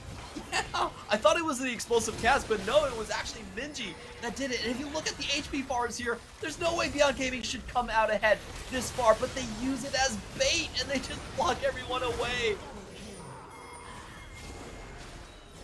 That's just what we say. This is what we mean when we say clutch factor. Yep. I hope the Herald was worth it. Didn't even get the tower. Ooh. God, yeah, that's a big swing. Dust is gonna settle, and all of a sudden, Wako is massively accelerated on the Aphelios. Oh boy. Yeah, this is getting really close. I think J-Team still have a fair good chance coming into the late game. In that fight, it really reminded me why the Braum was picked here. It's not just for the auto attack resets. Of course, it's for blocking out the Gragas as well here. If they'd killed Lee Kai, I feel like that makes a massive difference in the fight. Beyond back off after that. But they didn't do it. He uses his flash, he gets out by the skin of his teeth, and then he has an impact in the following fight. And this is full tank Gragas. Yeah. You know, he can stay alive for a long time and try to find his way into a perfect position. At some point, you're going to have to drop the door, Enzo, and that's when they can strike in. I feel like that fight, the biggest thing is definitely Minji finding the flank right there. Breaking up the composition. We were saying, talking about this the entire time. If J-Team hold their formation, Beyond Gaming don't really have that much of a shot. But if they're split off and you can target them behind Braum, one by one, and that really opens things up. Yeah, well, we've got the teams positioning around for this dragon. This would be soul point for Beyond Gaming. J-Team do not want to give that one up, but the Vault Breaker is already channeling, and that ward may very well come in clutch, and they'll back away. Beyond are in position, though, to start off on the dragon. J-Team can respond, and they will. Could be down to another dance. This gets procced. Out of the pit it goes. Husha's in the backside. I'm not sure that J-Team should be starting this one. If J-Team started, I feel like it forces them into an engage, and these Drakes are very hard to take down. You know, Beyond Gaming are going to have so much time to find the flank angle. They're going to let this one go slow at the moment, but look at Husha. Look coming at Husha, goes in, finds the AD carry. Lilvi almost nowhere to go, but he does manage to escape the Moonlight Vigil, dishing so much damage, and the shuffle back for Minji means it's cleanup time, baby. Let's get the mop out as Wako is moving forward on the flashes, finds himself a triple, looking for the quadra, should be able to get that one off screen, and there it goes. Beyond Gaming earned the Spoils Award. Oh, Minji with another great find here. Comes over the wall, gets the Shurima shuffle onto, decimates the front line, and that just opens the floodgates. Again, I don't think J-Team should have started that Drake. The Drakes on 12.14 have a lot of extra HP. They take far more time to kill, and I just don't think that, you know, the position that they put themselves in, where Minji could find the flank across the wall, where Husha was able to start on the AD carry, was a good idea for J-Team. I feel like they had to have more patience and allow Beyond Gaming to be the ones to go on the front foot here. Instead, look at this angle. This was so easy for Husha. He comes in onto the front line. You are all grouped up to that Moonlight Vigil, and then Minji gets the shove before dropping into Zhonya's, wasting all that damage and forcing you to stay around to just pick up that one kill. That is the second time that I have seen Minji do a much better ultimate than anything that on the other counterpart team could do. Yeah, and it's not even a knock on Yui Boy. It's like Minji's just clutch. Where did this guy where was this in the regular season? He was trying a collar. Yeah. Oh, yeah. Okay. Okay, Minji, I got some advice for you. Drop the Akali. Yep. Just play Silas one trick. Exactly. Play Silas. You get to play. Look, you get to use every ultimate eventually. And it's great. That's the thing about Minji, is that he's so good on specific champions. This split, it was Silas to Leah, pretty much.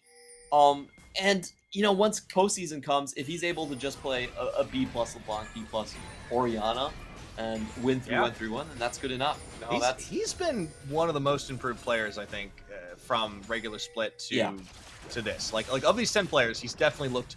He's definitely a best far of better 5 than player. I expected. That's what I would call You know it. what? I very much miscalculated that particular variable coming into this one. Maybe that's what Nightstar was seeing. Maybe this is where the Gigabrain comes in. That being said, J-Team are not done yet. Yeah. They are not letting themselves go quietly into the night, but they need to get something back. They have been losing fights disastrously here, and they are in danger yet again. The Croc gets rocked, and, well, the barrel's going to knock him back to safety, so that may be the chance for the counter-engage, and that will be all she wrote down there.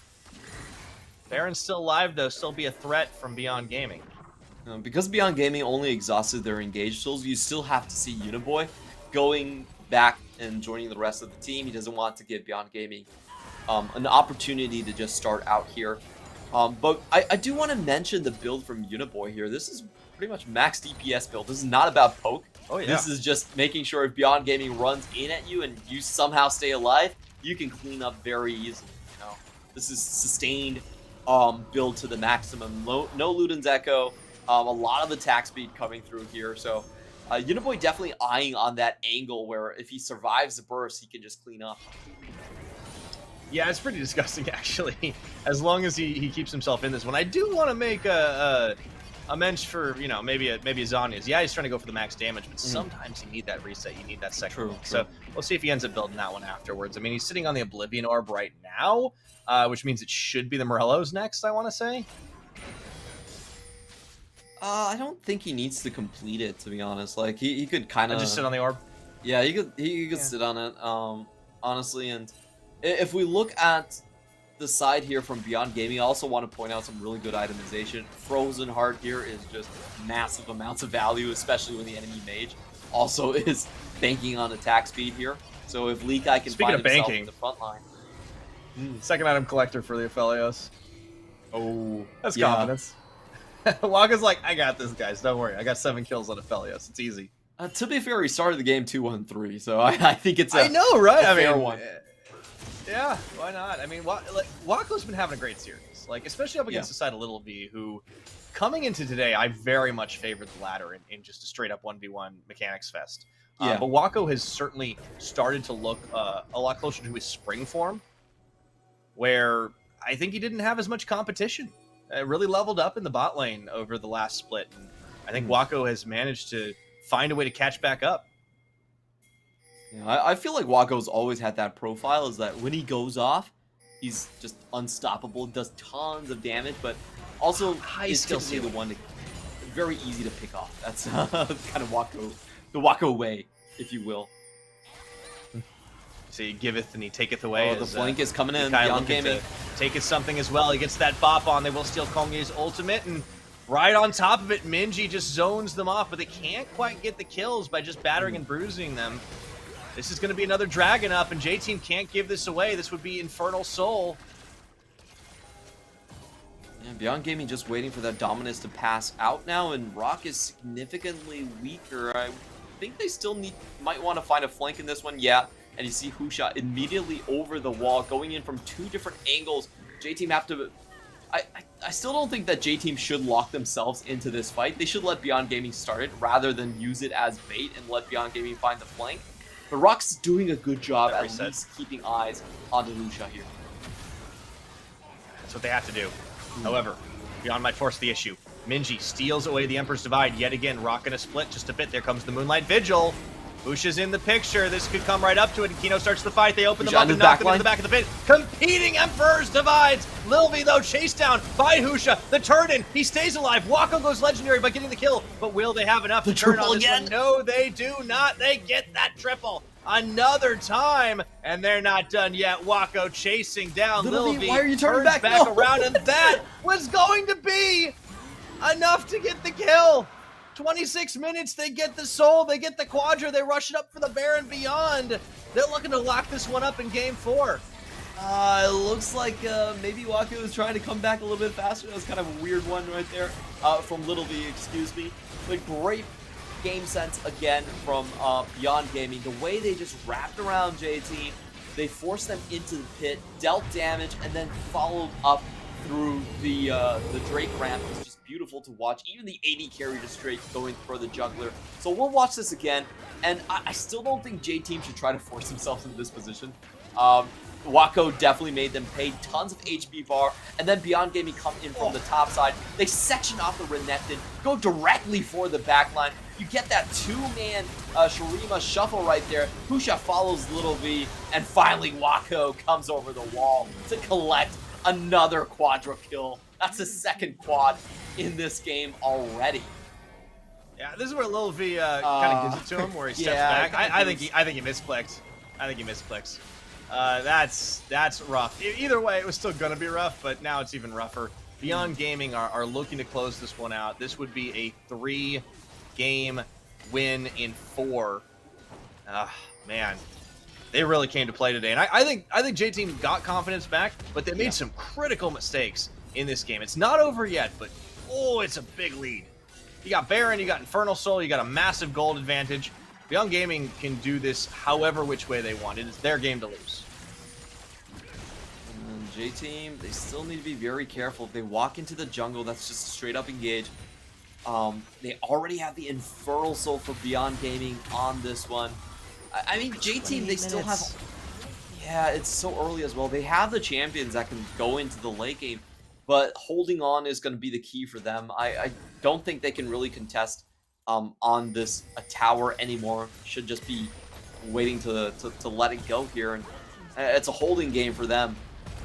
The big thing I feel like J-Team made a mistake about is just not understanding how 12.14 to Drake is played. You can't really rush objectives anymore, and if you're committed to an objective, it means that the enemy can find those flanking angles around you. So I think they underestimated how hard it would be to take a lot of these objectives, and I think both fights you saw them position themselves into pretty bad situations where they just couldn't run away. Yeah, I was kind of expecting J-Team to have a better read on the new patch than this, but their loss is Beyond's gain at the moment. Yep. See if they can hold on, turtle mode as it were. This is going to be oh so difficult to do. With a straight 5v5, and even with the rotation, Minji up top. Minji's just had such an impactful series. In this game, he has looked so good with stolen ultimates. Absolutely, Aaron. You know, Wako on the other side, I think he had 11 kills with the Collector, and here they go again. There we go. They're going to open up once again, trying to keep them all locked up forever. Kongye gets knocked into the rest of the team, and they take him out of this one. Way too many tank stats in the front line. The beefy boys have come to play, and J-Team just do not have a prayer without Kongye. Uniboy gets a Void Staff, a last-ditch effort, but they're not even going to let him use it right now as they just delete him. Husha grabs him with the cease and desist, and that will be J-Team ceasing to exist on this rift as Beyond Gaming open up the Nexus for the 4th and final time. Beyond Gaming will claim victory to move on against Deep Cross Gaming in the upper bracket. And I think that's the first time since casting the PCS that we actually see a lower seed triumph in the first round of playoff. This is not something that happens commonly at all. You know, Beyond Gaming this split, much weaker split here. The loss of Dago, the starting off with just trying to compensate for the loss of Mawan here on the composition as well. It's been a rough road for Beyond Gaming, but they kept their clutch factor here. You know, they also switch out their top lane. This is a very different Beyond Gaming from what we saw in 2021. This is 3 different carries at this point, but they still have the same spirit. They still have that penchant for finding blood, for going for the juggler, and it shows in this postseason as they upset JT. Oh yeah. This was one heck of a series from start to finish. J-Team slow to react, got it together in game number 3, but could not triumph. And well, Clement, I think there's one man we have to give a whole lot of credit to, and it's not a member of the Beyond Gaming coaching staff, although they should get it as well. It's Nightstar, because he was not just right about the score and the series, but yeah, he even got the 3-1. Wow. How do you do it, Frank? Right? I think so. Out of all the casters, I think he's... Oh, where do I start with this one? So, is Frank like going to Worlds now? You know what? We should send Nightstar to Worlds. I don't know if Frank is going to Worlds, but Nightstar should go. We do need a Frank at Worlds at the very least. Yeah. Well, either way. He's already in America. Series, just send him there. Just send him there. There you go. Perfect. Yeah. But for this series, like I think it was J-Team putting themselves in a hole by not understanding the objective fights around the patch, and Beyond Gaming, it didn't just buoy them. They took off. And they knew exactly how to fight because they've been training for this all split long. They've always been great around these objectives. Yeah, and I think there's a couple things that J-Team, I think to me, they just kind of... I didn't expect them to perform this way. Number one, we never saw a mid-game focused, just 2-man mid-jungle game actually work out for them.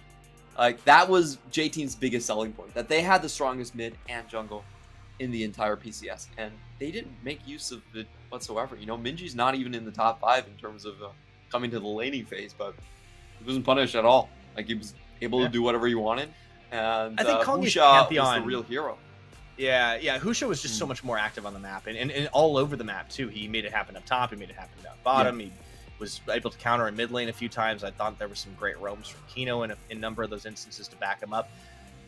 Kongye was a lot slower to the party. He likes to power farm and be more of a carrying player, but you know that works if you're on something like a Viego or maybe an Udyr, but it wasn't quite as effective. His Pantheon was by far his best game. He got involved in the team fights. They had a great setup for a lot of chase down 5v5s, and that was the difference maker. But in this game 4, it was a little more of the same. We saw him a little slow. I got to question the Xin Zhao pick. He's getting outplayed by Minji every single time on that ultimate. Poppy was up. Why did you not take the Poppy? They wanted to go for something that can contest a little bit more early game. I kind of understand that, but I just don't think the Xin Zhao pick was actually worth it. And it gave this Minji moment to us. Watch this. I thought it was the explosive cast. No, it was Minji getting a 2-man Everfrost, getting the Q damage down, and then just breaking apart the composition. That was so That was beautiful. illegal. Look at this. That was illegal right there, what Minji matter. just did. Yeah. Oh. And now, and the best part about this is like, oh no, we're dead. You got the Herald, you win. Psych! Nope. Look at how many abilities they find straight afterwards. They find the body slam and the hook right afterwards to get 2 more kills. And to follow suit as well. The less talked about aspect of like having great objective fights is winning the fights regardless of if you get the objective or not.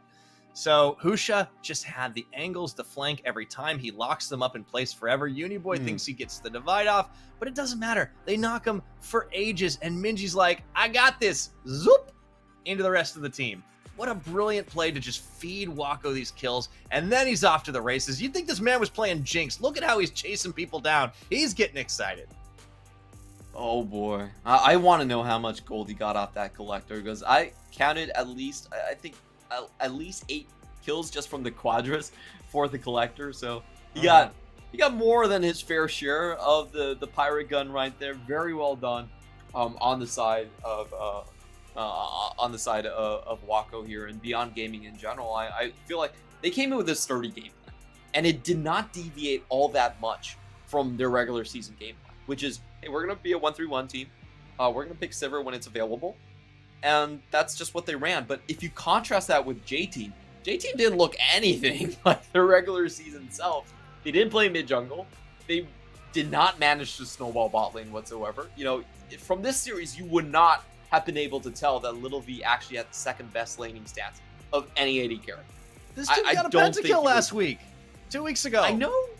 It just didn't happen. I love that Walker's just like, all right, hold my beer. Let's go. Get some quadrants back to back.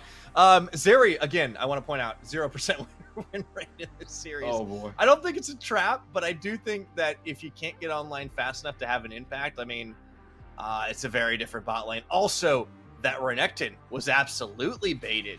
It didn't matter whether it was Rock or Driver. That was quite a lot of outplay on the top side for Lee Kai. But Minji earns our MVP, and that is 100% well earned, because I think every hijacked ultimate had much more impact than whoever was owning it.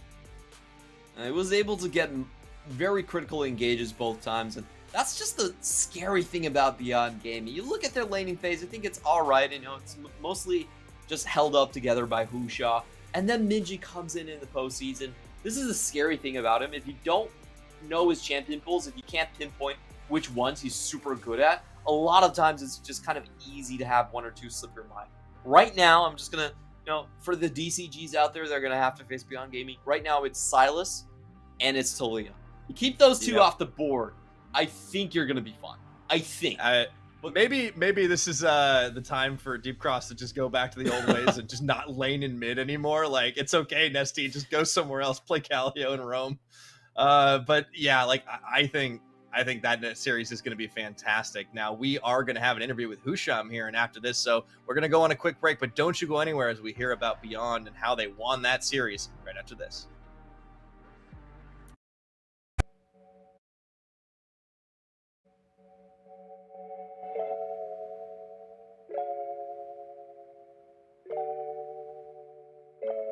How long can it last, you ask me? As long as you want, if you give it a try. But you still got a past, you ain't past yet. You gotta let go and leave it behind. Can you tell me now, baby? You gotta let me know. If you're all in, can you say it aloud, baby? You gotta let me know. So just say the words.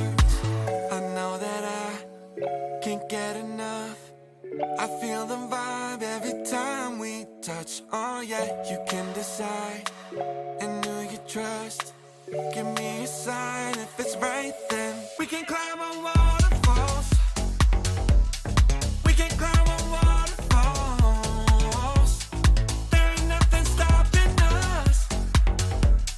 We can climb on waterfalls. We can climb on waterfalls.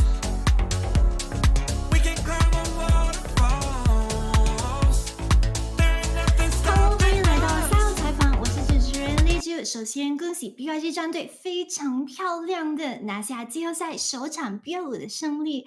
Hey guys, I'm Ray Drew and welcome to the post-match winner interview. Today we've got BYG's jungler Husha. Can you introduce yourself, please? 那今天邀请到打野位的小恐龙来到采访席，首先跟大家打个招呼吧。大家好，我是 BYG 打野，现在是肥恐龙。So BYG did great during the tail end of playoffs, and did you guys expect to carry that momentum into 3-1ing J Team today? BYG 在例行赛的最后几周表现得非常好。那你们在今天赛前有没有想到，今天对上台北 J 战队的对决结果会是3-1吗？是有想过今天会赢的。我觉得我们实力本来就不会输前段班的任何一队，只是我们最大的敌人是我们自己，我们会送头。那今天刚好大家都比较谨慎、比较稳，所以就很顺利的拿下来了。So he said that actually everyone on the team did think that they had the ability to win J Team today. He says that he believes that the strength of BYG will not lose to any of the top teams in the PCS. And he said that their problem and their biggest enemy is actually themselves. He said that their problem is sometimes that the team tends to give up free kills here and there. And he thinks that today their performance, because everyone wanted to win and everyone played in a very stable fashion, which is how they were able to smoothly get today's victory. So my next question, talking about the BYG Bankai at the end of regular season, is how did the team manage to put everything together and perform so well? Was it some type of changes that you guys made during training, maybe team composition? Was it the patch change, or what reason can you tell us? 那想问就是 BYG 是怎么找到最近这么好的状态呢？是不是在训练或者说阵容上做了一些调整，还是说版本的改变，或者其他某种原因？在上周我们3连胜嘛，然后我们就对自己的信心还增加蛮多的。然后我们最近团练，其实我们团练其实蛮送的，然后都一直被教练骂。然后今天比赛就是比较谨慎，就是有改掉送头的坏习惯。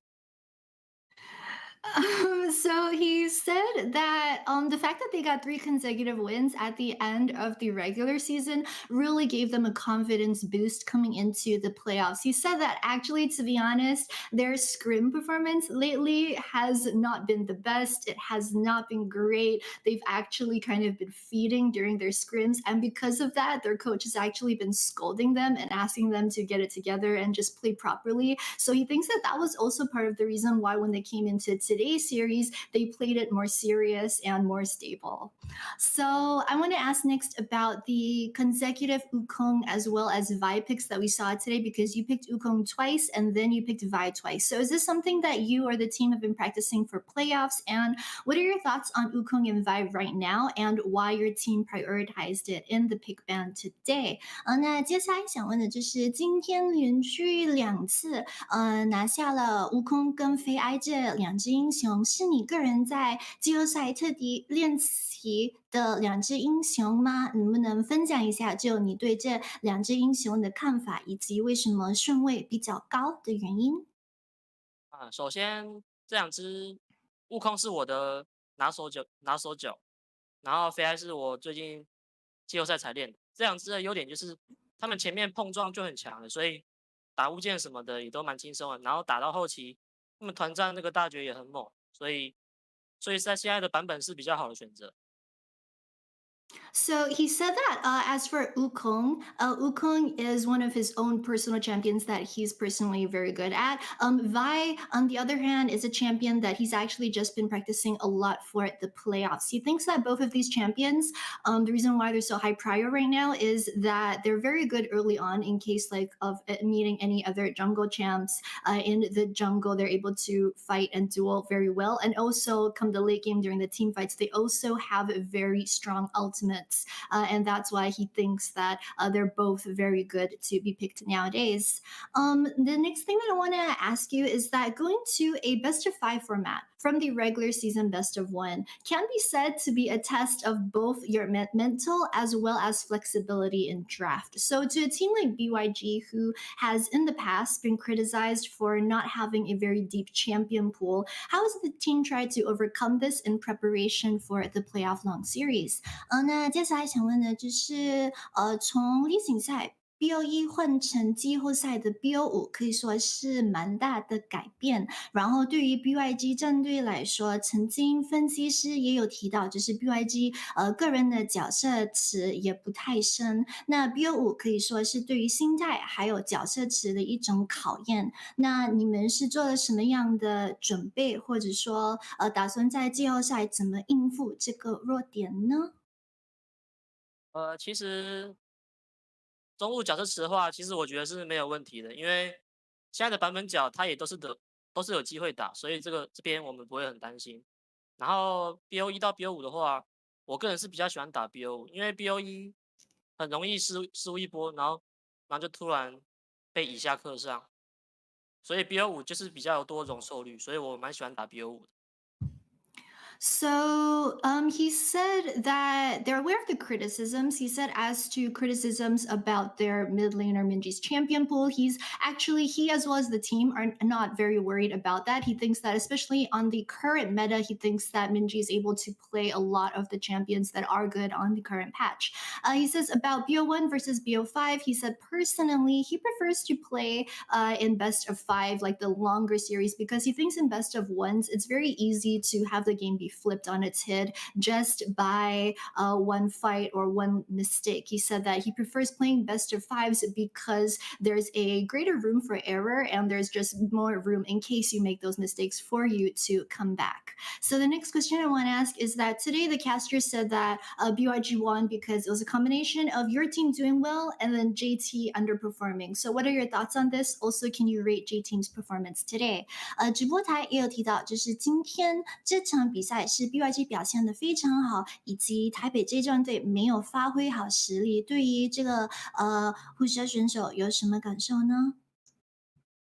我觉得他们今天状态是有点失常吧，他们蛮想在前面找到一些节奏的，所以但我们防得蛮好的，我觉得他们应该也是蛮慌的，他们应该也是想说，为什么我们突然这么乖都不送，应该跟他们，所以他们自乱阵脚了。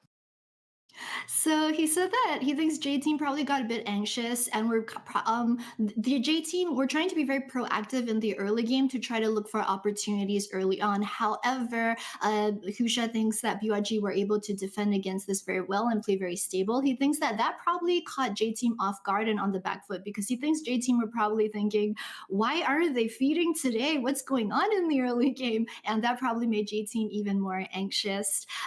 So the last question that I have is what expectations do you have about facing DCG next week, especially because you just beat them 2 weeks ago? 那最后一个问题就是对于下周跟 DCG 的对决有什么期待？毕竟 BYG 在例行赛只有1周才刚赢下他们。打 DCG 的话，他们的中是核心嘛，他都会玩一些功能角，然后前期很容易会做到一些事情。那对他们，我们只要注意我们前期防守就好，打得乖一点。那上一季季后赛 BO5 我们打输他们吧，但那一次是我们自己纪律性的问题，就是送掉了。那这一次我们会复仇的。So he said that because the way DCG plays, the heart of the DCG team is Nesty over in the mid lane because Nesty's playstyle is he likes to go for the roams on his champions and make stuff happen in the early and mid game. So the way that they're planning to play versus this is to just play stable early on, not feed, and just watch out for the Nesty roams. He says that in the spring playoffs, they lost to DCG, and this time around, they're going to get the revenge win. All right, thank you so much, Husha, for the interview, and of course, good luck for the rest of playoffs. 好的，那非常感谢 Husha 选手接受今天的赛后采访，希望 BYG 能在接下来的比赛中也展现出很好的表现。拜拜。谢谢，拜拜。Thank you very much, Rarichu, for the interview. And yeah, I think Husha kind of verbalizing a lot of what we were feeling as well. J-Team definitely looking a little bit jittery, maybe not being prepared. But I love the confidence and the very clear-cut strategy. Like this is Beyond Gaming just saying, all right, we can beat DCG and get revenge. Yeah, as long as they don't mess up here and there. And I think DCG definitely are going to look at this series and be a little bit more on edge than they previously were. But a couple things I am looking ahead towards the DCG matchup is, of course, number one, I feel like the Leaky versus the top lane matchup is not going to be as one-sided. I feel like Rock and Driver were neither there nor here. Like, the engage was very questionable.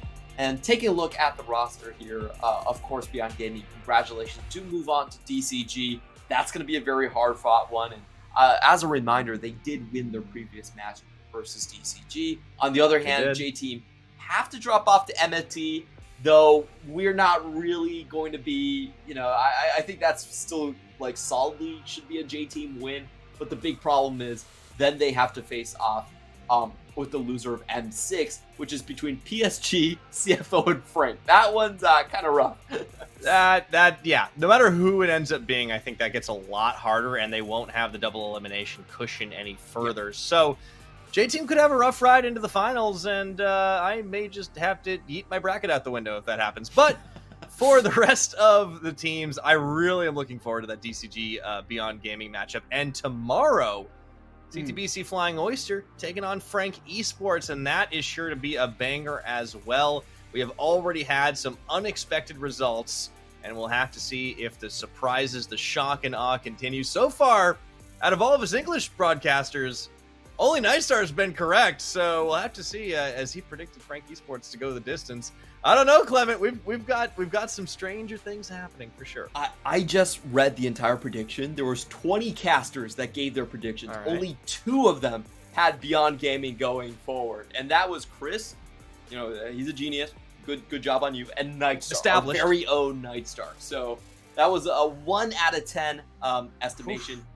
Next one, I think it's going to be even harder. If next one, Nightstar still gets it right, he is truly a god, because Frank Esports, this split has dropped 0-3 to CFO. They have not been able to get past him because Rest has kept YSKM in check the entire time. If it still happens, I will be a believer.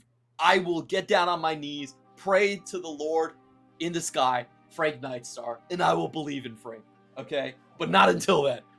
If that doesn't get you excited for tomorrow's matchup, I don't think anything will. But for now, it is going to be us signing off. Thank you so much for watching. We'll see you tomorrow, same time, same place, for CFO versus Frank Esports. Now this is the PCS signing off.